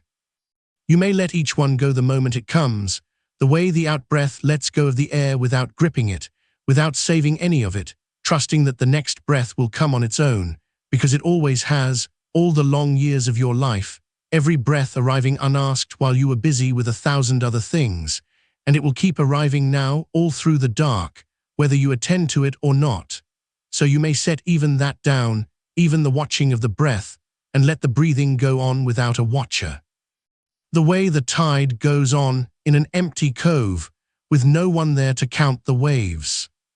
Somewhere far under the surface of you, the body has already begun its own slow work, the work it knows without being taught, the quiet housekeeping of the deep hours, the heart slowing itself by small careful degrees, the blood moving warm and unhurried out to the tips of the fingers, to the soles of the feet, the muscles along the spine loosening one small fiber at a time, the whole soft machinery of you settling lower and lower into its true resting pace. needing nothing from you but that you stay out of its way, that you let it. And you are letting it now. You have finally, after so long, stopped standing over your own rest like a worried keeper, stopped checking on it, stopped asking it if it is working, and in the letting go, the rest has quietly closed over you like still water closing over a dropped stone, without a ripple, without a sound, so smoothly you never felt the moment you went under. The blankets lie over you with their small, even weight, warm from your own long warmth, pressing down so gently along the whole length of you, along the shoulders and the arms and the slow rise of the chest and the heavy sunk hips and the loose heavy legs. And that weight is a kind word the dark is saying to you without any voice. A steady wordless pressing that means only stay, only rest, only here, and the body hears it and believes it and sinks a little further to meet it. So that you and the weight and the warmth are all leaning into one another now, all agreeing, all going the same slow way down. There is nowhere your skin ends and the warmth begins. There is only warm. Warm gathered close around the belly and pooled in the small of the back, warm running loose down the backs of the thighs, warm cupped in the palms of the two still hands where they lie open and unclenched, the fingers a little curled, holding nothing, needing to hold nothing, emptied at last of all their long daytime gripping and simply resting, warm and heavy and done. And the jaw has come unset. All day it was doing its quiet clenching, its small holding, the way it does without your ever asking, and now it hangs easy and loose, the teeth apart, the tongue soft in the floor of the mouth, and with the jaw gone loose something behind the face has loosened too, some long-held bracing you did not even know was there until it went, and the whole front of the face has gone smooth and slack and untroubled, the brow wide and unfurrowed, the small muscles around the eyes all quiet. The eyes themselves resting deep and still and turned gently down beneath their closed lids, going nowhere, looking at nothing, seeing only the soft red dark inside of themselves and content there, wholly content, to look at that soft dark and follow it down. You need not lie any particular way. Whatever way you have come to rest is the right way. If a hand wants to move in the night, it may move, and you need not wake to it. If you drift up for a moment toward the surface, toward the faint grey light of half-knowing, you need not be troubled by it, and you need not fight it either. You have only to notice the weight again, the warmth again, the slow breath again, and each of those is a soft hand on your shoulder easing you back down, and you will go back down, easily, the way you have gone down already so many times tonight. Because the going down is the natural direction of this whole long dark, and everything in the room is tilted gently toward it, and you have only to stop paddling against the tilt and let it take you, and it will take you, every time, all night, as many times as you rise, patiently, without ever once minding that you rose. This is what the bed is for, only this, not for the turning over of the day's small failures, not for the rehearsing of tomorrow, not for the long, anxious arithmetic of hours left till morning that you have done here so many nights before. The bed was never for any of that, and slowly, night by night, it is unlearning those old uses and learning this one, the true one, the only one which is rest, which is warmth, which is the soft, unbroken going down into the dark. Every quiet hour you spend here like this, heavy and warm and asking nothing, teaches the bed a little more surely what it is, a place where the body lets go. So that in time, before long, the very feel of these sheets against your skin, the give of this pillow under the weight of your head, will be enough on its own to start the loosening, the way the first cool of evening is enough to start the birds settling. The body will feel the bed and know, without being told, oh, this is where I put the day down, this is where I go soft, this is where I sleep. And the sleep will come to meet you halfway, come earlier and easier. Come like something remembered rather than something worked for, but none of that is tonight's task. Tonight there is no task. Tonight you have only to lie here in the deep middle of the dark and let the lesson teach itself while you rest. Far off, if there is any sound at all, let it come. The small settling ticks of the house cooling in the night, the wood easing, the pipes far in the walls, some faint moving of air. Perhaps from very far away, the low sound of the world going on without you, a car somewhere crossing the dark on some errand of its own, the sound rising and swelling and thinning again and gone, and it has nothing to do with you, it asks nothing of you. It is only a small proof that the night is wide and full of quiet distances, and you are safe in the warm middle of it, while other things move far away at the edges. Let each sound arrive and let it leave. You do not have to hold the door for any of them. They come, they pass through the great still room of your resting, they go on out the far side and are gone, and the quiet closes softly behind them, deeper for their passing, and you are lower than the sounds now, down beneath them, on a floor of the night that the sounds only skim along the top of and never reach. And the thoughts, if any thoughts still come, and a few may still come, drifting up slow and half-formed out of the dark like slow bubbles rising through deep water, let them rise and let them break and let them be gone. You do not have to answer them. You do not have to follow where they point. A thought is only a small light thing that floats up and wants to be watched, and if you do not watch it, if you let it rise unwatched, it loses its way and drifts apart and sinks back down into the dark it came from, having troubled nothing. You are far too heavy now, far too warm, far too deep to go chasing after little floating thoughts. Let them rise. Let them go.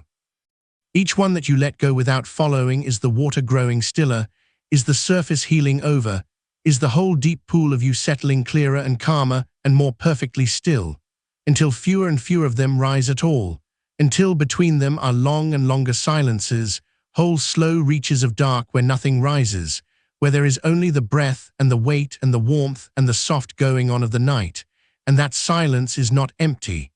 It is full, it is brimming. It is the very thing you have been so tired for, so long, it is rest itself, come at last, and settling over you and staying. There is so much of the night left, feel how much, not as a thing to fill or a thing to get through, but as a great soft country of dark lying all around you, unhurried, in no rush toward the morning, a country you do not have to cross, because you are already home in the deep warm middle of it, lying still on your own small ground, while the dark keeps its slow watch out to every edge. The hours ahead are not a distance, they are a depth. And you are sinking down through them, the way warmth sinks down through wool, slowly, evenly, all the way through, until every last thread of you is the same low, even warmth, and there is no cold edge left anywhere, no held place, no waiting part, only the whole of you, warmed all the way through, resting all the way down, given over completely to the long, kind dark. Let the breath go slower still. There is no need to make it so, only to allow it, to let each out-breath spend itself a little longer, a little softer, trailing off into the quiet at the end like a slow tide sliding back down a long, flat shore, taking its own unhurried time, no hurry in it anywhere, and then the small still pause at the bottom where nothing moves at all, that little pool of stillness at the foot of every breath, wider now and calmer, a place you could almost rest in, and do rest in, for the space of a heartbeat. Before the next breath comes drifting in of its own soft accord, unasked, filling you gently and easily, and setting you down again a little deeper than before. In, and the long slow out, and the still small pause, and in again, from somewhere so far down now that you barely feel it start. Each breath a slow, low swell on a dark and sleeping sea, lifting you the smallest bit and setting you softly down, lifting and setting down, rocking you the way the oldest, deepest part of you was rocked before you had any words at all, before you had any worries to keep you from sleep, when sleep was only the warm, dark thing that came and took you whenever it wished, and you went into it gladly and without a single thought. And it is that easy again now, that old, that simple. Sleep only the warm, dark thing that comes, and you only the small, warm thing that goes willingly into it, down, and easily down. You have carried so much today, you need not carry any of it here. Whatever weight you came to this bed still holding, the undone things, the unsaid things, the small sharp worries and the large dull ones, the whole day's long freight of it. You may set it all down now on the dark floor beside the bed, all of it, and it will keep there perfectly well until morning without your watching over it. And much of it will look smaller in the morning light, and some of it will be gone entirely, dissolved in the night the way frost dissolves off the grass by the first warmth of the day. Having never been as solid as it felt in the dark, but that is morning's small business, and morning will tend to it. For now there is only the setting down, the great slow unburdening, the long relief of it. Feel how the shoulders drop when the weight goes, how the chest opens, how the breath comes easier once there is nothing left to hold. And you are lighter now and heavier at the same time, lighter in the mind and heavier in the limbs, emptied of the day and filled with the dark, and sinking, still sinking, into the deep untroubled floor of the night. And there is nothing more you need to do. There has never, in all of this, been anything you needed to do. The sleep does not need your help. It knows the way. It has always known the way, down through every night of your whole life, arriving on its own whenever you finally stopped standing in its path. And you have stopped now, you have stepped aside at last, you have laid yourself down in the warm dark and let go of the reins entirely, and the sleep is coming up under you soft and sure and enormous, rising to meet you the way deep water rises under a drifting boat, all around and beneath and everywhere at once. Lifting you clear of the last hard edges of the waking world and carrying you off, gentle, silent, without a sound, out onto the wide, dark, still water of the deepest hours, where the voice cannot follow, where even the last thin thread of listening comes loose and drifts away, and there is only the warmth, and only the weight, and only the slow, far breath going on without you, and the long, kind dark holding you all the way through, and more night, and more, softer and deeper and further down. And no need, and no hurry, and no end of it anywhere, only the rest, going on and on, around you, holding you further in and slower and warmer and away. And if some small part of you is still faintly here, still catching the low thread of the voice as it moves past, you need not hold to it, you need not follow it anywhere. Only let it go by you the way you might let a slow train go by in the deep of the night, far off across the sleeping country, its long sound rising and passing and thinning out again into the dark, carrying nothing you must catch, bound for nowhere you must go, and you, lying warm and still and already half gone. Listening to it fade without the least wish to rise, glad only that it is far away and that you are here and warm and staying. There is a stillness that comes into a house very late, long after the last light has gone, when even the rooms seem to have lain down, the walls settling by the smallest degree into their old timbers, the floors letting go of the day's small warmth one soft breath at a time, the whole quiet frame of the place easing lower on its foundations, the way a sleeper eases lower into the bed, and the house holds you inside all of this settling, a still thing inside a still thing, held and covered and kept.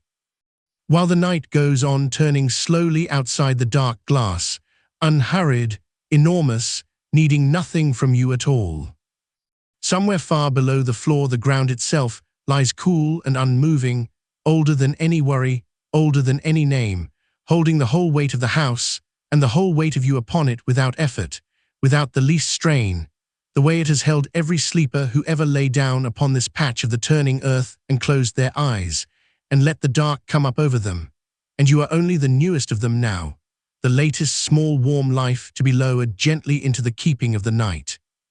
And the ground does not tire of holding, and the dark does not tire of covering, and there is room here for you to be as heavy and as still and as gone as you please. Let the weight go on gathering in you, slow and downward, pooling in the deep parts of the body, in the small of the back, in the backs of the legs, in the loose open hands, a warmth that is almost a heaviness and a heaviness that is almost a warmth, the two of them the same thing now, spreading and settling, filling you the way warmth fills a stone that has lain all day in the sun and gives it back slowly, all through the cold evening, out of some deep unhurried store, and you have such a store in you now. A low banked warmth held far down in the middle of you, glowing very faintly, asking nothing, giving off just enough to keep the whole long night soft around you. Down there in that low, warm middle, the breath comes and goes on its own, so slow now, so far apart, each one arriving in its own time without being called for and leaving again without being pushed. A small tide with no one minding it, rising a little, falling a little, keeping its own old rhythm in the dark the way the sea keeps its rhythm against a shore no one is watching, all through the night, whether anyone listens or not. And no one is listening now, not even you, not really. Only the body breathing itself onward through the dark, while the last of you lets go of the counting of it, lets go of the minding of it, lets it slip out of your keeping entirely, so that it breathes and breathes with no one there to breathe it, and still it goes on, faithful, unhurried, needing no help from you at all. This is what the bed has become for you, not a place of trying, not a place where anything must be worked at or waited for or won, but only this. A warm, dark hollow shaped to your weight, a place the body knows, a place that means down and means dark and means rest and nothing else. And each night that you come here and simply let yourself be lowered into it and covered over and kept, the meaning of the place sinks a little deeper, sets a little firmer, until the bed itself becomes a kind of quiet word that the body reads in the dark, a word that says sleep, so that in time you will feel it the moment you lie down, the old sure pull of it. The ground opening gently under you, the dark coming up soft and welcome, because the place has learned you, and you have learned the place, and there is nothing between the two of you anymore but this easy sinking down. And if the mind should drift up out of the warmth for a moment, the way a swimmer drifts up toward a paler light and hangs there a breath before sinking again, no matter at all, there is nothing up there to keep you, nothing bright, nothing sharp, only the same soft dark thinning a little and then closing over again as you slip back down under it, down past the level where thoughts still form, down to where they come apart before they finish.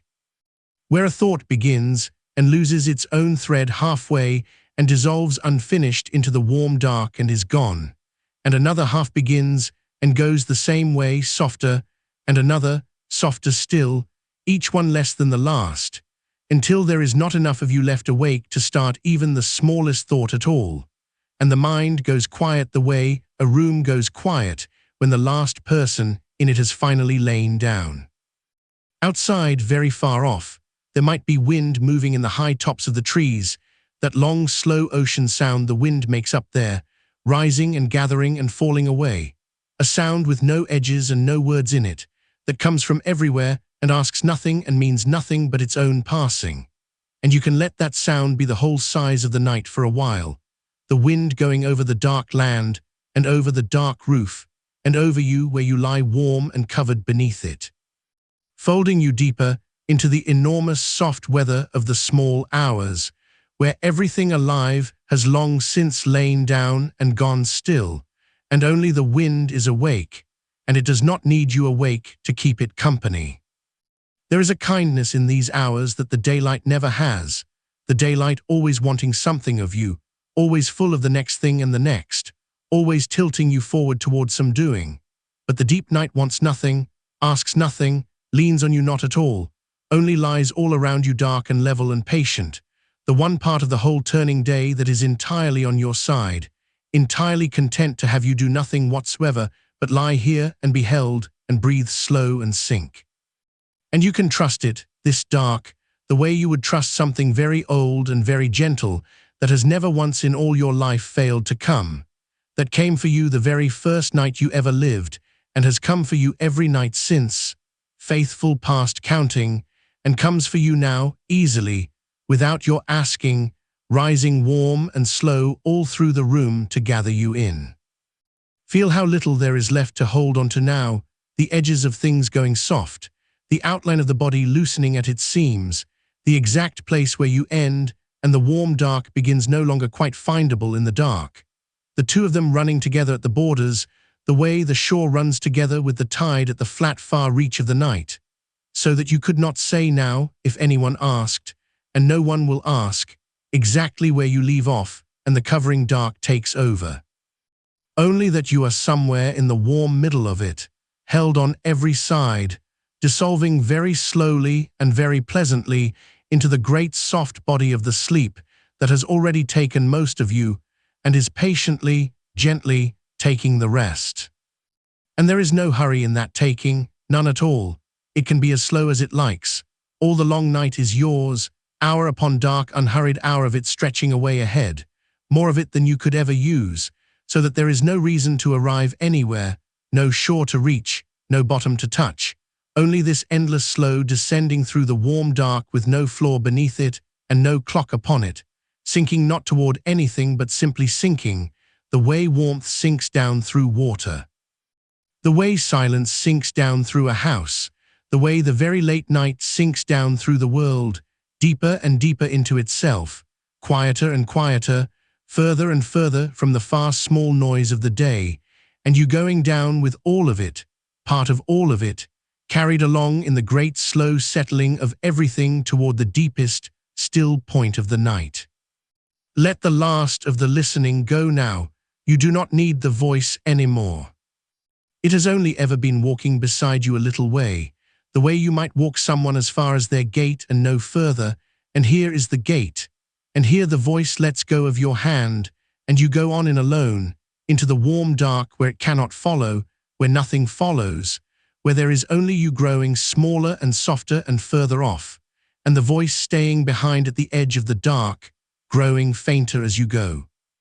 A low sound thinning out behind you like the last light thinning at the bottom of the sky long after the sun is gone, and you not turning back to it, not needing it, only going on, down, into the deep kind quiet, further in and easier and gone. And still the night holds. However far you go into it, it is there around you, deep on every side, more of it below you and more of it beyond. An enormous gentle darkness with no walls and no end, and you a small warm sleeping thing held in the very heart of it, kept safe, kept covered, kept still, the way a seed is kept in the dark cold ground through the long winter, asking nothing, doing nothing, only waiting in the warm dark of itself with all its small life folded quietly inward, safe below the frost. Safe below the wind, held in the patient earth that knows exactly how long to hold it and exactly when to let it wake, and lets it sleep meanwhile, the whole dark season through, undisturbed, untroubled, unhurried, deep in the ground where nothing can reach it and nothing is asked of it, and there is nothing to do but lie still in the dark and be kept. So be kept now. Let the dark be the ground and let yourself be the seed of it, folded inward, folded down, all your small life drawn quietly into the warm middle of you and held there still below the reach of the day, below the reach of the waking, below even the reach of dreaming for now, down in the plain deep dark where there is no picture and no sound and no thought, only the warmth, only the weight, only the slow far breath going on without you, and the long dark holding and holding. And holding you all the way down. The hours are turning over very slowly out there, so slowly you would never feel them move, one dark hour tipping gently into the next somewhere far above the deep place where you have gone, the whole night wheeling on around its still center the way the great dark sky wheels once, slow, silent, all night long, around the one still star it turns upon, and down here at the bottom of it all you lie at the still center yourself, the one quiet unmoving point that all that slow turning turns around. Needing not to move, needing not to keep pace with any of it, only lying still while the hours wheel far overhead and carry the night gently on toward a morning that is still a long, long way off, and that will come on its own, in its own time, without you lifting a finger to bring it, so that there is nothing between here and there but sleep, and more sleep, and the long dark road of the night unrolling slow and soft beneath you with no work in it anywhere. And should a dream begin to gather at the edges of the dark, let it come the way weather comes, on its own, out of nowhere, drifting up soft and shapeless, and carrying you off sideways into some other quiet country with no border you could name, no moment where the dark became a dream, only the one going gently over into the other, while you slept right through the seam of it, unaware, untroubled, carried, for you need not tend the dreams either. Need not steer them or fear them or hold to them or drive them off, Only let them rise and move and change and thin away and give over into deeper dark again, all on their own, the way clouds cross a dark sky all night without anyone below them minding, forming and unforming and drifting apart, and the sky none the worse and none the different underneath, still dark, still deep, still holding, and you the deep dark sky and the dreams only the weather passing over you. That comes and goes and leaves you unchanged and untroubled beneath it, sleeping, still sleeping, on and on. There is so much night left. Feel how much the great unhurried breadth of it, the deep unspent hours of it stacked soft and dark ahead of you, more rest than you have asked for in a long time, more rest than you may have let yourself have in longer still. And it is all yours, freely, tonight and every night, nothing owed on it, nothing owed for it, only there to be sunk down into as far and as long as the body wishes, and the body wishes far, and the body wishes long, and there is nothing now to stop it. Nothing pulling you back up toward the waking, no thread left uncut between you and the deep, only down, only dark, only warm, only slow, only the long good night going on all around you, keeping you, carrying you, holding you soft and safe and still, deeper and slower and warmer and further down and further in and away. And the breath goes on. Slower now than any breath you would ever have counted. So far apart the space between them seems to open out into its own small stretch of dark. A long soft pause where nothing at all happens, where you simply lie suspended in the warm still gap between one breath and the next, gone, entirely gone, and then the next breath rising up gentle from somewhere very deep, unasked, unhurried, filling you softly and easing away again, and another long dark gap, and another slow far breath. And the whole night breathing you now, the whole dark house breathing, the whole quiet turning world breathing slow around its still dark middle, and you carried along on all of it, part of all of it, given over wholly to the long slow rhythm of the deepest hour, where there is nothing left to do and nothing left to be but this, warm and heavy and dark and gone, down at the still soft bottom of the night, held and kept, and drifting further and slower and deeper and away. And somewhere far off, so far it barely reaches you, there is a sound, not a sound that wants anything from you, not a sound with edges, only the low soft grain of the night itself, the faint steady hush that is always underneath everything when the house has gone quiet, and the day has finally stopped its moving, a sound almost like the inside of a shell held loosely to the ear, almost like a room breathing, almost like nothing at all, and you do not have to listen to it. You do not have to find it or follow it or name what it might be, only let it be there at the far edge of the dark, that soft grey hush, laid down under the silence like the felt beneath a floor, and let it hold the quiet in place around you, so that even the silence has a softness to it now, a texture, a warmth, a thickness that settles over you like something woven, and you sink another inch into it, and it takes your weight, and it asks nothing back. Feel how the warmth has pooled now in the low places of you, behind the knees, in the small of the back, in the loose open palms, in the soft hollow of the throat, gathered there the way warmth gathers in a room by morning, without anyone tending the fire, only the slow banked heat of your own still body kept close under the covers, held against you, given back to you, so that everywhere the weight of the bedclothes rests there is a band of gentle heat, a long soft pressure that means only this: that you are covered, that you are kept, that nothing more is needed and nothing more is asked. And the warmth moves the way warmth does, unhurried, spreading out along the arms and down into the wrists, along the length of each slow leg and out into the far quiet reaches of the feet, until even the toes have gone warm and heavy and forgotten, and there is no cold anywhere in you, no bright edge anywhere in you, only the one even warmth laid all through the body like light through water, dim and gold and slow.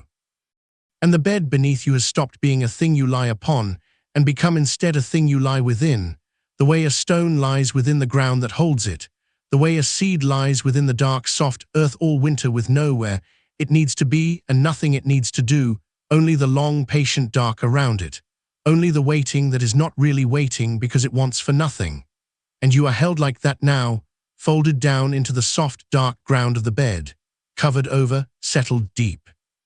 With the whole slow turning of the night above you like weather over a field, and none of it reaching down to where you lie, none of it troubling the deep, still dark where you have gone. Only the warmth, only the weight, only the far grey hush, only the breath coming and going now so slow and so faint it hardly stirs you at all.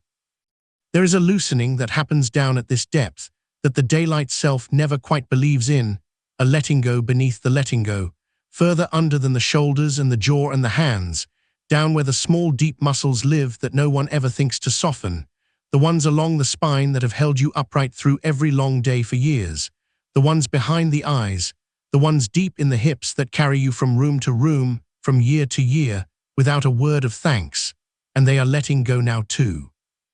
One after another, down in the dark, quietly, the way a hand that has held something too long finally opens in sleep and lets it roll away, and you feel each one release without your asking, each one going slack and warm and heavy and still, until the whole long architecture of you, the whole standing scaffolding of the day, has been set gently down, laid out flat and quiet and unstrung, resting the way a rope rests when it is finally coiled and put away.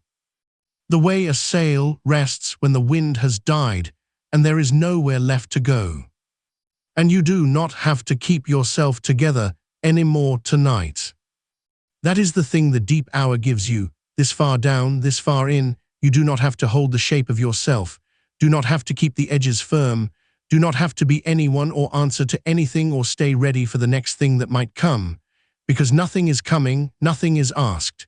The night has closed softly over the top of the day and sealed you under it warm and safe, and there is no next thing until the light, and the light is hours off yet, hours and hours. A whole soft ocean of dark, still to drift down through, before there is any edge of it at all. So you can come apart a little, gently, the way sugar comes apart in warm water, the way a knot comes loose when no one is pulling at either end. You can let the held shape of you dissolve down into the warmth and the weight and the dark, until there is hardly a you there at all. Only a warm, soft heaviness where you used to be, only a slow, far breath, only a stillness lying in a stillness, dark within dark, kept. The mind, if it drifts up at all now, drifts up slow and shapeless, a thought half-formed that thins away before you can catch it, a word that starts and forgets itself, a picture that rises grey and dim and folds back down into the dark before it means anything. And this is right, this is exactly the loosening of the deep hour, the mind letting its own grip go the way the body already has, giving up the long day's habit of finishing every thought, of chasing each one to its end. And instead just letting them come apart in the middle, letting them trail off and blur and sink, unfinished, unimportant, so that the thinking grows slower and softer and stranger and further apart, more space between one dim thought and the next, more warm dark quiet in the gaps, until the thoughts are only occasional now, only a faint slow weather passing far overhead, and beneath them the great still dark of you, unbothered, unhurried, going on. You need not finish a single one. Let them fall half-said into the warm. There is nothing among them you must keep. And should you have drifted up just now, just a little, toward the surface of the dark, carried up by some small sound in the house, some shift of the body, some faint stirring of the mind, it does not matter, it is nothing. It is only the slow tide of the night that lifts and lowers all sleepers 100 times before morning, and you do not have to do anything about it, do not have to worry that you have surfaced, do not have to make anything happen or push yourself back down. Only notice the warmth again, only feel the weight again, only let the next slow breath ease out of you long and soft, and the tide will lower you again on its own, the way it always does, down past where the sounds reach, down past where the thoughts form, down into the still warm dark where you were, and where you are welcome to stay, and where the whole long remainder of the night is waiting to keep you. There is no wrong way to do this. There is nothing here to get right. The sleep comes to the ones who stop reaching for it, and you have stopped, and it is coming, soft and dark and slow, all on its own. Feel now the smallest things, the near things, the quiet ones, the way the pillow gives beneath the weight of your head and holds it cupped and cradled, the warmth of your own slow breath returning faintly to your face, The soft, dry weight of the blanket over the ribs rising and falling so gently now, so slight and so slow, the brush of the sheet against a bare shoulder, the deep animal comfort of being covered and warm and horizontal in the dark with nothing to do. These small near comforts that the day is always too loud for, that only come clear this late, this deep, when everything else has quieted enough to let them through. And each one is a small soft anchor holding you here in the warm, holding you down and in, telling the old watchful part of you that all is well, that the body is safe, that the dark is kind, that it can let go now fully, that there is nothing left to guard against and nothing left to keep watch for, and the watch may be stood down for the night. And the whole of you may sleep.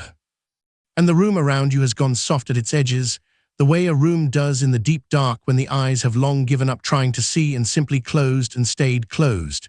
The walls no longer quite where they were, the corners gone, the ceiling dissolved up into a formless dark that could be a hand's breadth away or could be the whole open night. And it does not matter which, because you are not looking, because there is nothing you need to find, because the dark has no distance in it now and no direction. Only depth, only a soft endless down that the body sinks through slow and glad, and you have long since stopped keeping track of where the bed ends and the dark begins, where the warmth of you ends and the warmth of the covers begins, where the last dim thought ended and the first soft edge of the dream might start. All the borders gone loose and warm and meaningless, all of it running softly together into the one deep dark that holds you, seamless, whole, unbroken. Going on and on around you with no edge anywhere that you could find if you tried, and you will not try. So let the last of the counting go, if any counting still remains in you, the old daylight habit of tallying the hours, of measuring how long, of asking how much sleep is left, and whether it will be enough, let it go, let it thin away like breath on glass. Because down here there is no arithmetic, down here the hours do not subtract, they only stretch, they only deepen, the deep hour widening out soft and dark around you with more room in it than any clock would grant. More rest folded into each slow minute than the counting mind could ever reckon, so that a single breath at this depth carries you further into the good dark than a whole hour would up near the surface. And there is no shortage here, no scarcity here, no running out, only the long, slow plenty of the deepest part of the night, given whole, given freely, more than enough, always more than enough, and nothing you must do to earn it but lie here warm and let it come. The body knows the way from here, it has always known. Long before you learned to worry over it, long before the nights ever turned difficult, the body carried itself down into sleep every night of its life the way water finds the low ground, without instruction, without effort, without a single thought given to how. And it has not forgotten, it could never forget. It only needed the reaching to stop, the watching to ease, the daylight self to step back and let it do the old quiet thing it has done since before you can remember, and it is doing it now. All on its own, drawing you down breath by slow breath into the sleep it has been making ready all along, and you can trust it wholly, you can hand the whole night over to it and rest, because it knows the way, and it is taking you, and there is nothing you need add. And so there is nothing left to say to you now that the warmth is not already saying, nothing left to give you that the weight and the dark are not already giving, and the voice can go softer still, and softer, thinning out toward the quiet the way a path thins out toward the trees and is gone, leaving you where you were always going to end, down in the deep warm dark of the deepest hour, held and kept and breathing slow, further under than words can follow, further in than the day can reach. With the whole long night still folded soft around you and hours of it, yet to sink through, unhurried, unmeasured, yours, and the breath goes on, slow and far and faint, and the warmth holds, and the dark holds, and you drift, and you sink, and you stay deeper and slower and softer, and further down, and further in, and away. And somewhere out past the edge of you, so far off it barely reaches, there might be a sound, the small settling sounds a house makes when everyone in it has gone still, the faint tick of something cooling, the soft give of wood easing back into itself in the dark, the low, almost nothing hum that lives under every quiet room and that you never hear until everything louder has fallen away, and you do not need to listen for it. You do not need to name it or follow it or wonder what it was. It can simply be there at the far rim of the quiet, a soft proof that the world is carrying on without you tonight, tending itself, needing nothing from you, so that you are free, entirely free, to be the one who is not tending anything, the one who has set it all down, the one who lies here while the house keeps its own small watch and asks nothing of you, but that you stay exactly where you are, sinking, softening, going down. Let the sound stay far. Let it stay soft. Let it become just another texture of the dark, no different from the warmth, no different from the weight, all of it folding in together, the near and the far losing their difference, until there is no longer any far, until the whole of it has drawn in close and become the single quiet thing that surrounds you and holds you and breathes with you slow. And notice, if any noticing is left in you, how little the edges of things matter now, how the place where the blanket ends and the air begins has stopped being a line and become a slow blur, a gentle nowhere, warm giving way to warm, so that you could not say if anyone asked, and no one will ask, exactly where your own warmth stops and the night's warmth starts, the two of them mingling at some soft, unguarded border and passing back and forth across it with every long breath. The warmth of you leaning out into the room, the warmth of the room leaning in, meeting somewhere in the dark and agreeing, quietly, to be one warmth, one temperature, one slow-held thing with you resting at the middle of it, kept. There is a kind of floating in this.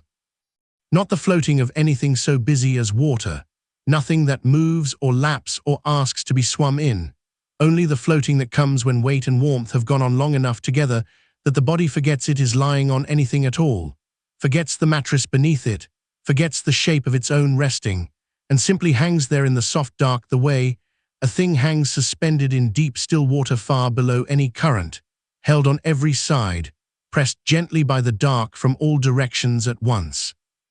Up and down grown meaningless, the bed itself dissolved now into the general holding, so that you are not lying down so much as being held, evenly, from everywhere, by a dark that has weight of its own and lays that weight over you like a second warmth, heavier than the first, softer than the first, drawing you down through itself without ever letting you fall. And you sink through it slowly. There is no bottom you are hurrying toward. There is only the sinking itself, gentle and continuous, the way silt drifts down through still water long after the water has gone calm, turning, settling, taking all the time there is because there is all the time there is, the whole soft floor of the night beneath you and no need ever to reach it, only this long, unhurried descent through layer after layer of the warm dark, each layer a little heavier than the last, a little slower, a little further from the daylight surface where thinking used to live. And you pass down through them one by one, unhurried, uncounted, letting each one take you and pass you gently to the next. The breath comes with you down through the layers. It has grown so slow now, and so quiet, that whole long moments seem to open between one and the next, soft wide gaps where nothing at all is asked of you, where the last breath has finished its slow work and the next has not yet begun to gather. And in the middle of that gap, there is a stillness so complete and so kind that some part of you would be glad to stay in it forever.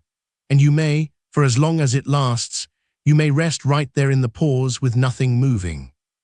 Until the next breath comes on its own, unbidden, the way the tide comes, needing no help from you, and lifts you a little and lowers you further, and is gone again into the gap, and you sink on. Nothing here needs deciding.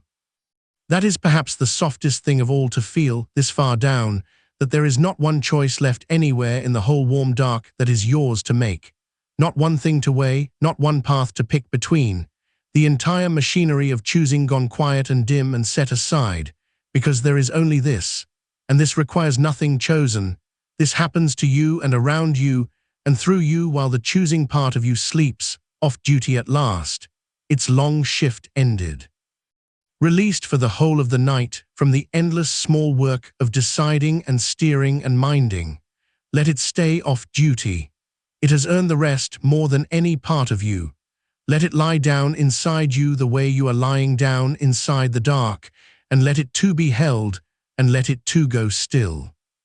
And if there was ever, in the daylight, a sense that rest was something you had to arrange, some result you were supposed to produce, some state you had to build correctly out of the right conditions, and the right effort, and the right amount of trying, feel how far beneath all of that you have already come. How the whole idea of rest as a task has simply not followed you down here, could not follow, belonged only to the surface, and stayed behind on the surface. So that what surrounds you now is not the rest you were trying to make, but a rest that was already here, waiting, older than your trying, wide and dark and finished, needing no making at all. You have only sunk down into what was always underneath, the resting that the night keeps in its lowest rooms and gives away for nothing to anyone who stops reaching long enough to fall through to it. And you have stopped reaching, and you have fallen through, and here it is, all around you, given.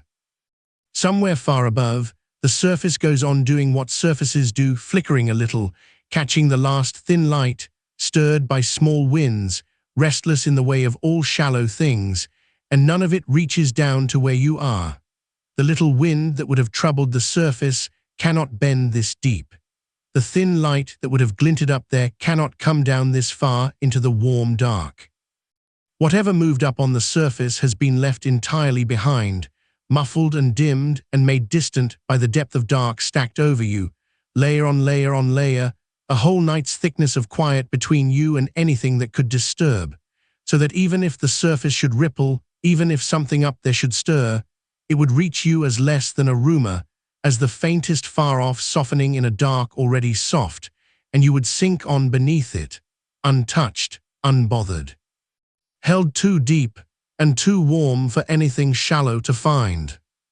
Let the last thread of listening let go now, even the far small sounds, even the house tending itself, even the low hum beneath the room.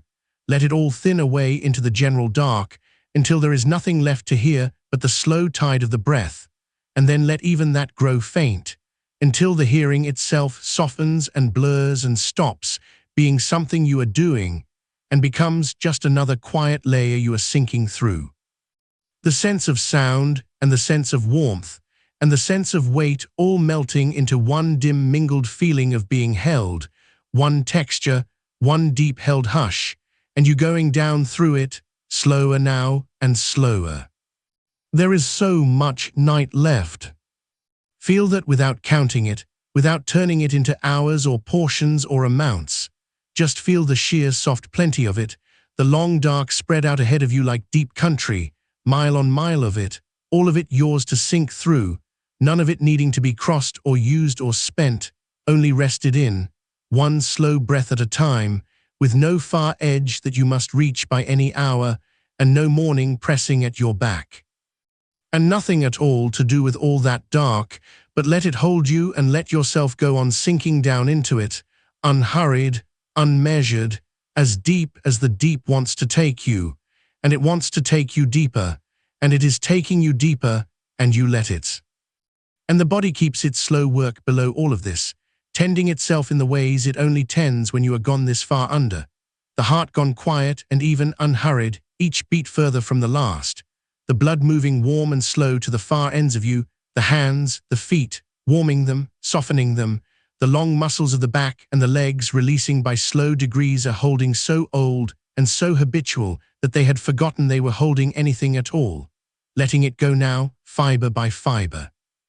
Sinking heavier into the warmth as they release, the jaw loose, the brow smooth, the whole face gone soft and slack, and untroubled the way a face only goes when no one is watching and nothing is expected, and the person behind it has slipped all the way down out of reach, and all of it happening on its own, without you, for you, the body doing its patient nightly repair in the dark, while the part of you that used to supervise sleeps on and lets it, at last, get on with the work uninterrupted. You do not have to feel it working, you do not have to help. You could not help if you tried, and you will not try.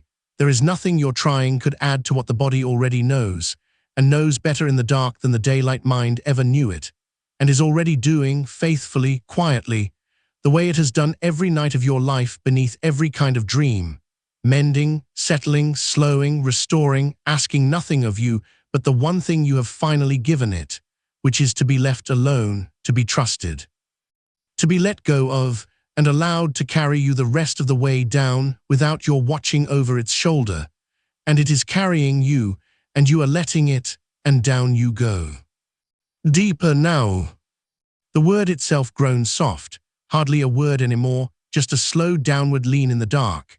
A settling, a further giving way deeper, and the warmth closes over another layer behind you, and deeper, and the quiet folds another fold, and deeper still, until even the sense of down has blurred and gentled, until there is no longer a direction to it. Only the fact of it, only the being taken, only the slow, sure motion of a night that has you now and will not set you down until morning. And morning is nowhere. Morning is not a thing that exists at this depth. There is only the long, dark middle of it, wide and warm and endless, and you at rest in the heart of it, kept. And how easy the breath has become. Not made easy, it was never yours to make, but grown easy on its own, in its own slow time, now that nothing pushes it and nothing pulls it, and no worried watching stands over it counting whether it comes right. It comes as it likes. It comes the way the slow swell comes far out past all the breaking, where the water only rises and falls, in a rhythm so long and so unhurried that it seems less like motion than like the deep dark breathing in its sleep. And your breath has joined that, has slowed to the pace of that, has stopped being a thing you do and become a thing that is done through you. One more slow tide in a dark made all of slow tides, lifting you and lowering you, lifting you and lowering you, carrying you a little further under with every long fall, and you go where it carries, limp and warm and willing, further down, further in, further under and away. There is nothing to keep you here, near the surface of things, any longer. Every rope that tied you to the day has gone slack and slipped its knot and drifted off into the dark, one by one, all through these long hours, until not one of them is left, not the tasks, not the hours, not the worry over whether sleep would come, not even the faint far habit of keeping some small part of you awake to mind the rest, all of it untied now, all of it let go, so that there is nothing anchoring you to the shallows anymore, nothing holding you up.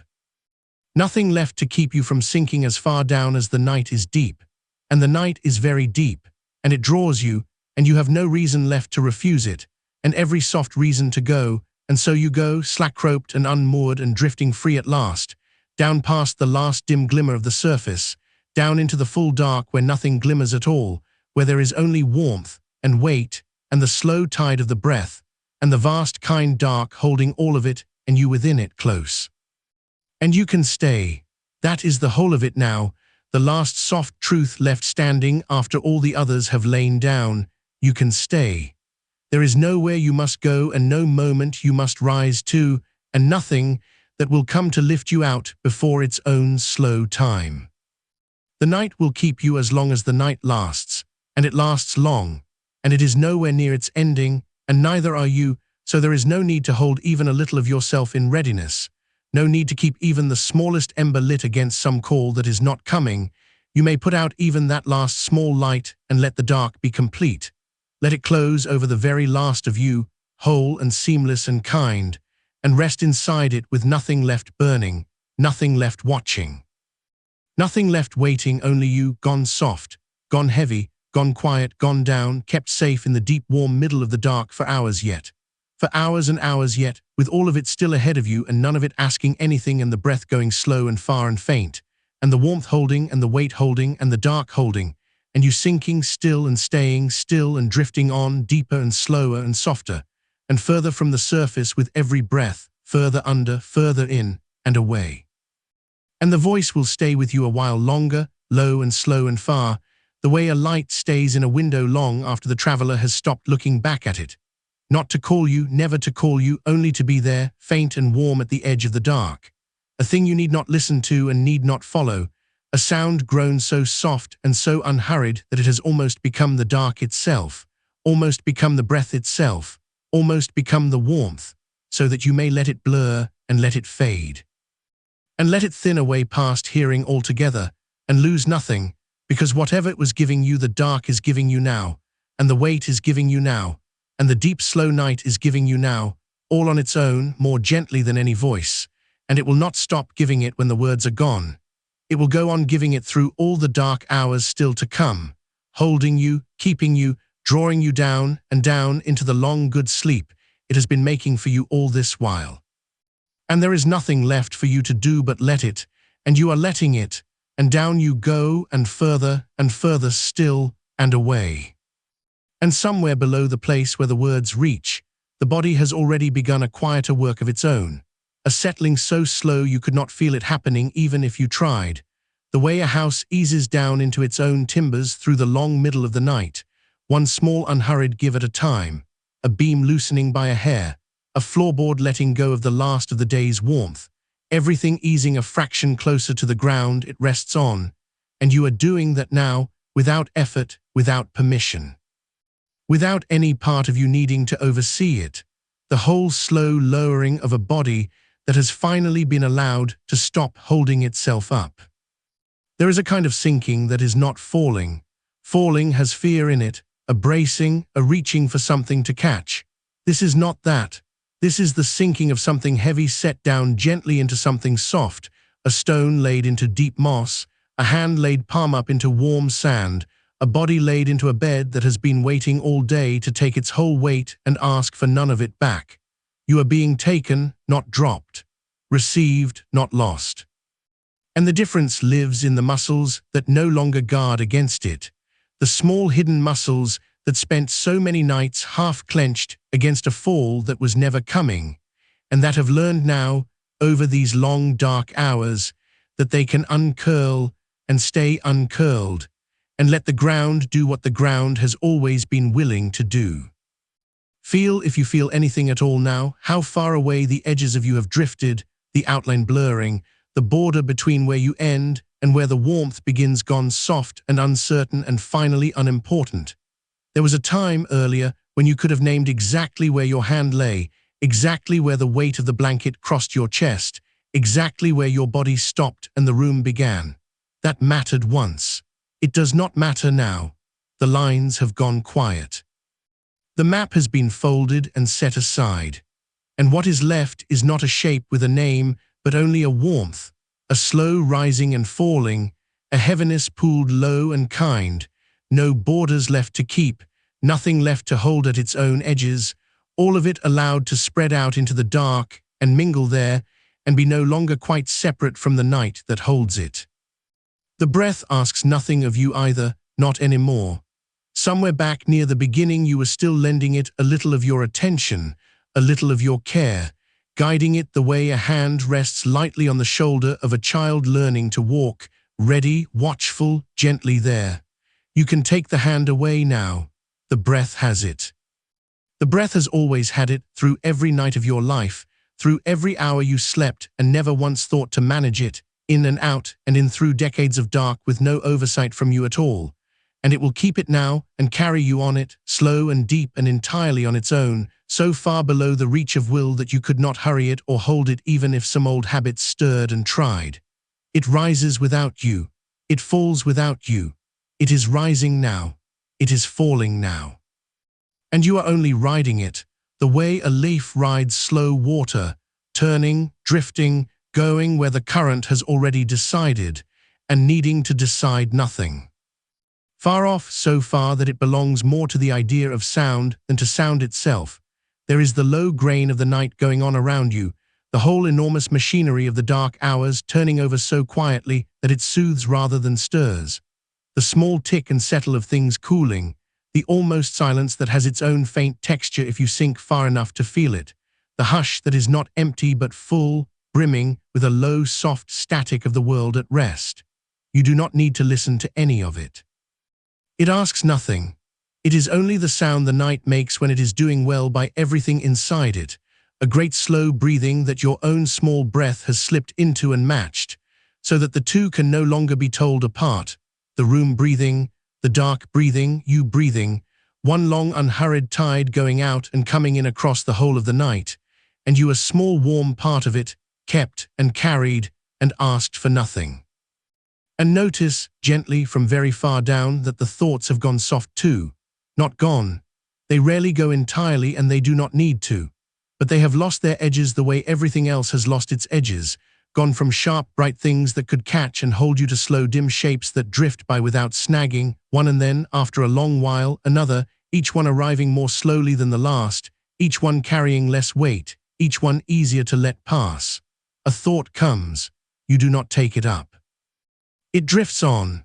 Another comes, later, dimmer, and that one too you let go by, and the space between them widens and widens, the long dark gaps between one thought and the next growing longer than the thoughts themselves, until it is mostly gap now, mostly quiet, mostly the warm blank drift with only the occasional slow shape passing through it, and gone before you could have named it if you had wanted to, which you do not. This is the thing so many nights would not allow, this soft, ungoverned drift, this letting of the mind go where it goes without a hand on its shoulder. On the hard nights the mind was made to work, made to solve, made to rehearse and defend and prepare, and it could not rest because rest looked like danger to it, looked like a thing left undone. But nothing is being left undone here. There is nothing to solve in the dark. There is nothing the night requires you to have figured out before it will let you sleep. The mind has been given, at last, the one permission it was starving for, the permission to be useless, to be idle, to drift and blur and follow no thread and reach no conclusion, to lie in the warm dark producing nothing and defending nothing and preparing for nothing, and to find that when it does this, when it finally does this, nothing goes wrong. The night holds, the body sinks. Sleep comes on its own, the way it always meant to, the moment the mind stopped standing in the doorway to guard against it. So let it be useless, let it drift with no aim, the way it is drifting. Let a thought rise and dissolve before it finishes forming. Let the next one come slower still. There is no wrong direction for a mind to wander when there is nowhere it needs to arrive. It can circle, it can trail off. It can begin something and lose the thread halfway and never find it again and lose nothing by it, because none of it is going anywhere, none of it is being kept, none of it will be asked for in the morning. It is only the last quiet spending down of a mind letting go of the day, and every loose end it drops is one more thing it no longer has to carry down with it into the dark. And the dark, you may have noticed, has stopped being a place you are in and become a thing you are made of. Earlier it was around you, a room gone black, a space with you set down inside it. Now it has soaked inward. It is behind your eyes and under your breath and pooled in the low heavy center of you where the warmth gathers, and there is no longer any clear line between the dark out there and the dark in here. The two run together, the same deep quiet substance filling the room and filling you, so that sinking down into the night and sinking down into yourself have become the same slow motion, one continuous letting go, and you cannot tell and do not care which of them is taking you, because both are gentle. And both go the same way, which is down and slow and further and warm. There may be from time to time a small surfacing, a moment when some old habit lifts you a hair's breadth back toward waking, a flicker of almost noticing, a brief thinning of the dark. This is nothing. This is only the mind rolling over in its sleep, the way a body shifts and settles and sinks again without ever truly waking. You do not need to meet it. You do not need to fear it means the sleep is slipping. Let it come, that little rise, and let it be exactly as brief as it is, and feel how it settles again all on its own, how the weight comes back, how the dark closes over the small gap it made, how you sink past the place you were before it, a little deeper for having drifted up and let go again, because that is what those small surfacings are for on a night like this one. Each is only a breath taken at the top of a slow wave before the long descent of the next, and there are many waves left, and every one of them carries you further down than the last. Down then, there is so much night still to spend it in. You are nowhere near the far shore of these hours. The dark stretches on ahead of you longer than you have yet traveled, whole slow reaches of it still unspooled, still waiting, still holding open all the room in the world for you to keep sinking through. Nothing is closing, nothing is running out.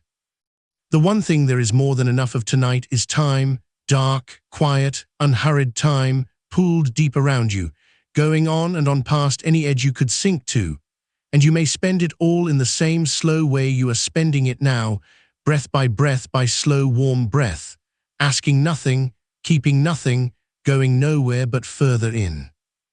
And further in, the warmth has grown so even, so complete, that it has almost stopped being warmth and become simply the temperature of rest itself, a mild and endless mildness with no hot center and no cold edge, the same all through. The way deep water far from any shore is the same all through, holding you at exactly the warmth of a body that has finally stopped spending itself against the cold. You are not warming and you are not cooling.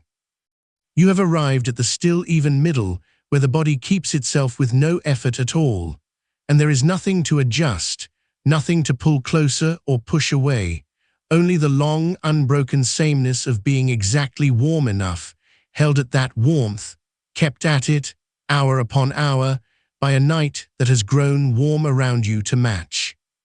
The weight, too, has stopped being weight and become something closer to belonging, no longer a heaviness pressing you down, but simply the feeling of being where you are meant to be, fully and without reservation.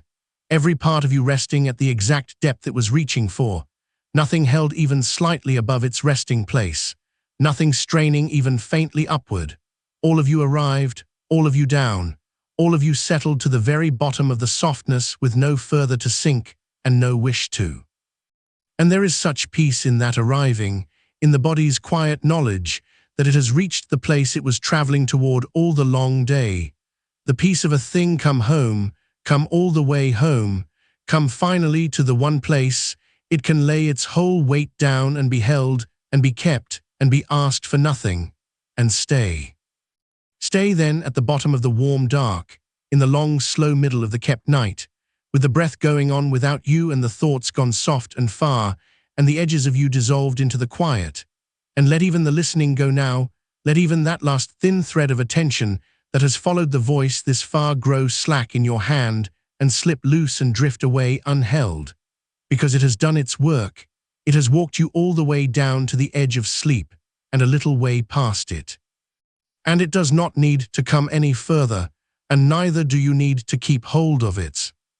Let it go the way you have let everything else go tonight, without a decision, without a goodbye, simply by ceasing to hold it, and feel how nothing is lost when it goes, how the dark stays just as warm, how the weight stays just as kind, how the breath keeps its slow good rhythm all on its own, and how you go on sinking exactly as gently as before, with no one guiding it and nothing needed from you, down through the deep unhurried hours, further under, further in, and further still away.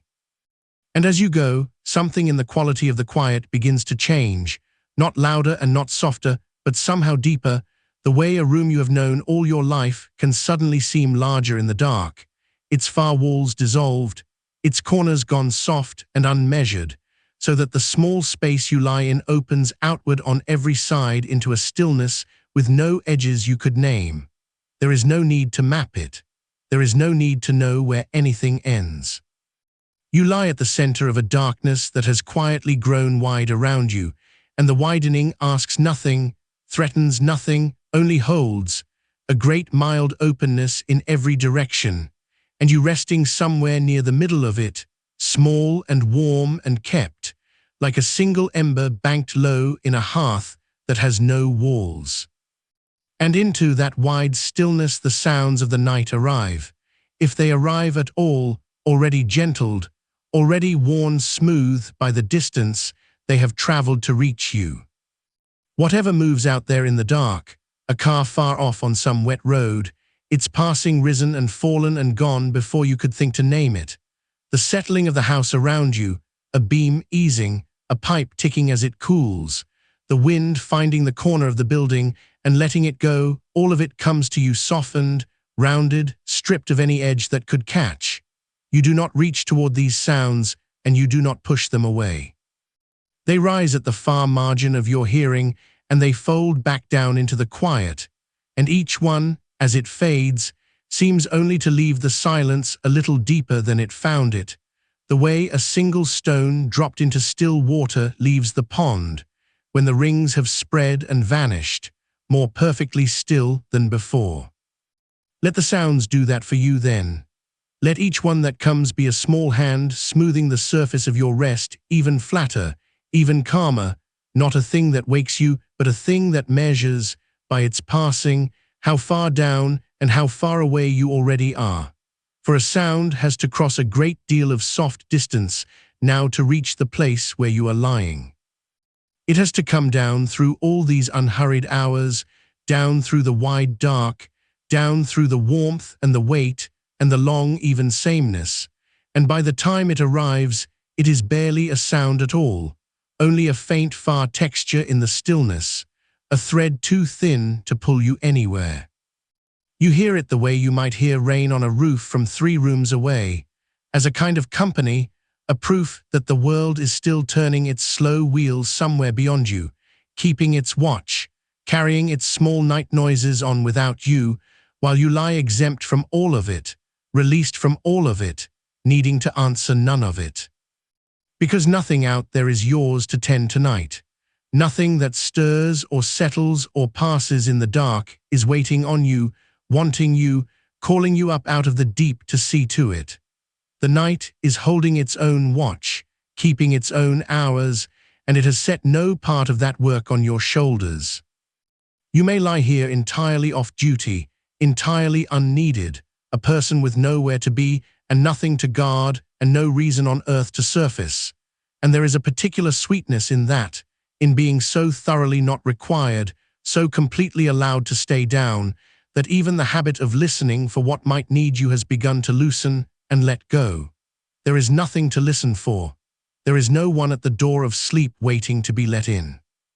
You may stop keeping watch entirely and let the night keep it instead, as it has always been willing to do, as it does now, all around you, so gently, while you rest. And under that outer stillness, nearer than any sound, there is the quiet motion of your own breath, still going, still slow, still asking nothing of you, and you may notice, if you notice anything at all now, how completely it has taken over the task of breathing you, how it rises and falls with no hand on it, no counting, no shaping, a tide that comes in and draws back out entirely on its own patient clock. You are not breathing, you are being breathed. Somewhere below all thinking, the old sure rhythm has the whole of it, and it will carry the breath through every hour of the dark without once needing you to remember it, the way it has carried you through every night you have ever slept, and every night you have forgotten, faithful under everything, older than any worry, older than any night you ever lay awake, and utterly untroubled now, moving the warm air in and letting it fall, in and out, in the long, slow way that belongs only to a body that has stopped at last, trying to sleep and simply sleeps. For that is the whole of it in the end, the letting the trying fall away. All the long practice of these nights has only ever pointed here to this, the place past effort, the place where the bed beneath you has quietly become a cue for exactly this softness, this sinking, this untroubled going under, so that the very feel of the sheets and the weight and the dark has begun to mean, to some old wordless part of you, only rest, only down, only let go. You have laid yourself down here so many times now in this same released way that the place itself has learned it. The bed knows. The dark knows. Your own body, arriving here, knows what it has come to do, and it needs no urging from you and no watching from you to do it. It tips toward sleep the way water tips toward the low place, needing no reason, following its own weight, and you may simply let it and be carried and go. And should some small surfacing come later in the night, as it may, a thinning of the dark, a half-turning toward waking, the way the deep sometimes lifts a sleeper partway up before it lets them sink again, you will not need to meet it with any effort either. There is nothing you must do to fall back down. You will not have to earn your way back under or fix anything or fight for it. You will only have to let the same weight take you again that is taking you now, let the same warmth close over again, let the breath go on breathing you the way it never stopped, and you will slide back down into the deep as easily as this, without a decision, without a struggle. The way a thing set gently on the surface of deep water only settles and is taken in. The night is long, and there is room in it for every small rising and every long sinking, and none of it needs your management, and none of it needs your worry, and all of it will carry you just the same. So there is nothing ahead of you tonight to brace for. The hours that are left do not need to be gotten through. They are not a distance to be crossed or a debt to be paid or a test you might fail before morning. They are only more of this, more warm dark, more slow breath, more of the same kind unhurried holding you are inside of right now, laid end to end in a long soft row all the way to the far edge of the night. And you do not have to reach that edge. You do not have to arrive anywhere. Morning will come to you. You do not have to go to it. It will find you here whenever it finds you, and until then there is nothing between you and it but rest, and more rest, and rest again in an unbroken line with no sharp thing in it anywhere, nothing to catch on, nothing to wake for. Feel then how the whole shape of the night has softened around that, how time itself, which lay so hard and countable across your bad nights, ticking and totaling and pressing its numbers on you, has come loose now and lost its edges, so that you could not say and do not care how long you have been lying here, whether it has been an hour or 3, or the whole slow turning of the dark. The counting has stopped mattering.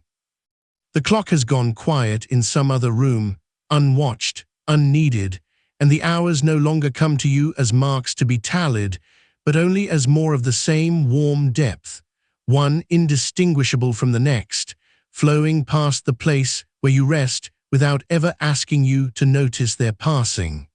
You are outside of time's arithmetic now. You are in the long, uncounted middle where nothing is measured and nothing is owed, where the night simply pours slowly past like a wide, dark river, and you lie in the deepest, still pool of it, out of the current, turning only very slowly, going nowhere it can carry you. And in that pool, the last few small tensions that ever kept their place through all of this, a faint set to the jaw, perhaps, a thread of holding behind the eyes, some last thin habit of readiness in the hands, may loosen now too, not because you reach for them, but because there is simply no longer anything for them to hold against. They were braced for something. They were keeping watch for some arrival, some demand, some cold that never came, and now, in the long warmth, in the deep unneeded quiet, they find nothing left to be ready for, and one by one, in their own time, without your asking, they put down the small weight they were carrying and go soft, and join the rest of you at the bottom of the stillness, so that there is no part of you anywhere still standing guard, no watchman left awake in any far corner of the body, all of you off duty, all of you down. All of you finally and completely at rest in the warm dark together. There is a great gentleness in a body when the last of it lets go, a kind of evenness that comes over the whole of it, a smoothing, as though a hand had passed once slowly from the crown of the head to the soles of the feet and left everything behind it settled and level and calm. You may feel something of that evenness now, spreading unhurried through you, or you may feel nothing at all, only the vague warm sense of being somewhere very deep and very kind, and either is exactly right, and either is enough. There is no sensation you are supposed to be having. There is no correct depth you are meant to reach. Wherever you are is the right place to be, and however little you can feel of it now is exactly how little you were meant to feel, because the feeling too is allowed to fade, the noticing too is allowed to thin, and the less of this you are able to register, the closer you have come to the true deep floor of sleep, where nothing registers at all. So let the noticing go the way you let the listening go a while back. Let it grow slack and slip loose and drift. Let the words themselves begin to lose their shapes and run together into a low warm murmur with no edges, a sound more like weather than like speech, something you no longer follow for its meaning, but only rest against, the way you might rest against the sound of a slow rain or a far tide or the breathing of someone sleeping beside you in the dark. The meaning has done all it needed to do. You do not have to gather it anymore. You may let the voice become only a texture now, only a low, even warmth laid over the deeper warmth you are already sunk in. One more soft thing among all the soft things holding you down, asking nothing, meaning nothing, only there, and fading, even now, even as you rest against it, growing quieter and further and thinner at its own slow pace, drawing back like everything else tonight toward the great stillness underneath. And underneath it all, underneath the fading voice and the softened dark and the far-worn sounds and the slow tide of the breath, there is only the deep, the wide, warm, patient deep that has been waiting under every word of this, the floor beneath the floor, the still place with no bottom that has been drawing you down all night by the quiet fact of its being there. You are almost wholly given over to it now. There is so little of you left up here in the words, so much of you already gone down into the warm dark where nothing speaks and nothing counts and nothing needs doing, that the last of the letting go is barely a motion at all, only a leaning, only a slow final yielding of the little that remains, tipping after all the rest of you into the depth that has already taken most of you and is glad to take the rest, and holds it, and keeps it, and asks it for nothing, ever, all the long night through. Go all the way then, there is nothing left up here to stay for. The night is holding its own watch, the breath is keeping its own slow time, the warmth is even and the weight is kind, and the dark is wide, and there is no edge anywhere in any of it that could ever catch or wake you, and every hour still ahead is only more of this same deep quiet holding, poured out endless and unhurried all the way to a morning you do not have to reach for and do not have to earn. Sink the last small distance. Let the murmur go on without you. Let the dark close over the top of you the way still water closes, without a sound, without a mark, and go on down, further under, further in and further still away, into the long, warm, bottomless middle of the kept and quiet night, where you are already sleeping, and where you may stay and stay and stay. And staying is its own kind of doing tonight, though it asks no effort at all, the one soft task left to you to remain where you have sunk, to keep resting in the low-held place without climbing, without reaching, without turning back toward the surface for anything at all. There is nothing up there you need. Everything that matters is already down here with you, gathered close in the warm dark, kept safe and near while the hours go by unnoticed overhead. And time itself has loosened now, the way a held thing loosens in an open hand, no longer marked out in minutes, no longer counted or measured or watched, only pooling around you soft and slow and shapeless, one wide unbroken hour with no clock inside it, no numbers turning over in the dark, no morning pressing at its far edge. You have stepped down out of the counting of time into the simple passing of it, where the night moves the way deep water moves far below the wind, slow and even and without any hurry to be anywhere but here. Let it carry you, there is nothing you need to steer. The current of the night knows its own long course toward the light, and it will bring you there in its own time whether you tend it or not, so you may let go of the tending altogether, may set down even the faint far habit of keeping watch, and let yourself be carried the way a leaf is carried on a slow river in the dark, turning gently, drifting without aim, going wherever the water goes, and asking nothing of the journey, only floating, only borne along. Only held on the wide moving surface of a night that needs no help from you to reach its morning. And notice, if the faintest sliver of you still notices anything at all, how little there is to hold now, how the body you came in with has grown so quiet and so far and so evenly warm that its edges have gone soft and uncertain, the way the edge of a shoreline goes uncertain under a rising tide, the water creeping up over the sand so gradually that no single moment is the moment it covers, until there is only the smooth-held surface where the two used to meet. You are like that now, the shape of you gone gentle and unsure at its borders, the line between where you end and where the warm dark begins grown too soft to find, too soft to matter, dissolving quietly into the wide surrounding stillness, the way warmth dissolves into warmth.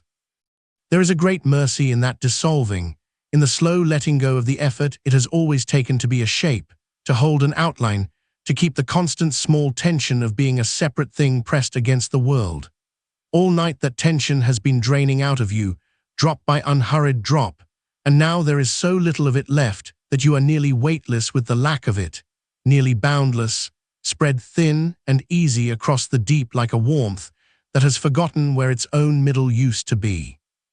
And you do not have to gather yourself back, not for hours, not until the morning gathers you gently on its own. You may stay spread and soft and open across the whole wide dark, holding no shape, keeping no line, being only the quiet, warm fact of resting, only the low, even hum of a life at its deepest ease. And down here, in this soft, boundless place, even the breath has stopped being something that you do. It has become instead something that simply happens near you, around you, through the soft, uncertain region where you used to be, a slow tide rising and falling all on its own, in its own good time, drawing in and letting go with the same easy patience as the long swell far out on a calm sea, where the water lifts and settles under the stars without anyone to lift it, without anyone to count the rising or the fall. You are not breathing so much as being breathed, carried up and set down, and carried up again on a rhythm older and wiser and far more patient than any effort of yours. A rhythm that has kept its own faithful time through every night you have ever slept, and will keep it faithfully through this one too, all the way to the light, whether you attend to it or not. So do not attend to it. Let it fall away from your notice entirely, the way the ticking of a clock in a familiar room falls below hearing after a while, still there, still keeping its steady time, but no longer reaching you, no longer asking anything of the small, still part of you that is left to hear it. Let the breath keep you without your knowing. Let the warmth hold you without your minding.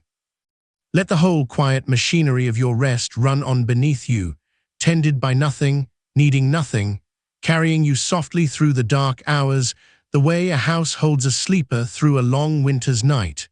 The walls keeping the cold out, the low fire keeping its own coals, everything watched over by the simple, steady goodness of things that go on working while we sleep.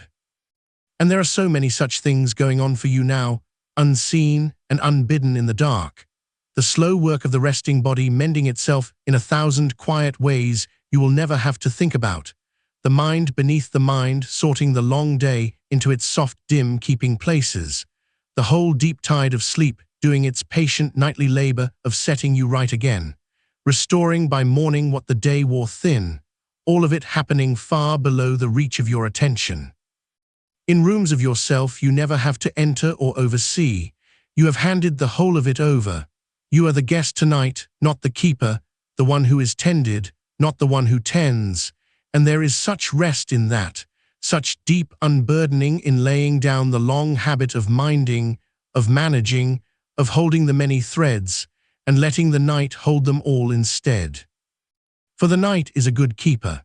It has kept the sleeping of every living thing since, before there were words for sleeping, has drawn the birds down soft into the hedges with their heads turned back beneath their wings, has stilled the slow beasts standing in the dark fields, has closed the small warm burrows and the deep dens and every quiet folded place where breathing things lie down, and let the dark take them until the light comes round again. You are one among all of them tonight, one sleeper among the countless sleeping, laid down under the same wide turning dark, kept by the same old patient keeping, no more alone in your rest than a single star is alone in a sky thick with the light of thousands. All across the turning world, the dark is holding sleepers just like you, breath by slow breath, hour by unwatched hour, and you have only joined them now, only sunk down at last into the great common quiet where the whole tired world goes to be mended. And the murmur that carries these words is thinning toward that quiet too, going lower and slower and further off, the way a voice in the next room grows faint as a door swings slowly shut, until only the warmth of it remains and none of the sense, only the low, kind hum of something near and gentle in the dark. You do not have to keep it. you never had to keep it. Let it thin all the way down to nothing if it wants to. Let it fade under the deeper sound of your own slow tide. Let the silence come up soft and whole around you like the last of the water closing over a stone. For the silence, too, is only more of the same holding, only the deep itself with the words at last laid down.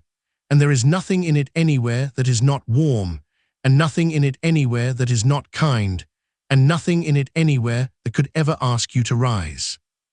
Sink into the silence, then, the way you have sunk into everything else tonight, without effort, without edge, without any least small motion of the will. Let it be the softest thing yet, softer than the warmth, softer than the weight, the wide, unbroken quiet at the very bottom of the night, where even the memory of sound goes still, where there is nothing left to follow, and nothing left to hold, and nothing left to be, only the deep, only the dark, only the long-kept hush going on and on around you, endless and unhurried, holding you the whole night through. And should some far small ripple ever cross that hush, some faint stir from the surface of the sleeping house, some slight shift of the body far below you, some drifting thread of a half-formed dream, let it pass over you the way a breath of wind passes over deep, still water, troubling only the very top of it, ruffling nothing of the depths where you are truly resting. You are far under any such ripple now.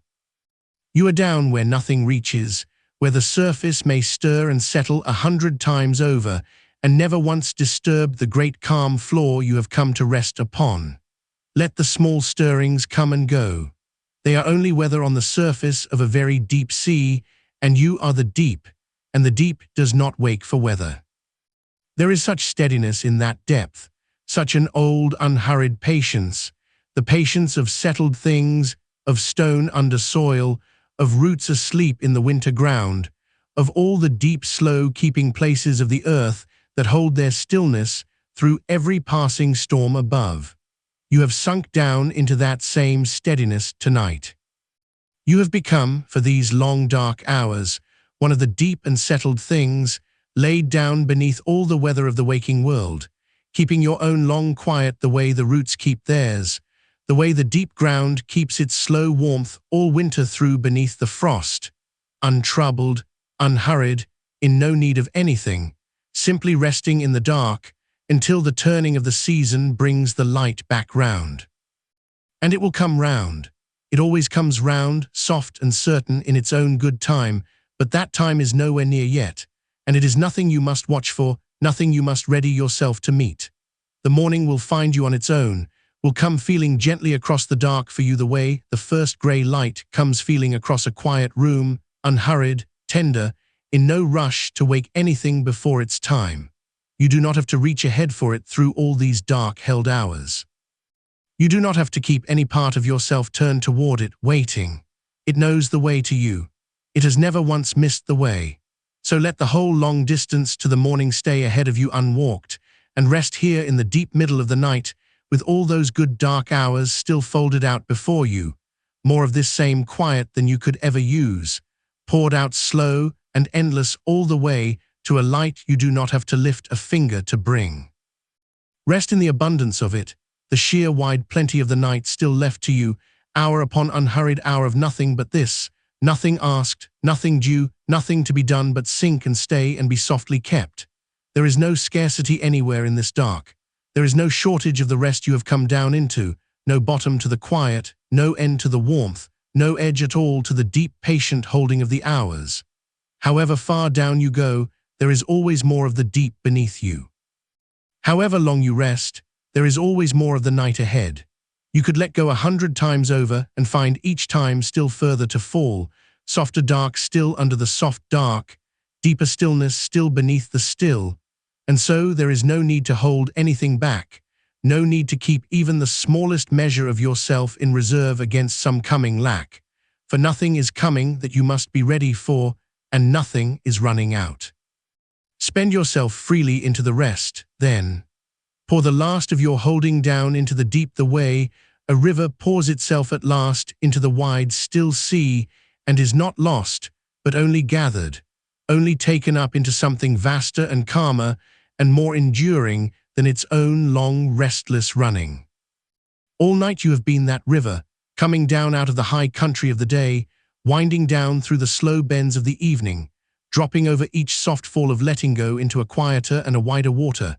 And now you have reached the sea of it at last, the great level calm where the current ends and the striving ends, and there is nothing left to do but spread out slow and soundless into the vast held quiet and be still. You have arrived. There is nowhere further you must go tonight. You are already in the deep wide water of your rest, already taken up, already gathered and kept and stilled, and you may lie here on the great calm of it until the light, going nowhere, seeking nothing, only floating in the boundless, patient dark that has been carrying you all along. And the dark is so gentle where you float now, so evenly and endlessly warm, laid over you close on every side like the deep still water of a pool that has taken the whole day's sun down into itself and gives it back all night, warm above and warm below and warm through every soft, uncertain region where you used to have an edge. You are held in warmth, the way a held breath is held, all around and without any gap, without any cold place anywhere for the mind to catch on, without any thin spot in the holding where some old worry might creep back through. The warmth has sealed you in. The dark has closed you round. And inside that warm sealed dark there is only ease, only the slow tide of the breath rising and falling far off, only the deep, unhurried hum of a life at its lowest and kindest ebb, resting all the way down at the still floor of the night. Stay there, stay down in the warm sealed dark where nothing reaches and nothing asks. Stay in the wide slow water where the current has let you go. Stay in the deep abundant middle of the kept and patient night, with the light still hours off and unhurried and none of your concern, with the breath still keeping its own faithful time without you, with the warmth still holding and the dark still closing soft and whole around the top of you. There is nothing here to do but stay, and staying is the softest thing of all, softer even than the silence, softer even than the letting go, only remaining, only resting on, only lying still and warm and boundless in the long-held quiet, hour after unwatched hour, all the slow way through the deep of the night, where you are already sleeping, and where you may stay and rest and drift and stay. And if some small part of you is still faintly aware, still hovering just under the surface of the sleep like a lamp turned low in a far room, let even that dim last awareness soften now and settle, for there is nothing it needs to keep watch over, nothing left that wants its tending, and it may close itself gently down the way a hand that has held something a long while finally opens and lets the thing rest in its own weight upon the table. You have been holding through the whole of the day without ever quite noticing the holding, and now, deep in the middle of the night, you can feel the fingers of the mind uncurl one by one, slow and complete, until there is nothing gripped and nothing carried, only the flat, open ease of a palm laid loosely upward in the dark, asking for nothing, ready to receive whatever quiet the hours choose to lay into it. There is a snow that falls in the deep of certain nights, far out where no one is watching, coming down so slow and so straight through windless air that each flake seems to take the whole night to arrive, and it lays itself over the fields without a sound, over the stones and the fence posts and the long low roofs, thickening the silence by soft degrees until the whole world lies muffled and rounded and kind. Let a snow like that be falling over you now. Let it come down through the still dark of the room without any hurry, settling over the shape of you where you lie, softening every hard line of you the way it softens the hard lines of a field, filling in the places where the day left you sharp, rounding you over gently into one smooth sleeping drift of warmth. You are not cold under it. This is the strange mercy of that deep and windless snow. It does not chill the one it covers, but keeps them, folds a still blanket of quiet over them, and holds the warmth beneath it close, so that under all that soundless white you lie warmer than before, sealed in, tucked under, kept. And the snow keeps falling, patient and unnumbered, laying quiet upon quiet, hour upon hour, and there is nothing for you to do beneath it, but let yourself be covered, let yourself be gentled under the slow accumulating hush, until even the memory of sharpness is gone. Listen far down under the snow of the sleep to how the house holds you. Every old house has its own low language it speaks only at night, when the rooms have gone dark and the last footstep has been still for hours. The small settling of a beam easing its long weight, the faint tick of something cooling somewhere in the walls, the soft give of the floor letting go of the warmth of the day, and under all of it, the deep unbroken quiet that the house keeps around a sleeper the way an old dog curls itself around the thing it loves and means to guard. The house is awake in its slow, patient way so that you do not have to be. It holds the walls up around your rest. It keeps the dark on the outside of the glass where it belongs and the warmth on the inside where you lie, and it will go on holding all night whether you attend to it or not, faithful as breath, asking nothing of you but that you stay down in the middle of it and sleep. Let the house keep watch. Let the walls do the standing. There is nothing tonight that you must hold upright by your own effort, nothing that will fall if you stop bracing it, and you may let the whole architecture of your carefulness go slack now and rest inside the older, patient holding of the walls. And down here, so far into the night, the breath has become something almost too gentle to follow, no longer a thing you take but a thing that comes to you, arriving on its own from somewhere deep and unbidden, the way the small waves of an inland lake arrive at a shore in the dark. One and then, after a long patient while, another, with a wide flat calm between them where nothing needs to happen at all. You do not have to meet each one. You do not have to be there when it comes. Let the breath keep arriving into the empty patient room of you all on its own, faithful and slow and entirely unsupervised, filling you softly and emptying you softly with no hand of yours upon it. No counting, no watching, no shaping, just the old animal rhythm running by itself far below the reach of thought, the way it ran through every sleep you slept as a child, the way it will run through every sleep still ahead of you.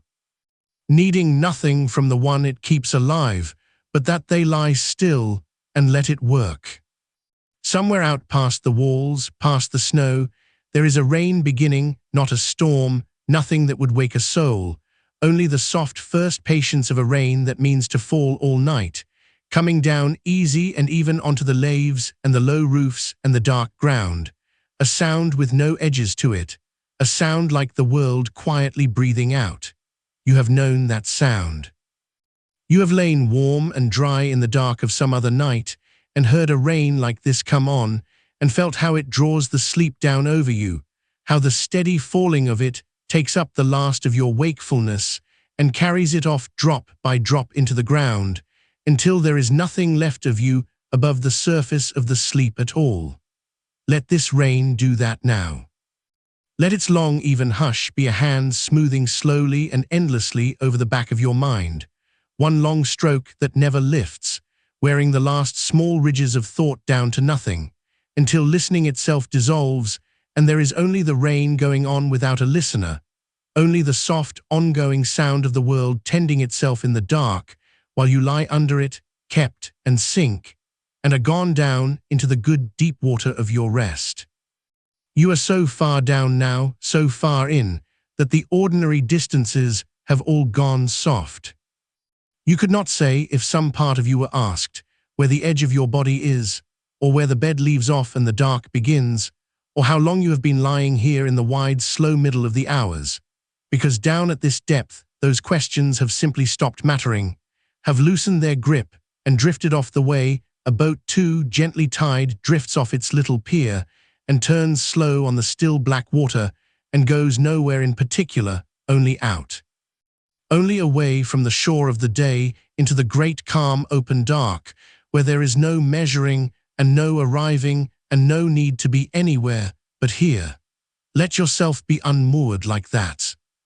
Let the last thin rope of your knowing where and when slip its knot and fall away, and drift free on the deep still water of the night, turning slow, held perfectly by something you cannot see and do not have to understand, carried without a sound through the long dark hours toward a morning that is still so far off it need not even be imagined. And there is a kind of warmth that lives in old wool, in a heavy blanket that has been slept under 1,000 nights and knows the shape of a sleeper, that takes the warmth the body gives and gives it back doubled, soft and close, and smelling faintly of every quiet night before this one. Feel yourself under a warmth like that now, a weight over you that is not heavy but only present, only near, pressing gently down along the whole length of you the way a warm hand presses gently on the shoulder of one who is already asleep, meaning nothing by it but stay, meaning only rest, only I am here, only there is no need to stir. The weight of the warmth settles you deeper.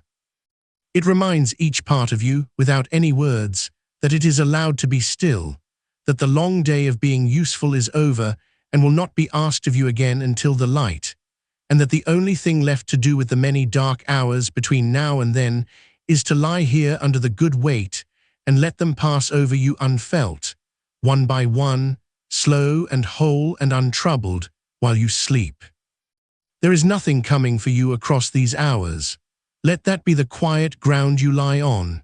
No task is gathering itself in the dark to spring on you at dawn. No reckoning waits just past the edge of sleep. Nothing you left undone will grow teeth in the night.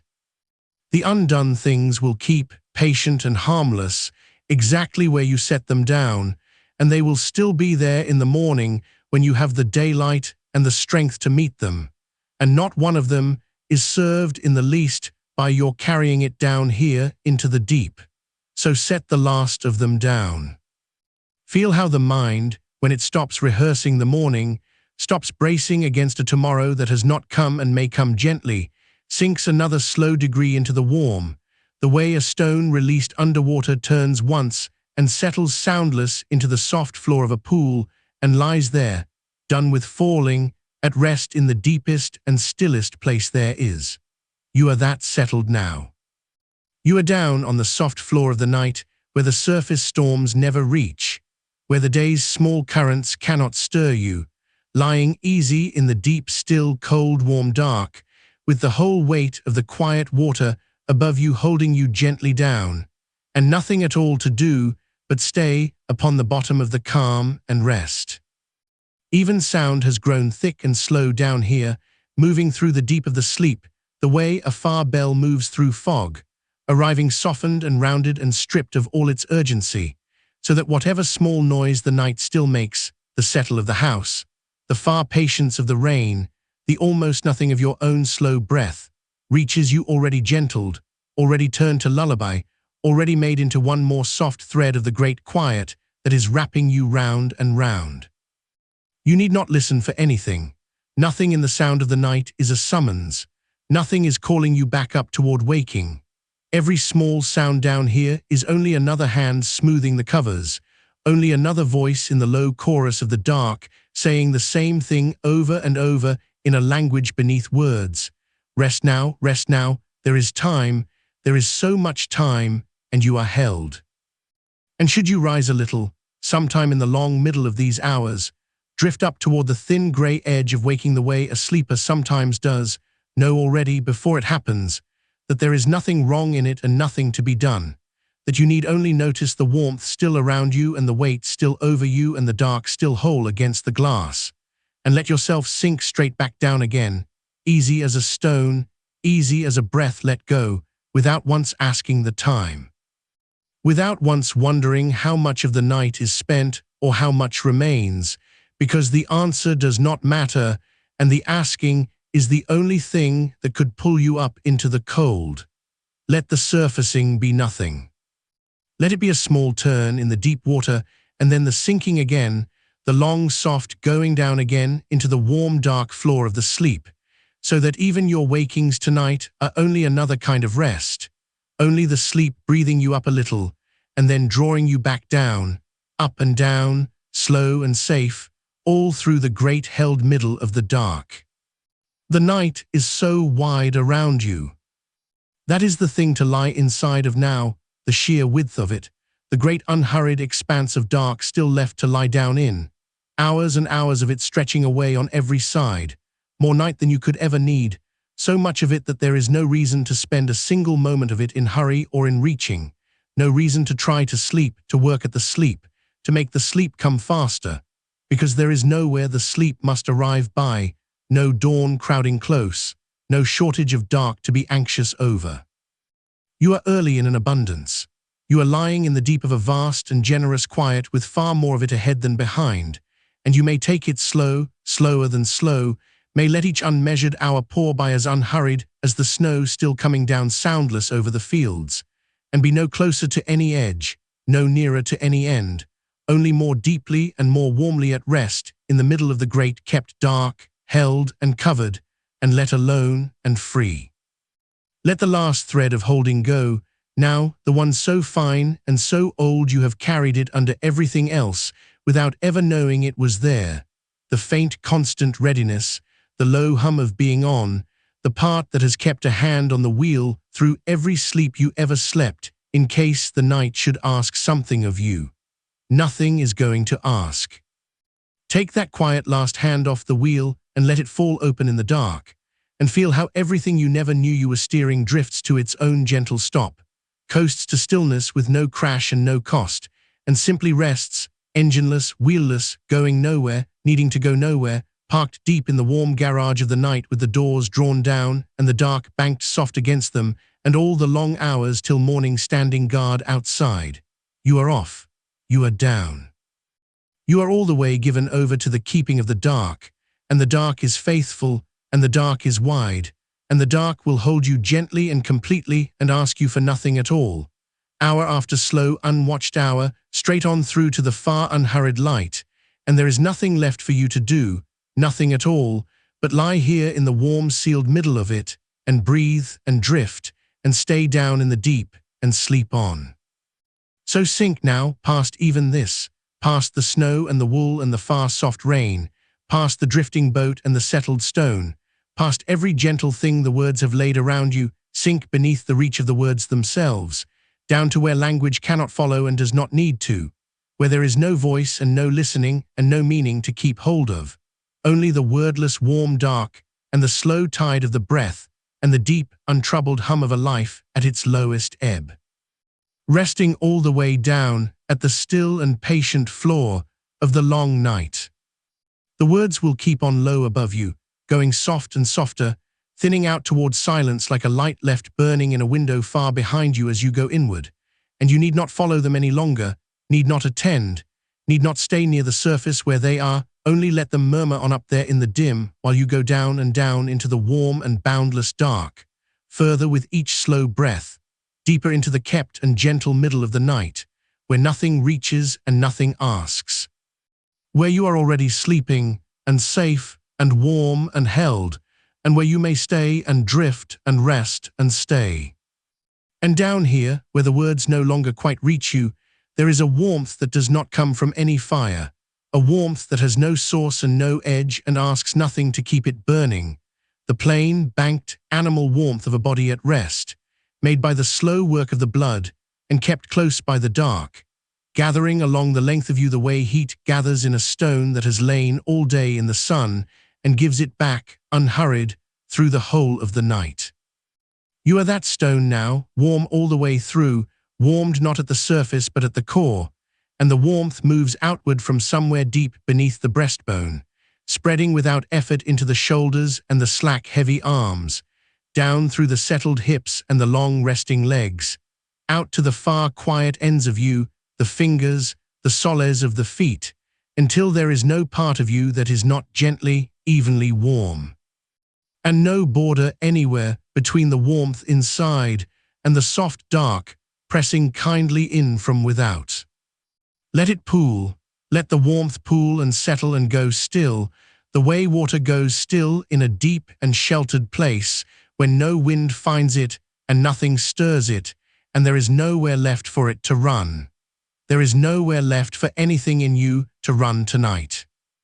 The whole restless business of the day, the leaning forward of it, the reaching, the small perpetual bracing against what might come next, all of that has run its course and pooled and gone flat and quiet. A still dark water lying level in the low ground of you, holding the faint far shapes of the night, the way a pond at midnight holds the stars without grasping at them, without needing to keep a single one. You hold nothing. Everything you might have held is loosened and level now, resting on the surface of a deep still warmth, and drifting and slowly sinking and gone. Somewhere far above the level where you lie, the ordinary weather of the mind goes on, the small drift of half-thoughts, the loose stray images that come untethered and float and fade. And none of it need be caught, none of it need be followed or refused, for you are far beneath the weather now, down where the water is warm and dark and never moves, and the thoughts that cross the distant surface are only light, only the faint passing shimmer of a world you have set gently down for the night. No more able to reach you here than a cloud can reach the floor of the sea. Let them pass, high and soundless and far away. You are down in the warm dark keel of yourself, ballasted and low and wonderfully heavy, and you are not going back up, not for a long time yet, not until the slow grey light comes to find you of its own accord. And notice, if some quiet part of you still notices anything at all, how the body has taken over the whole of this. You are not doing the resting anymore. The resting is being done for you, and done well, done by the same old faithful machinery that has kept its watch through every night of your life without once being thanked. The slow, soft engine of the breath rising and falling on its own, the patient tide of the blood, the heart keeping its long, unhurried time in the dark, all of it running low and easy and sure, needing nothing from you, asking nothing of you, glad, if such a thing can be glad, to carry you the rest of the way. You may hand it all across.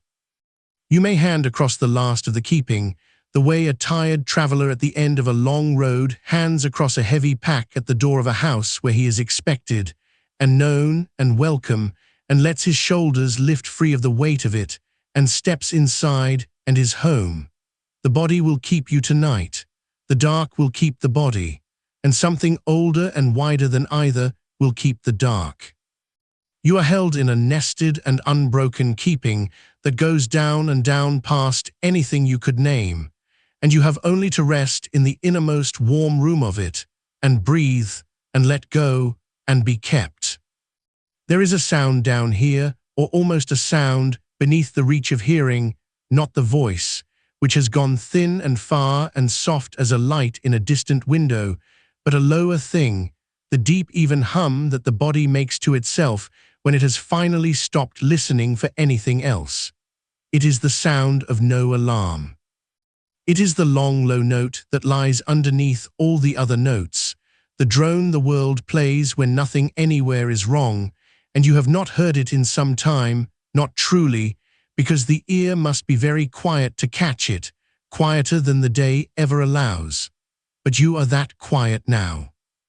And the note is there, and has been there all along, patient, unbroken, waiting under everything, a deep steady tone with no beginning and no end, warm as the inside of a bell long after the striking, and you can rest your whole tired weight against it, and let it carry the vibration of your slowing breath, and sink into the sound as into a wide warm ground that holds without holding on.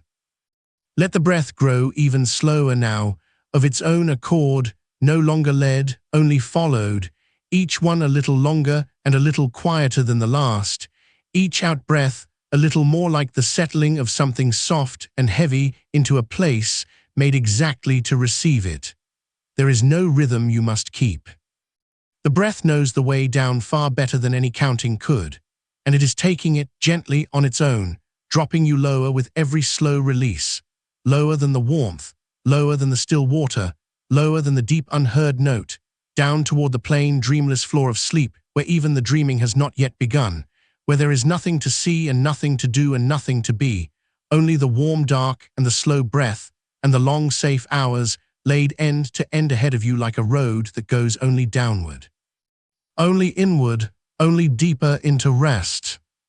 And should you rise, at some point in the wide middle of the night, a little way toward the surface, should the dark thin for a moment, and some small awareness float back up through the warm water, there is nothing in that to trouble you, and nothing in it that need wake you.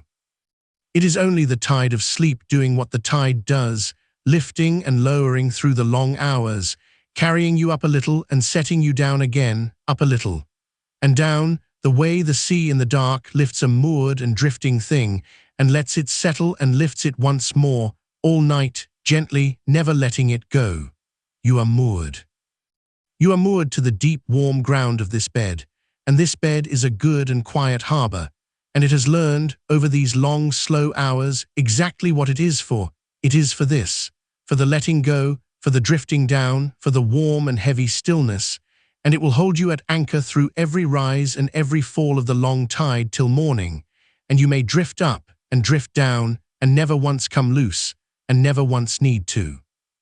If you surface, you will find the dark still here, and the warmth still here, and the low note still humming under everything, and me still murmuring on somewhere far above, saying only what I have been saying all along: stay down, stay warm, stay held. There is nothing to do but sleep, and you will sink again without effort, the way a stone that was only lifted a little by the swell sinks back to its resting place on the still floor the moment the swell has passed. For there is so much night left. That is the deep and easeful truth of this hour, the one the daylight mind can never quite believe, and the sleeping body has always known. There is so much night left, a great unspent reserve of it, hours upon dark and folded hours, more than you could use, more than you could ever spend, banked all around you like snow-deep silence banked against a far wall, like grain laid up in a deep cool store against a winter that will not come. You are rich in darkness tonight. You are wealthy past counting in the one thing you most need, and you may spend it as slowly and as lavishly as you like, may let whole hours slip by unmarked and unmissed, may sleep and drift and sleep again and still find, each time the dark stirs you gently and sets you down, that the great reserve is barely touched, that the night goes on and on around you, patient and unhurried, and in no more haste to end than you are to leave it. Lie in the middle of all that kept dark like something small and warm asleep in the center of a vast and gentle keeping, and take your ease, and take your fill, and do not stir. Down now, a little further down. Feel the last faint tension anywhere in the face let go, the small muscles around the eyes going smooth and heavy, the brow unknitting, the jaw loosening until the teeth part a little, and the whole lower face hangs slack and easy the way it only ever hangs in the deepest sleep. Feel the tongue rest soft in the floor of the mouth. Feel the weight of the head sink truer into whatever holds it, the neck giving up the last of its long day's labor, the throat quiet, the breath moving in and out through it without the smallest catch or check, smooth as slow water over a smooth, worn stone. There is a softness that comes into the face of a sleeping person that they never wear awake, a plainness, an unguarded ease, the look of a face that has finally set down the whole weight of being watched and being ready and being someone. And that softness is coming over your face now, in the dark, where no one sees and no one needs to, and it is the true face of your rest, and you may wear it all night long. And below the face, the great slow settling of the rest of you deeper than before, past where you thought the sinking could go, the chest heavy and easy over the slow tide of the breath, the belly soft and rising and falling with no effort anywhere in it, the whole trunk of you gone warm and dense, and still as ballast in a hull at anchor in a sheltered dark. The arms have forgotten they are arms. The hands lie open and empty and warm, the fingers curled a little the way a sleeping hand curls, holding nothing, wanting nothing, done for the night with every last thing they were ever asked to grip. The legs lie long and loose and impossibly heavy, sunk into the dark, past lifting, past moving, past any thought of moving, warm from the hip to the heel, and utterly at rest. There is not one square inch of you tonight that has anywhere to be or anything to do. The whole long instrument of the body has been set down, gently, in tune, in a warm and quiet room, and left to rest. And it is resting, all of it, all at once, all the way down. So let the words thin further still. Let them go soft as the last of the warmth going out of the air in a room where the fire has burned low and even and untended. The kind of low, steady warmth that no longer needs a fire to keep it, that lives now in the walls and the floor and the very stone of the place, and gives itself back all night long without a flame. A deep-held warmth with no bright edge to it, no crackle, no flicker, only the even glow of heat long since gathered and long since made safe. Banked deep for the whole of the dark, that is the warmth around you now. That is the warmth in you now. It does not need tending. It will not go out. It will hold, low and even and faithful, hour after slow, unwatched hour, straight on through to the pale far edge of the morning, and you have only to lie within it and breathe and drift and let it keep you. The voice is going now to little more than the shape of a sound, the sound a house makes to itself in the deep of the night when everyone in it is sleeping, the small settling creak of old wood easing, the tick of things cooling, the faint far hush of the dark outside the walls, all of it low and familiar and meaning nothing, but that all is well, all is quiet. Everyone is home and safe and down and sleeping, and the night is standing its long, faithful watch, and there is nothing anywhere that needs you. Let the voice become just that. Let it become the sound of the house keeping itself while you sleep, a sound you need not listen to and cannot lose, going on soft and low at the edge of everything, holding the quiet the way a low wall holds a garden, so that inside it you may sink all the way down into the wordless dark and stay there, warm and heavy and gone, for as long as the long night lasts. And it lasts still, it lasts and lasts.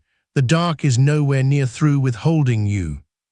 Somewhere out past the walls, the deep middle of the night lies over the whole sleeping country, over the fields gone quiet, and the roads gone empty, and the far towns dim to a scatter of low lights, over everyone else who is also now letting go, also sinking, also being carried down and kept, a whole world laid gently on its side in the dark and breathing slow, and you among them, one warm sleeping weight among the countless warm sleeping weights the night is carrying easily, without strain.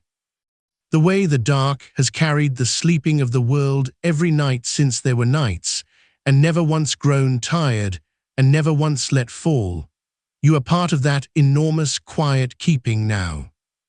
You are one small warm-held thing in the vast held dark, and there is nothing singular you must do, nothing that sets you apart or calls you back, only the same slow settling that is happening everywhere, in every quiet room, under every dimmed and distant light. The long, soft, universal sinking down of the sleeping, and you are in the deep, warm heart of it, and drifting and gone. Stay there, stay all the way down there, in the warm and wordless dark, where the breath moves slow, and the heart keeps its low, easy time, and the deep note hums on under everything, and the night stands guard, patient and wide, over all the hours still to come. There is nothing to reach for, and nothing to hold, and nothing to keep, and nothing to fear, and the words will keep on, soft and thinning, far above you like the last light in the last window, while you lie here in the deep-kept middle of the dark, warm through and through, heavy past moving, held and covered and let alone, and go on sleeping, and go on drifting, and go on down, and rest, and rest, and rest. And if a sound comes to you now, out of the dark beyond the walls, let it be only rain, the softest beginning of rain, the kind that arrives without weather, without wind, a slow feathering of drops onto the roof and the leaves and the patient ground, each one landing so lightly it is less a sound than the memory of a sound. 1,000 small soft touches spread out across the whole dark surface of the night, none of them for you, none of them asking anything. All of them simply falling because it is what the sky does in the small hours when the world is asleep and no one is watching, letting go of what it has carried all day, letting it down gently over everything, over the fields and the shingles and the black shine of the streets, over the gardens breathing in the wet, over every roof under which someone lies sleeping as you lie sleeping now. And you need not listen to the rain. You need only let it be there, at the edge of the warm dark you are lying in, a slow steady blur of falling that goes on and on without hurry, the way rain does, patient past all patience, filling the night with a sound so even and so soft that it smooths the last small edges from your mind. One drop and then another, each one loosening you a little further, each one a small quiet permission to let go of one more thing, until there is nothing left held anywhere in you. And you are as loose and as easy and as let down as the rain. Let it fall a long while. There is a long while for it to fall. The night is deep, and the rain is unhurried, and there is nowhere it needs to have finished falling by. No hour it is racing toward, only the slow, steady giving down of the water onto the dark. Hour upon hour of it, if the sky has that much to let go of, and you underneath it all, dry and warm and covered, hearing it far off through the walls the way a child hears rain from inside a bed that is deep and safe and dry. That old, old comfort, the oldest comfort there is. Of being small and warm and out of the weather, while the weather does its soft work over the roof, of being kept, of being inside the thing that keeps you, while outside the gentle rain comes down and down over the sleeping ground and asks nothing and means nothing, but that the night is doing what the night does, and all is well, and you may sleep. And the warmth of you now is its own slow country, and you are lying at the center of it, far from any border. Feel how the heat has gathered and pooled in the low, deep places of you, in the small of the back where the weight sinks in the soft hollow at the base of the throat, in the loose, heavy hands, in the long bones of the legs gone warm all the way through. Feel how it has spread out slow, and even beneath the covers, until there is no cold anywhere the mind could travel to, no thin edge, no exposed place, only the one broad settled warmth that is your body at rest, breathing slow. Giving off its low, quiet heat into the dark the way a stone gives back through the night the warmth it took from the day. You are that warm stone now. You are the warm, heavy thing at the bottom of the still water, past all current, past all reach of the surface, resting on the deep floor of the dark, where nothing moves and nothing stirs, and the warmth holds steady, and the water lies over you thick and calm and heavy, pressing you gently down into your rest, keeping you, letting nothing find you, letting nothing rise you, holding you down in the good deep warm where you may stay until the far slow morning comes. There is nothing this hour needs from you but this, that you lie warm and let the warmth spread, that you lie heavy and let the weight sink, that you lie slow and let the breath keep its own low time without your help, moving in of its own soft accord and moving out again, in and out, the tide of it so gentle and so far under now that it needs no watching, no counting, no help of any kind.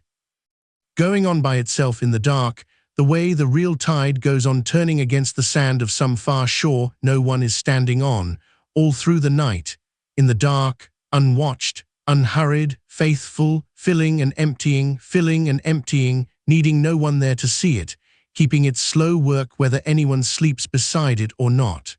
Your breath is that untended tide. Let it turn without you. Let it rise and fall in the dark of you all on its own, and take nothing from it, and give nothing to it, only lie above it, warm and far and drifting, and let it carry the last of you down. And if any thought should surface here, so late, so far down, some small pale thought drifting up out of the dark the way a leaf turns slowly up through deep water, let it come, and let it turn, and let it go on past you and up and out, unheld, unanswered, the way you would let a slow bubble rise and break far overhead on a surface you are nowhere near. You are too deep now for thoughts to reach and hold. They may rise, but they cannot land. They may drift up out of the dark and hang a moment in the dim and drift on, and none of them is yours to catch, none of them asks to be caught, and the letting of them go costs you nothing at all, is only more sinking, only more warmth, only the mind at last learning what the body already knows down here in the deep, that the surface can be left to itself, that the work of the day can be left to itself, that everything up there in the light and the noise and the wanting can go on turning slowly over without you for these long dark hours, and be there still, unlost, when the morning is ready to give it back. But the morning is not ready. The morning is nowhere near. There are hours and hours of dark still folded up ahead of you, hour upon slow hour, each one deeper and warmer and quieter than the last, and you have only to lie here in the deep of them and let them pass over you one by one, unhurried, uncounted, like slow dark water moving over a stone. Somewhere in the walls, the rain is easing now, or it is not, and it does not matter which. The sound thins to a slower drip, a soft, irregular falling from the eaves, a drop, and then a weight, and then a drop, each one landing into the dark with a small round softness, marking the passage of a night that has all the time in the world, that is in no hurry to be through, that will stand over you patient and unmoving through every one of these small sounds until the last of them has fallen and the dark has gone entirely still. And you are drifting under even that now, under the drip and the weight and the drop, sinking below the level where sounds are things you hear and down to where they are only textures in the dark, only the soft grain of the quiet, only the slow weave of the night going on around you while you lie at the still warm center of it and let it weave. Nothing you must follow, nothing you must hold. The night will keep its own sounds. The night will keep its own hours. The night will keep you, too, warm and heavy and folded in, one more sleeping weight in the great dark keeping, while the last drops fall from the eaves and the deep note hums on low beneath everything and the breath turns slow and untended in the deep of you like a far tide on an empty shore. Let yourself be that far now. Let yourself be as far from the day as the far shore is from this room, a whole dark country of sleep laid out between you and the morning, wide and quiet and unlit, and you moving down into the deep heart of it with nothing to carry and nothing to fear. Down here the ground of you is soft, and the dark is thick and warm, and there is a great slow easing spreading out through every held place, a loosening that asks nothing and gives everything, moving out along the arms until the hands forget their own shape, moving down along the legs until the feet are only a far warm weight, moving up through the long muscles of the back until the whole spine lies slack and heavy and let go against whatever holds it.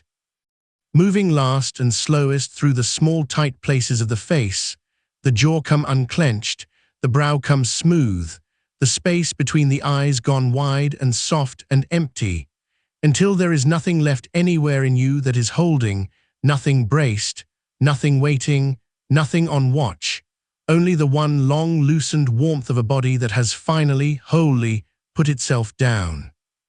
And this putting down, this letting the whole weight of yourself be taken by the dark and the bed and the night, this is the thing the body has been asking for through all the long, tired days, the deep rest it knows how to fall into on its own if only it is let, if only nothing calls it back, if only the mind will lie down beside it and stop its watching and let the old animal wisdom of sleep do its slow, sure work.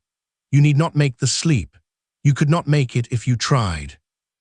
It rises on its own, out of the deep, warm dark, the way water rises slow into low ground, filling you from the bottom up, from the heavy feet and the loosened legs and the slack, warm center, rising and rising through you as the mind goes quiet and the breath goes slow, until it has covered you over entirely and closed above you soft and dark and warm, and you are under it, all the way under.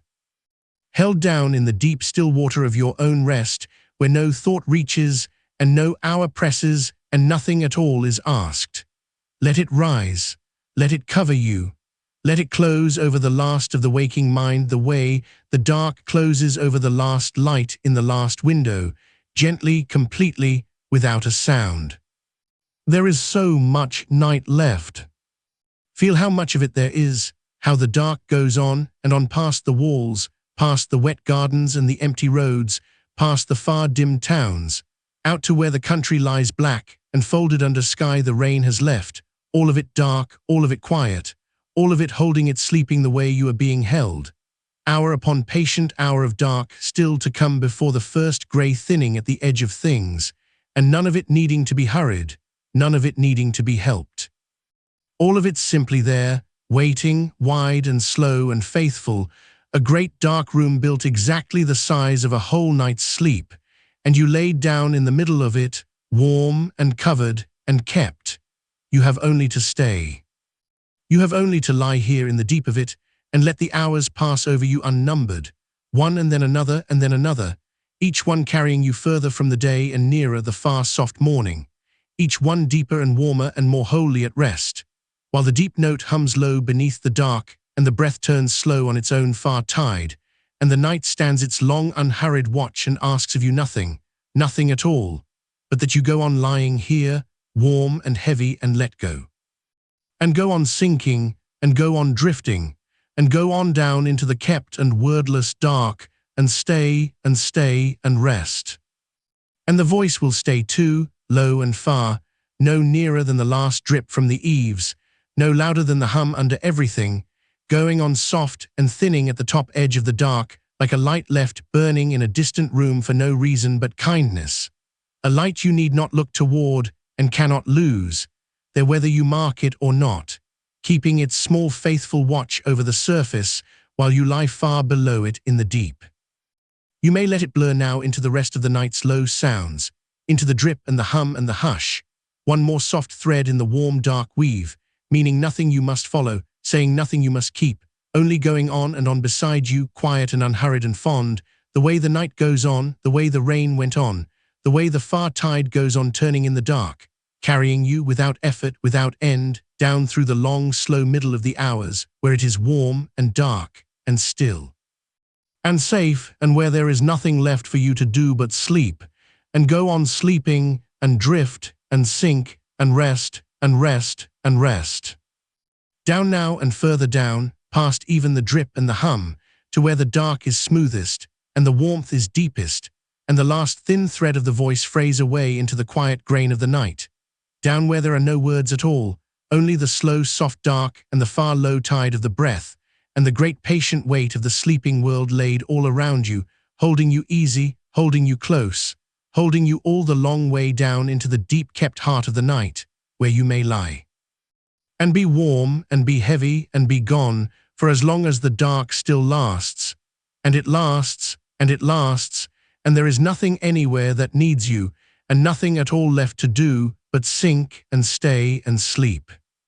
And somewhere out past the edge of all this warmth the snow has begun, without a sound, the way snow does, coming down slow and unhurried over a field no one is crossing, settling on the fence rails and the furrows and the bowed heads of the winter grass, laying itself down layer on soft layer with no more effort than the falling takes, asking nothing, keeping nothing back, only coming down and down through the dark and coming to rest, each flake finding its place among the others and lying still, until the whole broad field is quilted over white and silent and even, and the cold stays outside, out there in the clean dark, while you lie in here where it cannot reach you, deep in the warmth, under the weight of everything soft, with the snow doing all its slow falling for you and you needing to do none of it, needing only to be here and be kept, and let the white hours settle over the field of the night one after another, as easy and as certain as that, as quiet as that, as far from you as that.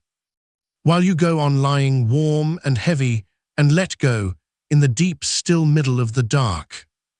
There is a warmth low in the room that has nothing to do with you, that goes on giving itself out into the dark whether you tend it or not. The way a fire banked down for the night gives its low steady heat to the sleeping house. No flame left, no crackle, only the deep red glow settled in the coals under a soft grey coat of ash, holding its warmth close and giving it slow, all night long, needing no more wood, needing no watching, asking nothing of you but that you lie near it and take the good of it. And you are near it, and you are taking the good of it, letting it soak up through the heavy quilts and into the weight of your resting body, into the loose ease of your shoulders and the slow warm dark behind your eyes, a heat that keeps itself, that will keep itself the whole night through and be there still, low and red and faithful, long after you have stopped knowing anything at all. So there is nothing in the warmth for you to mind, nothing to feed, nothing to keep alive. It lives on its own in the dark beside you, and warms you on its own, and lets you go all the way down.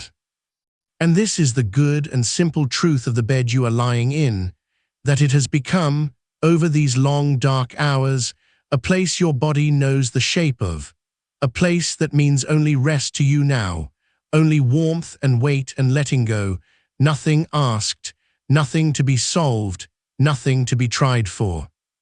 You laid yourself down here and the day did not follow you in, and the trying did not follow you in. And hour on hour this warm dark hollow has taught the deep old part of you the one plain thing it most needed to learn, that here, in this exact warmth, under this exact weight, there is nothing to do but soften and sink and sleep, so that now the very feel of the sheets against your skin, the very give of the quilts over you, the very dark of the room, are becoming a quiet signal that runs under all your thinking and says, without a single word, rest now, you are home now, let go now, sleep, and your body hears it, and believes it, and answers it all on its own, the way it is answering it now, going heavier, going slower, going down. Far off under everything there is a stillness like deep water held under ice, a whole slow dark depth of it lying motionless below the frozen surface of the pond, where no wind reaches and no light comes, and the cold cannot get down. Only a great patient body of still water resting in the dark of the winter, holding itself level and quiet and unhurried through the long night, moving nowhere, needing nowhere to be, and you have sunk down now into a stillness like that. Below the thin skin of the surface where the day's small ripples used to travel, down into the deep unmoving dark where nothing crosses and nothing stirs and the slow water simply holds you, level and easy and far from every edge, and you may rest here in the depth of it, held and weightless and still, for as long as the ice keeps and the winter lasts and the long dark goes on, which is all night, which is hours yet, which is more time than you could ever need. Laid out around you deep and cold kept and calm, while you lie warm in the heart of it and go on down. The house is settling around you the way old houses do in the small hours, giving its soft blind sounds to the dark, a slow tick as the timbers ease, a low sigh from somewhere in the walls, the small wooden voice of a thing that has stood a long time and knows how to stand through one more night, none of it meant for you, none of it needing your ear, only the house lowering itself deeper into its own rest the way you are lowering yourself into yours, the two of you settling together in the dark. The beams going quiet, the floors going quiet, the whole patient frame of the place coming down off the day's small strains one soft creak at a time, and then holding still at rest, at ease, keeping the cold out and the warmth in and the night whole around the room where you lie, so that even the house is asleep now or near it, breathing its slow wooden breath in the dark, and you may let its small settling sounds fall away into the rest of the quiet, one more thread you need not follow, and sink below them, down where the settling has already finished, and everything holds still. Over you unfelt, there is a great soft weight of coverings, wool over wool, each layer laid on warm and heavy and close, pressing gently down along the whole length of you the way deep snow presses on the roof, the way still water presses on the deep, an even quiet weight that has nothing sharp in it and nothing urgent, only the good downward pull of warmth and wool holding you to the bed, gathering you in, tucking the dark in close around your resting shape. And under all that soft weight the body cannot help but let go, cannot help but give its holding over to the mattress and the quilts and the patient hold of the bed, the arms gone slack and heavy, the legs gone slack and heavy, the whole frame of you loosening down through the layers of warmth and coming to rest at the bottom of them, held, covered, kept, with nothing left in you that stands or braces or waits, only the long, slow give of a body that has finally been allowed to lie all the way down and stay. And your breath has gone so quiet now that it barely stirs the dark, coming and going low and slow on its own soft round, needing nothing from you, drawn and let go by something older and steadier than any wish of yours, each slow breath a little further apart than the last, a little softer, a little deeper down, the out-breath longest of all, a long, slow settling that carries a little more of you down into the warm every time it goes, and you need not count it, need not shape it, need not mind it at all. It will breathe you the whole night through the way it has breathed you every night of your life, faithful and unhurried, and asking nothing, rising and falling in the dark like a slow tide far under the ice, like snow coming down over the field, like the low red warmth giving itself out from the coals, on and on and on, while you lie here far below it all and rest. There is a lamp somewhere, low and small, left burning in a far room down the hall, not for you, not asking to be looked at, only left lit the way a kindness is left. A small steady gold behind a half-closed door, throwing a thin warm line along the floor that you will never rise to follow and never need to. A little watchfulness kept alive in the dark house while the whole house sleeps, so that even the dark here is not an empty dark, but a tended one. A dark with a small warm light kept somewhere in it out of pure fondness, burning low and even and asking nothing, keeping its quiet through the long middle of the night the way the coals keep theirs, the way the breath keeps its slow round, the way the snow keeps coming down, a whole night full of quiet faithful things going on and on without you, tending themselves, keeping themselves, needing none of your minding, so that you are free, entirely free, wholly and deeply free, to do the one thing left. Which is nothing, which is to lie here warm and heavy and covered and go on down. And down here where you are now the dark has a grain to it, soft and fine and even, like the deep nap of old wool, like the underside of sleep itself, close and warm and without edges, and you may lay your whole tired weight into it the way you'd lay your face into a pillow worn soft by years, and let it take the shape of you, and hold you there without effort, without end, nothing to reach for in it, nothing to solve in it, no floor to find and no far wall to touch. Only the smooth, close warmth going on in every direction and holding you gentle in the middle of it, so that even the sinking has grown quiet now, even the drifting has slowed nearly to stillness, and you lie almost weightless in the deep grain of the dark, barely moving, barely marking, held so soft and so complete that there is no longer any edge between you and the warmth, no longer any line where the rest leaves off and you begin, only the one deep quiet, only the one warm dark. Only the slow, low breath, going on somewhere far off and faithful in the middle of it all. Let the night keep it. Let the night keep all of it now, the warmth, the weight, the slow round of the breath, the low red coals and the small gold lamp, and the snow coming down over the still white field, the settled house and the deep-held water under the ice. Let the night hold every one of them for you, the way it has held them for you all these long, dark hours, so that not one of them is yours to keep, and not one of them is yours to mind.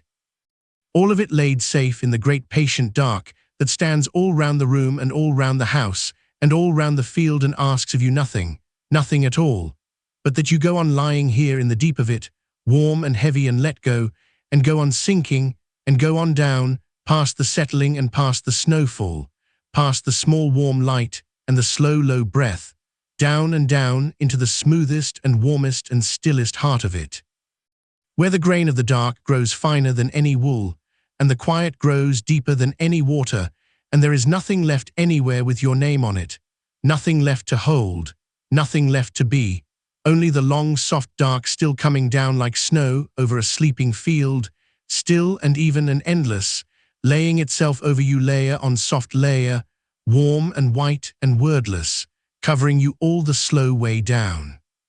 And there is so much of the night still left.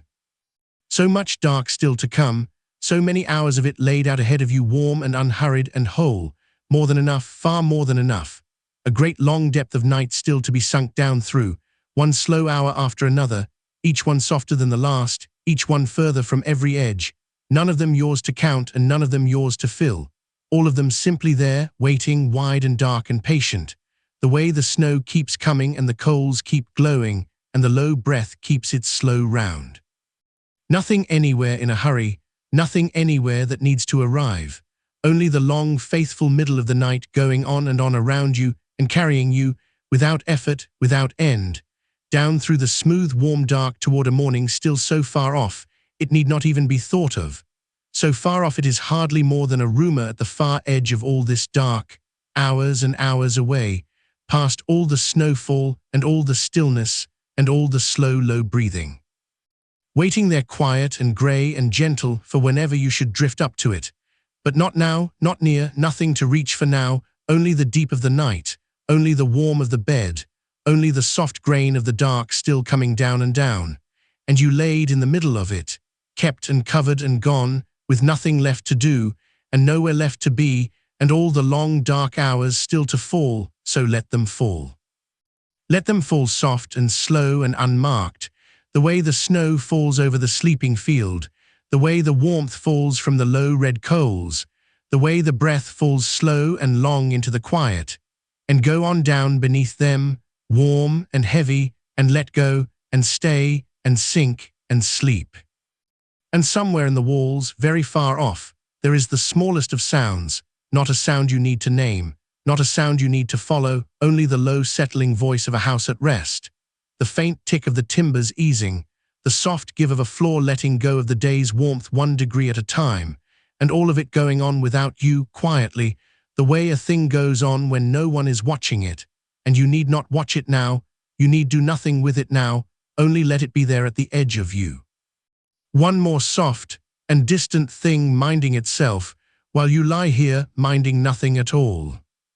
For there is a kind of listening that is not reaching, a kind of hearing that asks for nothing back, the way you might, without trying, become aware of your own slow breath moving in the dark, coming and going of its own accord, needing no help from you, no counting, no measuring, no making it deeper or slower or longer, only allowed, only let, only followed the little way it wishes to be followed, and then let go of again, in and out, and in.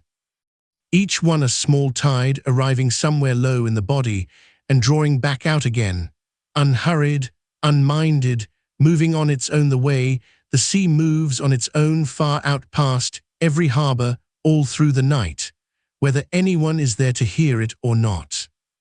And perhaps that is the easiest thought to lie under now, that so much goes on without you, that the slow tide of the breath goes on without you, drawing in and letting out, keeping its own long faithful time, that the blood goes round warm and quiet in its own dark rounds, minding its own small warm business, asking nothing of you. That deep in the body 1,000 patient things are being tended and set right and carried on with, all through these dark hours, all of it below the reach of your thinking, all of it wiser and older and more sure than any thought you could bring to it, and none of it, not one single turn of it, needing you awake to see it done. You may lay all of that down too. You may lay down the whole long habit of overseeing, the whole tired what you have kept so many nights, and let the body do in the dark what the body has always known how to do in the dark, which is to soften and to slow and to gather itself down towards sleep, all on its own, the moment it is finally left alone. So leave it alone now. Leave yourself alone now, gently, the way you would leave a tired child to sleep, not standing over the bed watching for sleep to come, not leaning in every little while to check whether it has come yet, but simply pulling the door to, softly, and going, and letting the dark do the rest. There is nothing to check for here. There is no arriving to wait up for. Sleep is not a train you must be standing on the platform to catch. It is more like the tide coming up a long flat shore in the dark, coming without your watching, coming a little further with every slow draw of the breath, filling the low places first, rising so gradually that no one could ever say here, just here, is where it turned from waking into sleep, and you do not need to say it either. You do not need to catch the edge of it. You need only lie here on the warm flat shore of the bed and let it come up around you in its own time, an inch at a time, a breath at a time, warm and dark and rising, until without ever once deciding to, without ever once trying to, you are covered over and carried out and gone. And how good it is, how quietly good to be in a bed at the end of it all, to feel the whole weight of you given over at last to something that will hold it, the mattress taking the long line of your back, taking the heavy heels and the heavy hips and the heavy shoulders, taking the weight of the head, which has carried so much and can set it down now, all of it, fully down, into the soft dark that holds you from beneath and asks for none of it back. This is what the bed is for. Not for the turning and the reckoning, not for the going over of the day or the going ahead into tomorrow. Those belong to other rooms, to daylight and the upright hours, and they can wait there for you, patient behind their own closed doors. The bed is for this. The bed is for the letting down of the weight, The bed is for the warm and the heavy and the given over. And night after night, breath after breath, that is what your body is quietly learning again in the dark, that when it comes here and lies down here and feels this particular warmth and this particular weight settle over it, there is nothing waiting for it here but rest, so that the bed itself becomes, slowly, without your working at it, a place the body simply softens toward, the way a hand softens toward a warmth it trusts. Let it be that then. Let this be one more night the body is quietly taught the same easy lesson, that here is safe, and here is warm, and here nothing is asked. You need not believe it yet with the daylight part of you. You need only lie here and let the older, slower part of you feel it and take it in, the way ground takes in a soft rain, without effort, without thought, simply by lying still beneath it long enough. And the warmth, notice, if you like, only the smallest bit, the way the warmth has pooled and settled where you and the blankets meet, a low, even warmth that is neither too much nor searching for more, a warmth like the last of the day's sun still held in a stone, giving itself back to you slowly all through the dark. It has gathered along the whole length of you now, in the small of the back, behind the knees, in the soft turned-up hollows of the hands, in the warm hidden places where one part of you rests against another, a quiet held heat that does not flare and does not fade, that only stays and deepens and spreads a little further out with every slow breath, until the boundary between where the warmth ends and where you begin grows too soft to find, and there is only warmth, only the one even warm dark. And you somewhere loose within it, hardly edged at all. There is so little left to hold. Feel how little is left to hold. The jaw, which needs no holding, let the back teeth come the smallest bit apart, let the weight of the lower jaw simply hang from where it hangs, let the tongue lie soft and wide and heavy along the floor of the mouth, doing nothing, saying nothing, shaping nothing, at rest. The eyes, which need no holding, let them lie still and heavy in the dark behind the lids, not searching, not moving, not pointed at anything at all, only sunk and soft and turned inward toward the dark, as heavy in their sockets as two smooth stones settled at the bottom of a still pool. The small muscles all around the eyes, the fine tired muscles of the brow, the little bands across the forehead that have held so many days, let them smooth, let them lengthen, let them go loose and blank and easy, until the whole face is only a face at rest in the dark, holding no expression, meeting no one, wearing nothing, blank and soft and gone. And the hands, however they lie, the fingers half curled, the palms turned in or turned up, the wrists loose and heavy, let them be exactly as heavy as they wish to be, let the fingers uncurl the last small amount all on their own, let the thumbs go slack, let each hand grow so heavy and so forgotten that it might belong to no one, might be only warmth and weight lying near you in the dark, no longer a thing you are holding, but only a thing that is held. And the arms above them, heavy from the shoulder, and the shoulders themselves, dropping and dropping, further from the ears than they have been all the long day, spreading and widening and sinking back into the warmth, all of it letting down, all of it laid over to the soft dark to keep. There is a stillness that comes very late, when enough of you has been set down, a stillness that is not empty and not waiting, but full somehow, whole somehow, a stillness with a kind of weight to it, like the deep still middle of a great slow river far below the surface, where the water hardly seems to move at all, where all the rushing and the glinting and the hurry belong only to the thin, bright skin far up above, and down here in the deep of it, there is only the slow, dark, unhurried body of the water, moving so evenly that it feels like no moving at all, going wherever it is going without effort, without edge, without the least need to arrive. You are somewhere down in that deep, slow water now. You are somewhere below the bright, rushing skin of the day, below the glinting and the turning, down where the currents are long and low and warm, carrying you along so smoothly and so evenly that you cannot feel yourself being carried, only that you are held and warm and moving without moving, deeper and deeper, into the dark, unhurried heart of the night. And any thought that comes, for thoughts will still come, drifting up out of the dark the way a bubble rises slow through deep water, small and rounded and rising, any thought that comes, you may simply let rise and let reach the surface far above, and let break there soundlessly and be gone without your following it up, without your rising after it, staying down here in the warm, slow deep while the thought lets itself go far overhead. You need not chase it. You need not answer it. You need not decide whether it is true. It is only a bubble of the mind rising and breaking in the dark, and it means nothing about the night, and it takes nothing from the rest, and the moment you stop reaching after it, it thins and pales and lifts away, and the deep warm water closes over the place where it was, smooth and dark and whole again, and there is only the slow, low carrying once more, only the drift, only the down. For the mind at this hour need not be emptied, it need only be let be. You need not force the last thoughts out, you need only stop holding the door for them, stop turning to greet each one as it comes, stop taking each one by the hand and walking it round the room. Let them come to the threshold if they must. Let them stand there in the dark a moment. And then let them go on past, unmet, unanswered, the way footsteps go on past a window at night, heard and known, and already fading, already further off, already gone on down the road to wherever they were going, none of them stopping, none of them yours, until the sound of them thins into the dark and the quiet comes back deeper than before.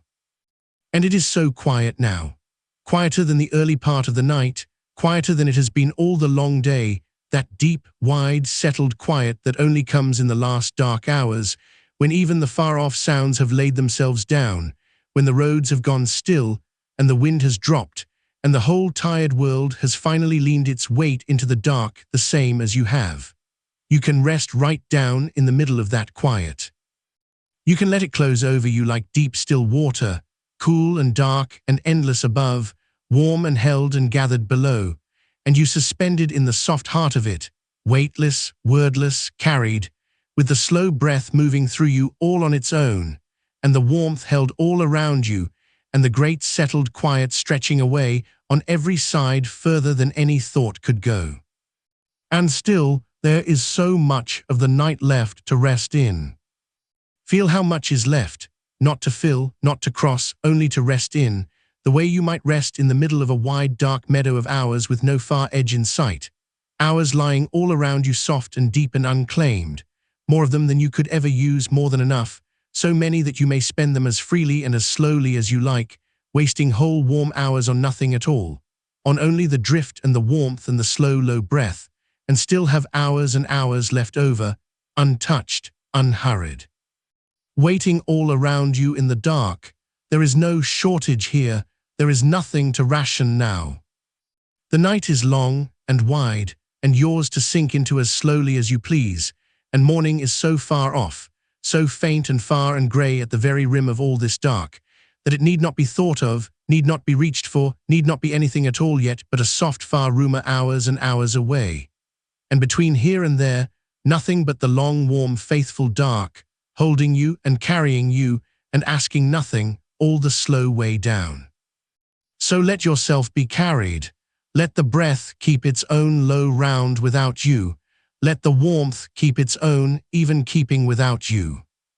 Let the deep, slow water keep its own unhurried carrying without you, and lay the last of your minding down on top of all the rest, and let it sink too, down through the warm and the dark, toward the still deep floor of the night, where nothing stirs and nothing calls and nothing waits, heavier now and warmer now and further down than before, and still, very gently, still going down. And there is nothing left for you to do now, nothing to hold, nothing to keep, nothing to carry. The night is doing all of it, the breathing, the warming, the carrying, the slow gathering down of everything that was tight in you when you first lay here. All of it is being done for you, and done well, and done slowly, and you have only to let it.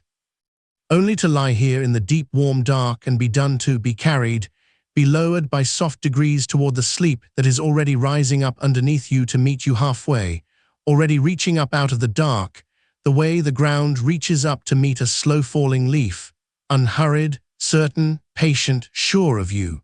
You do not have to fall toward it. You do not have to reach for it.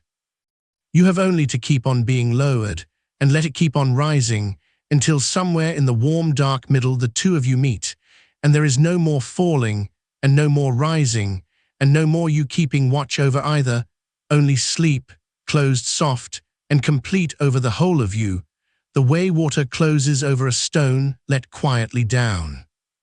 And your bed knows how to do this. That is the thing to let go of tonight, gently, without gripping it, that your bed is learning, night on night, what it is for. Not for the turning and the trying, not for the long lit hours of the mind going round. For this, for the warmth and the weight and the slow going down. Every quiet night like this one teaches it a little more, until lying down here becomes its own soft signal to the deepest part of you. This, the warm dark, the letting go, the drift, a cue worn smooth and easy by repeating, so that in time the very feel of the sheets and the dark and your own head coming down onto the pillow will start the drift almost before you have thought a single thought. That is what is being built here, quietly, underneath everything, while you rest. You do not have to build it on purpose. It builds itself, out of nights like this, out of nothing more than your lying here and letting the dark do its slow work. And it is being built right now. So there is nothing to get right tonight. Nothing to measure in the morning, no hours to count up or count short, no ground to have gained. If sleep comes in a moment, that is well. If it takes its own slow while longer, that is well too, for the rest itself is real, the warmth is real, the quiet is real, and none of it is wasted, and none of it is failing whatever the hour does. You are not behind, you are not falling short of anything. You are exactly where the night means you to be, lying in the warm dark, breathing slow, being carried, and that is enough, and it has always been enough, and it is enough now.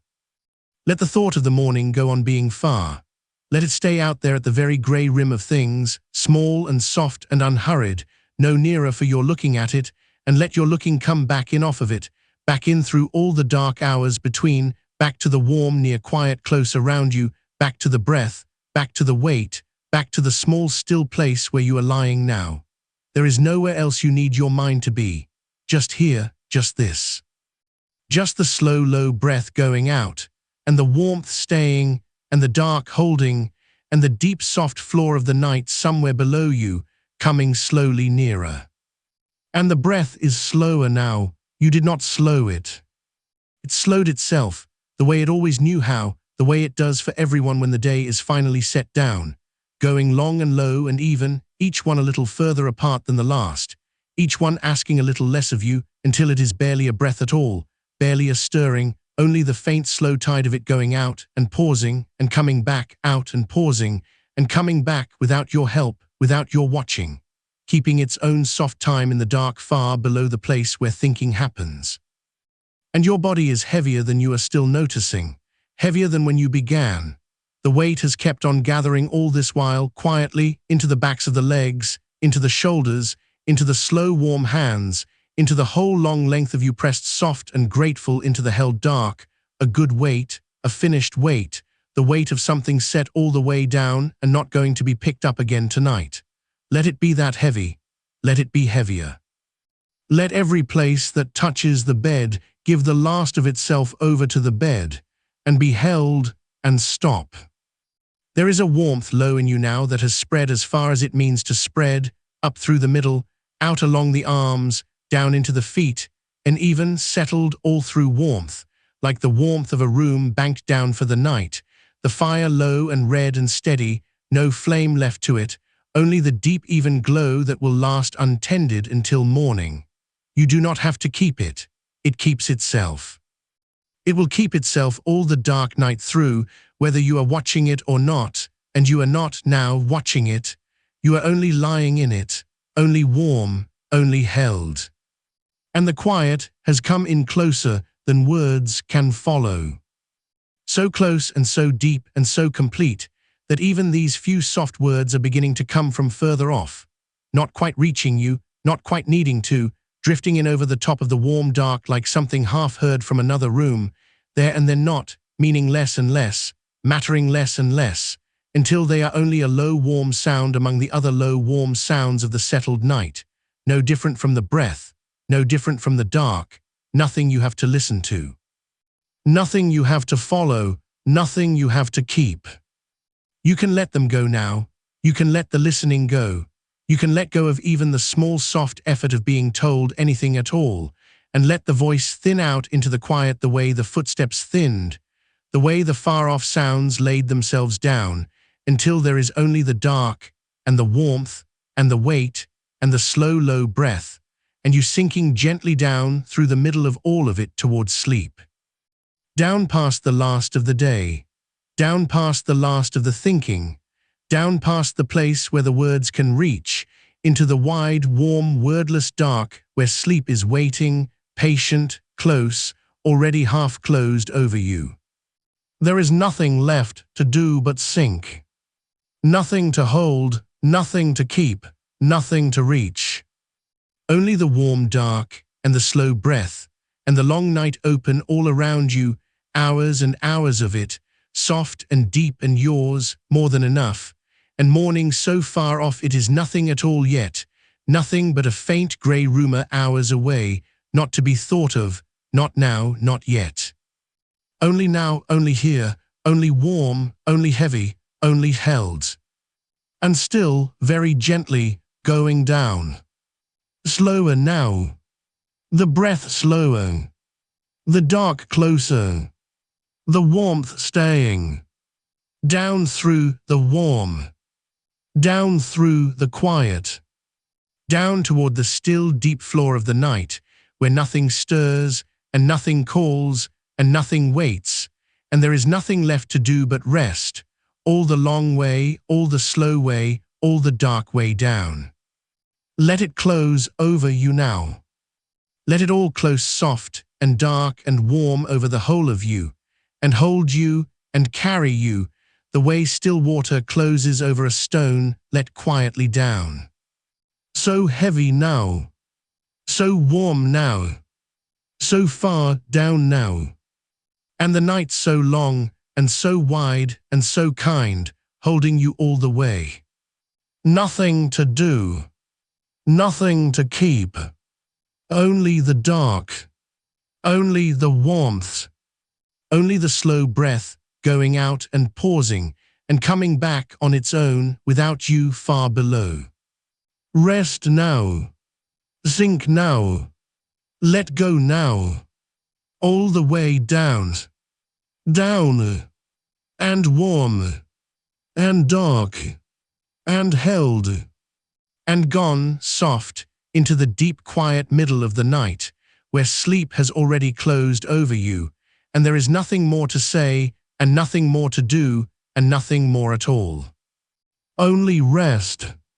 Only the long, warm, faithful dark, carrying you all the slow way down. And down. And still. Rest now. Sleep now. All the way down. And down. And warm. And gone.